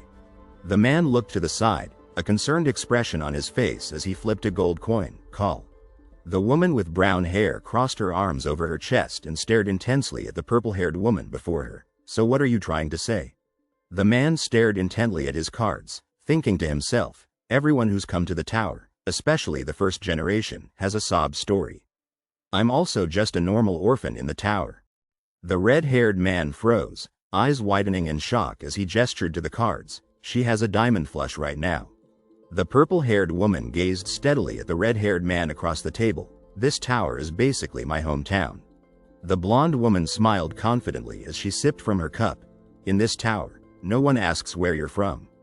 And we've made that happen. The gray-haired man stroked his chin thoughtfully. Whether you're from Korea, I'm from Ukraine, or the celestial martial master is from China. The purple-haired woman didn't look up from her cards. None of that is important in the tower. The brown-haired woman looked down at her cards, a thoughtful expression on her face. We can even understand each other due to the tower's blessing. We're all equal challengers in here. It's at least fairer than the outside world. The brown-haired woman stood confidently behind her cards and gold coins, her expression serious. The hand slammed down on the stack of coins, sending one flying into the air. People out there treat the tower like a garbage can. The purple-haired woman scowled. It's called garbage can, not garbage cannot. The sun was setting, casting an orange glow across the room as the clock ticked past 1809. The city lights twinkled outside the window, a reminder of the life that awaited. When the clock hits 0, the media will not stop talking about you. Your life will completely change. The purple-haired woman fixed her gaze on the man in front of her. I trust that you will deal with it wisely. The man glanced at the mountain of coins beside the purple-haired woman before nodding curtly. Sounds good to me. The purple-haired woman leaned back in her chair, a smug look on her face. I'm not bragging, but I like being the center of attention. I want everyone to look up to me and respect me. That's all. The man seated across from her chuckled. You're pretty honest. The opposite of the sword saint. The hand deftly bent the gold coin between two fingers. She still has a flush. It's disadvantageous for me right now, but... The purple-haired woman pushed a stack of coins forward. All in. The man grinned, leaning back on his pile of coins as if it were a throne. I'm confident. Frustration simmered within him. Let's make another thing clear. I don't expect to be treated like this just because I cleared floor 10. His gaze was resolute as he stared at the towering stack of coins. I will be the one clearing floor 20, 30, 50 and even 100. No matter how long it takes, I will conquer this tower.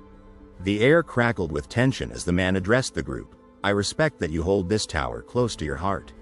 I don't have any intentions to fight with you guys. Who will be the first to scale the tower? Who is worthy of being called a hero? But I will consider you my competition.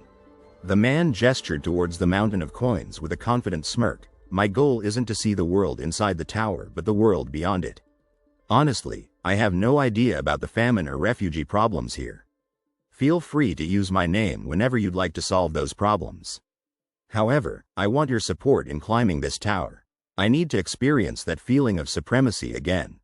The purple-haired woman's eyes widened as she took in the sight beyond the cafe windows, her brow furrowed in concern. The purple-haired woman slumped in her chair, a deep sigh escaping her lips as she stared dejectedly at her cards. Sigh. Disappointment filled her voice. I was wrong. You're exactly like the sword saint. The card flipped over, revealing the red 5. Is that a compliment? The hand hovered over the table. Nope. I'm just calling out your greed. Black Dragon Master, flush. Kim Gong-ya, full house. The hand scooped up a pile of gold coins, the diamond flush glinting under the lights. It's Kim Gong-ja's win. A genuine smile spread across the man's face. Thank you. The woman fixed him with a serious look. Can we also expect you to uphold an equal amount of responsibility? The man took a sip from his mug, his expression calm. Isn't a hunter's responsibility to climb the tower? Don't worry about that. The purple-haired woman leaned back, a smug smile playing on her lips. You talk big for a newbie. Yeah, if shamelessness were a skill, he'd probably hit S rank with it. The three red-haired men roared with laughter. Phew. Oh my god, I can breathe again. Fuck calling you Nim. Zombie. You damn zombie. Wow, I'd never realized how beautiful that word was. The black-haired man looked up at them, disappointment etched on his face. Is this really the person called the Sword Emperor? Pathetic. Are you leaving already? He turned towards the purple-haired woman. Yeah, floor 11 is opening soon. I have to get ready if I don't want to fall behind. The blonde woman throws down her cards with a smirk. I know a good fucking deal when I see one, good sir. A single word hung in the air. It's roleplay. That's the theme for floors 11 to 20. The purple-haired woman scowled, her arms crossed tightly across her chest. The man with short brown hair leaned in conspiratorially. I got an extra hint for clearing floor 10. That's the extent of my knowledge. The purple-haired woman sighed, shaking her head in annoyance.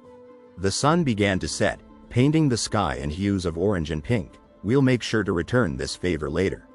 The two men walked away, their figures silhouetted against the warm glow of the setting sun. A man and a woman stand on a rooftop, gazing out at the city. Has the official statement regarding floor 10 been released yet? Did you see the video of the Sword Saint saying it wasn't him? The woman asks, frustration tinging her voice. Inside a bar, the man angrily slams his beer down. So angry when he said it. The media isn't giving us any information either, he complains to his friends. Someone did see all the guild leaders in one place yesterday, though. A man with short brown hair comments, curious about the implications. So who's the one who cleared it? A young man with a brown backpack walks confidently down a busy street, a slight smile on his face. Look! A voice calls out urgently, drawing attention to the sky where the time reads 0 hours 0 minutes and 11 seconds. A group of people stand eagerly, their eyes glued to the sky. Just 11 seconds left, someone shouts excitedly. A bright yellow, 10, appears on a light blue background as everyone erupts. 10. A woman with purple hair cheers, a glass raised high, beside her a blond man pumps his fist in the air. 9. 8. In the background, a man with black hair watches with an intense frown. All eyes suddenly turn towards a man with black hair, standing in the middle of the bar. 7. 6. Someone shouts, pointing, as whispers break out around him. The man calmly checks his phone, a hint of amusement playing on his lips. 5. 4. The man chuckles, glancing at his phone as he scrolls past search results for Floor 10 Clear on Google. 3. He quickly navigates to the news section, the screen still dominated by articles about the mysterious clearing. 2. His eyes widen as he sees a hand-drawn image on an article titled, Urgent, 10th Floor Was Cleared. Revealing the clearer's name, Kim Gon. 1. His friends erupt in cheers around him as he shows them the news, a broad smile spreading across his face. Suddenly, a blinding light shoots out from a brilliant white Z in the sky. Everyone stops, staring upwards in awe as beams of white light cascade down, illuminating the cheering crowd below. The tutorial has been cleared as of today. A voice booms through the air as the man with the black jacket smiles, illuminated by the fading light. The light intensifies once more. The tutorial has been cleared as of today. We are alerting all hunters again. The light explodes, revealing a message that echoes across the sky. Open Floor 11. Floor 11. A beautiful woman with blonde hair materializes amidst the blinding light, her arms outstretched in welcome. Warriors, the ones who choose to climb the tower. The woman's white dress flows around her as she floats above the cityscape.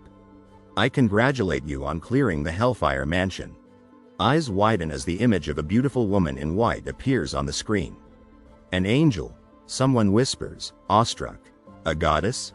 The woman in white smiles gently, her eyes twinkling.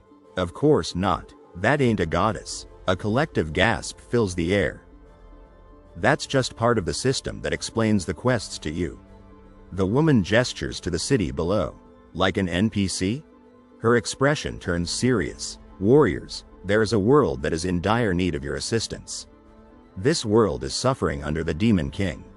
The crowd watches in stunned silence. You will now be summoned there and save humanity from extinction. One man breaks the silence. How do you even know that? A man with fiery red hair looks towards the source of the question, surprise etched on his face. Oh, that? A single red shoe rests on a wooden surface. If you choose to accept this destiny, say, transfer. The man with the brown backpack watches in disbelief as a figure soars through the sky above. High above, a man in a black suit stares down at the world below, determination hardening his gaze. The man in the black suit blurs as he moves with impossible speed. Choose to accept. The blonde woman in white smiles serenely, hope radiating from her form. Destiny, say, transfer. Her lips curl into a sly smirk, confidence exuding from her.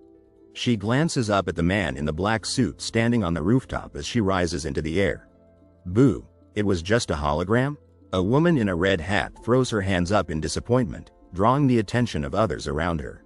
High above, the man in the black suit watches, a glowing red circle pulsing around him. Because I did that exact thing before. A young man with black hair exclaims, a hint of bewilderment in his red eyes. What did I tell ya? It's an NPC. The sun shines brightly against a clear blue sky, illuminating the white cross atop a tall building. Ha ha ha. A man with brown skin and a purple jacket bursts out laughing, drawing shocked stares from those around him. A man with slicked back blonde hair storms forward, pointing accusingly. I lost first place again. What a great day, Heresy Inquisitor. I hope to see everyone on floor 11. Transfer. The man in the black suit beams, his excitement contagious. Transfer. Stammers a man, fear flashing across his face as another man in a blue jacket jabs a finger in his direction. Warriors, the ones who choose to climb the tower. Transfer. The man shouts, staring up at the woman in white as she hovers above the city. Transfer. From the 11th to the 20th floor, your faith will be tested. And during that, you will find an answer. The woman continues, and the answer you find will serve as a reminder of who you really are. A young man with kind eyes absorbs her words, a flicker of curiosity crossing his face. This is how you are destined to learn about yourself. That's too bad. A woman sighs, her shoulders slumping in disappointment as she watches a man in a black jacket walk away. What's too bad? The man spins around, his brow furrowed in concern. Think about it. The blonde woman stands alone in the deserted city, her expression wistful. I'm not sure what existence created this tower, but it seems like a lot of effort went into it. That's a message that the creators left us. But no one cares about it. She gazes up at the towering structures, a hint of awe in her eyes. Ordinarily, we should be looking at this full of admiration. The existence of the tower, skills. They're all miracles in their own right. But we've already grown accustomed to everything by floor 10. A man in armor observes the man beside him. You're more emotional than I thought. The armored man boasts, I used to study music before I came in here. Why, am I more charming now that you know how artistic I am? A nearby caption clarifies, TN, she is a girl. To which someone else comments, oh, GN. Definitely wouldn't have known otherwise.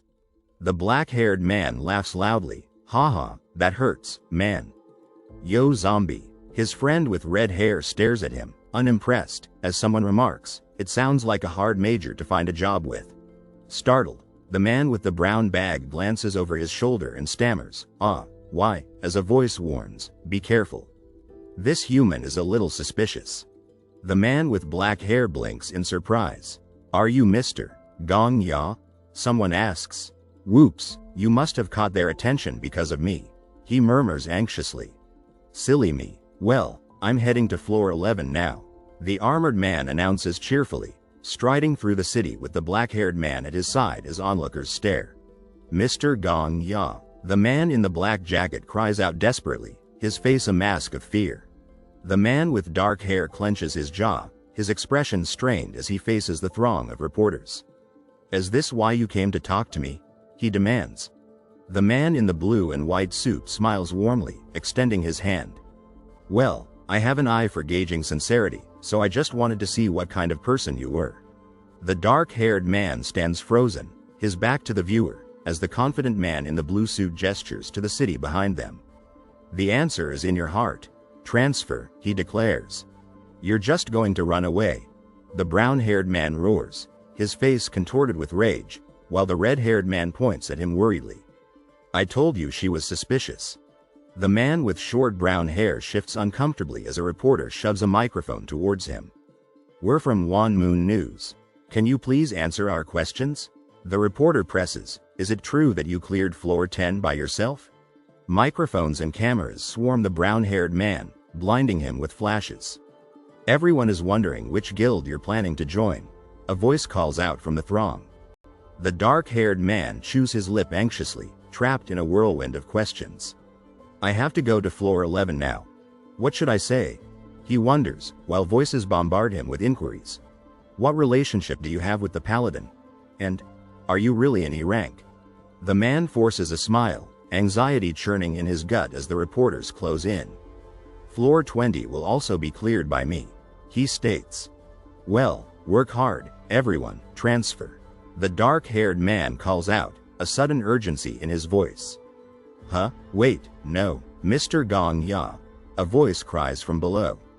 Bathed in a radiant light, the woman in the white dress ascends gracefully into the clouds. All those who wish to climb the tower. A voice echoes from the heavens.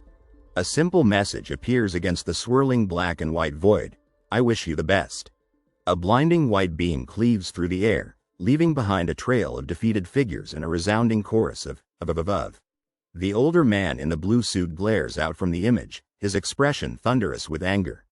A desperate plea rings out against a backdrop of chaos and swirling gray. Where are? Don't let them push. Stop the demon army. The older man in the blue suit stands resolutely on the dirt path, sword drawn, with the man in pink and the girl in the red jacket behind him.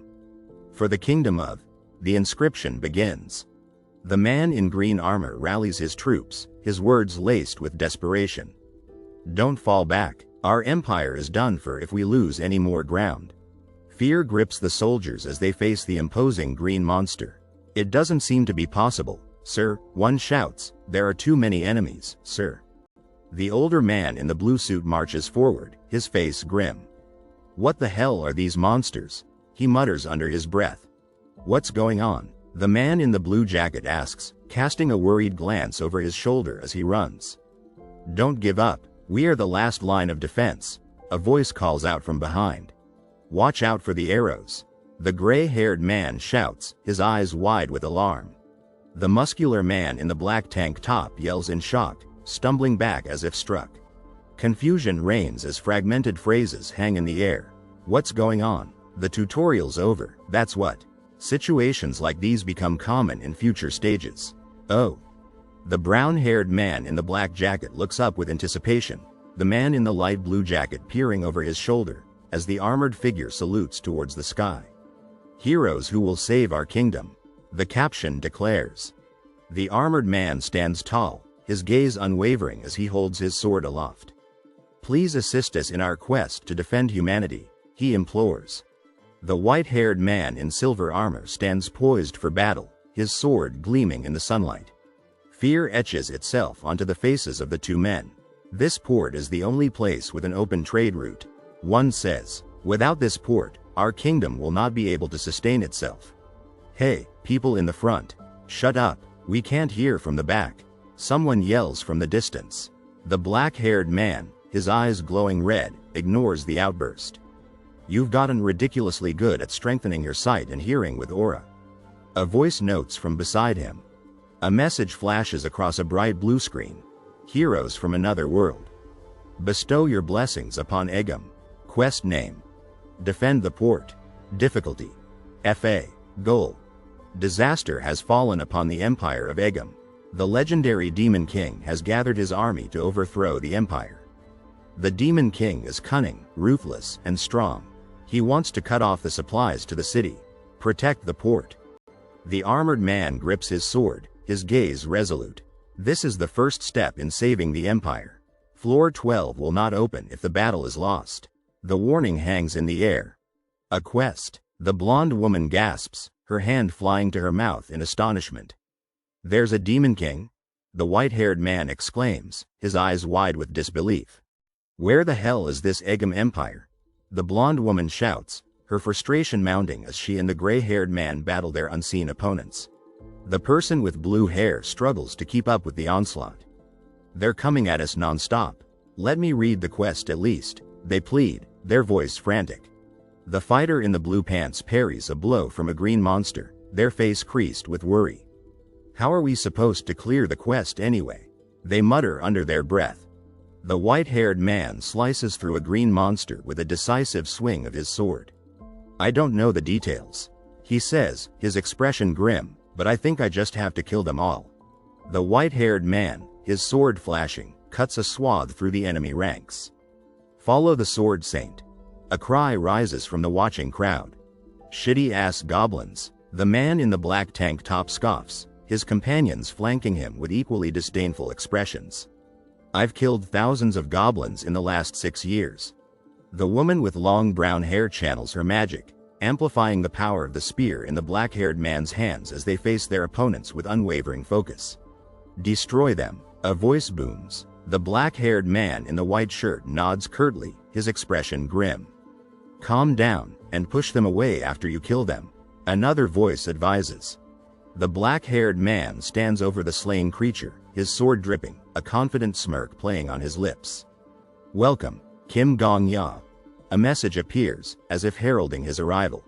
The red-haired man throws his head back and lets out a triumphant shout, his grin infectious as he celebrates with his brown-haired companion. The man in the black jacket stands calmly as a blue holographic display materializes before him, The words, receiving floor 10 rewards, shimmering in the air. Normal stage reward. The brown-haired man reads aloud, his eyes widening in disbelief as he stares at the map. Excitement washes over the brown-haired man as 2 new messages pop up on his display. You are blessed by the goddess of war. And you have access to the maps of floors 11 to 20. Hidden stage reward. The blue text proclaims, you should focus on training lying on these like skills. A voice advises, tinged with amusement. What the fuck? I knew it was going to be something crazy. Another voice exclaims, a mixture of disbelief and excitement in their tone.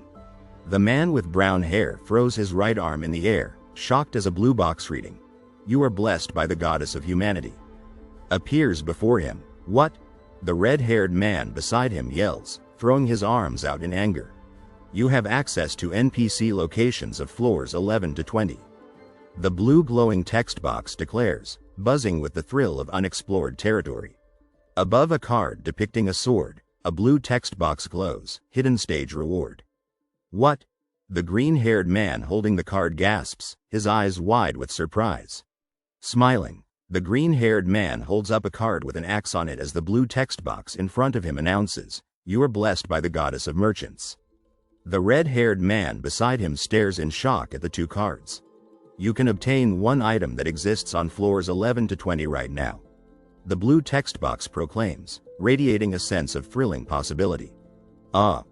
The brown-haired man breathes, gazing upwards with a delighted smile at the large, red glowing map displayed before him in the dark room.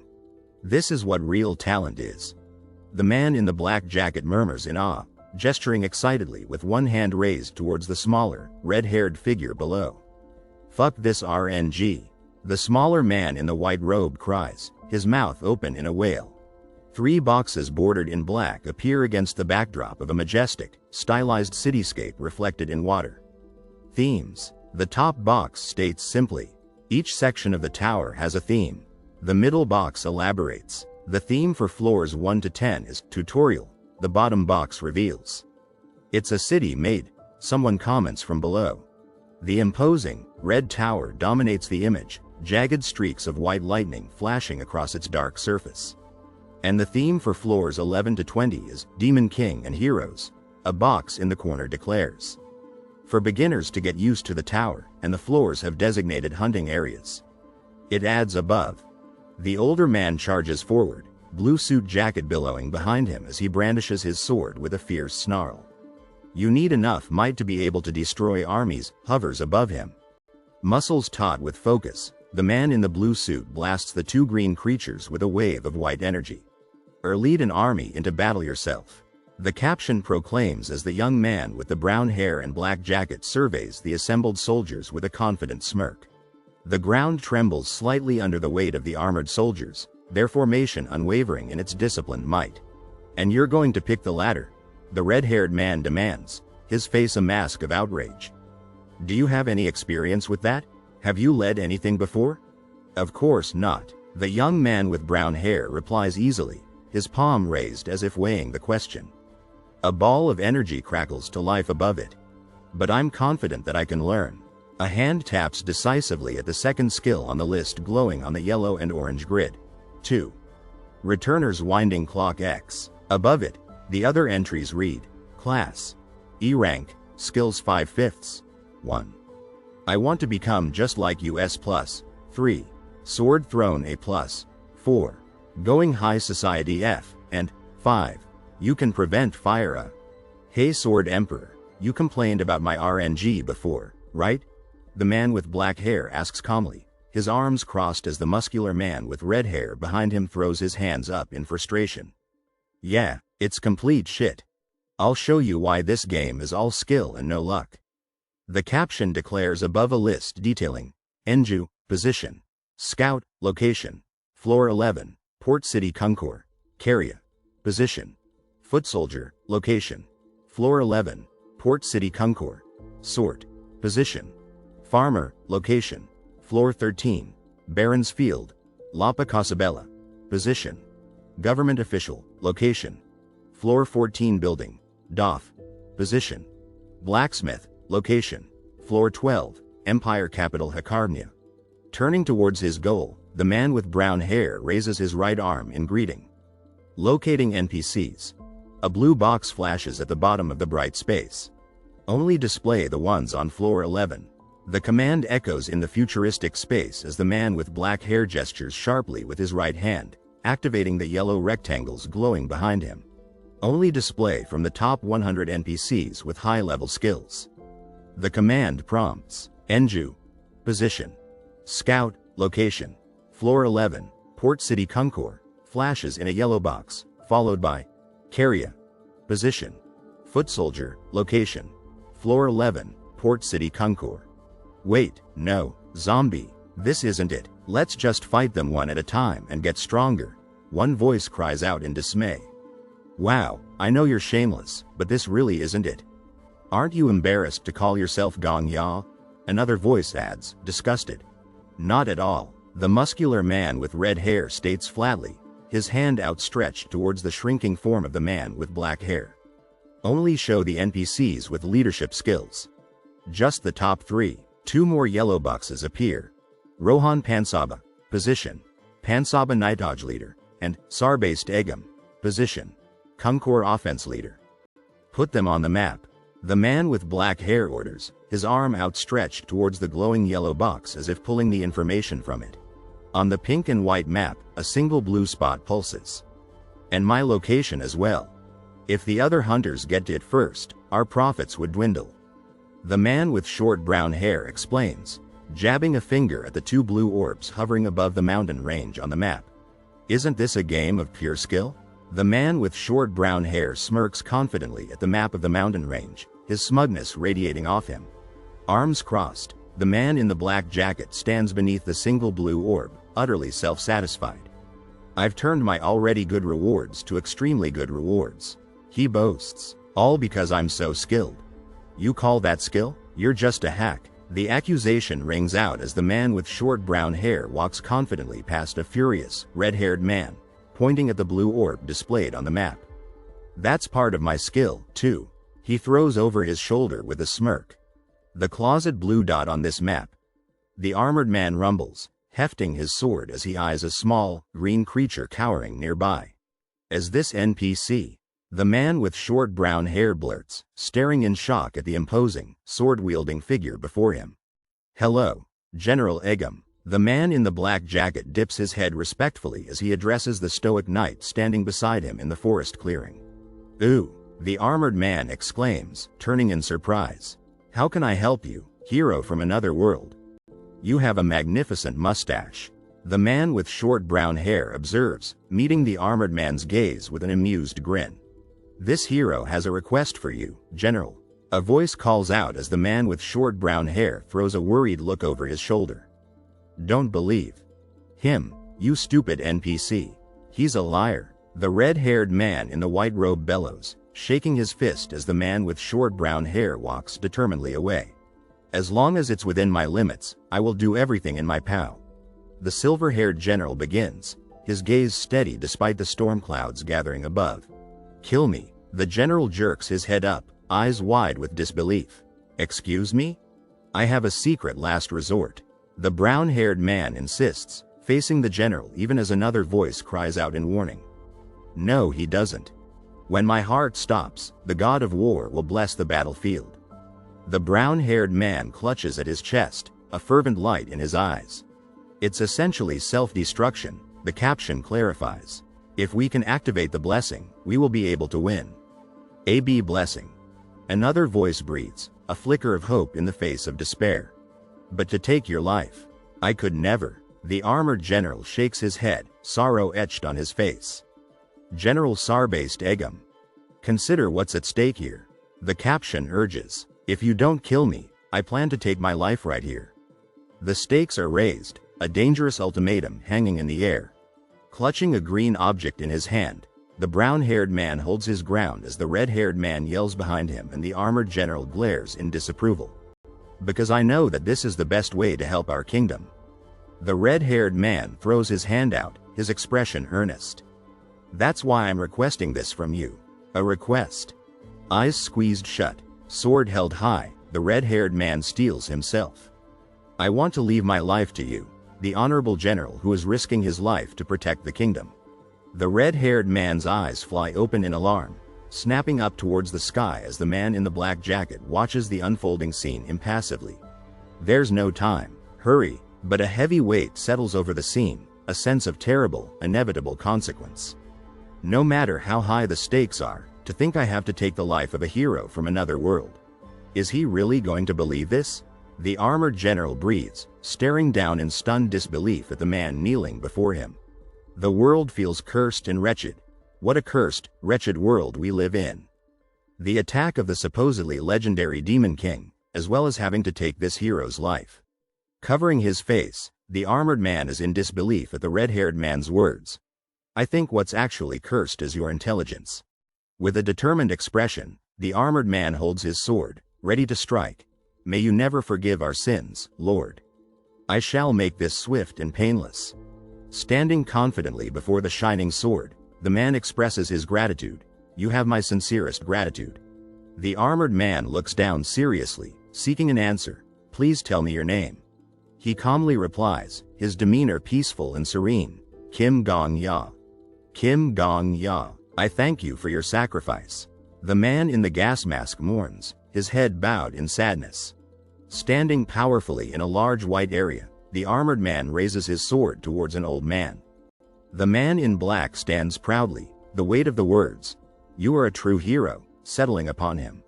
The bright blue glow of the message stands out against the stark black background. You have died. There's a saying. The screen glows, displaying the message, randomly copying NPC SAR-based aging skills. There's someone who flies above the person who runs. The words hang heavy in the air. Shitty-ass goblins. I've killed thousands of goblins in the last 6 years. There's also another saying. The man charges, sword raised, while the woman summons her power and a green goblin snarls. Shock paints the faces of the 3 figures against the vibrant background. There's a hunter who wields soldiers next to the hunters who wield swords. 3 figures on horseback ride across the horizon, their forms radiating power. Who is that hunter, and why is he riding with them? Confusion ripples through the crowd as they stare at the dark-haired man overlooking them from his position of power. Said by the great Gong-ya Nim. The man smiles confidently, his determination evident. He stands firm, his grip on the gleaming sword unwavering, ready to face any threat.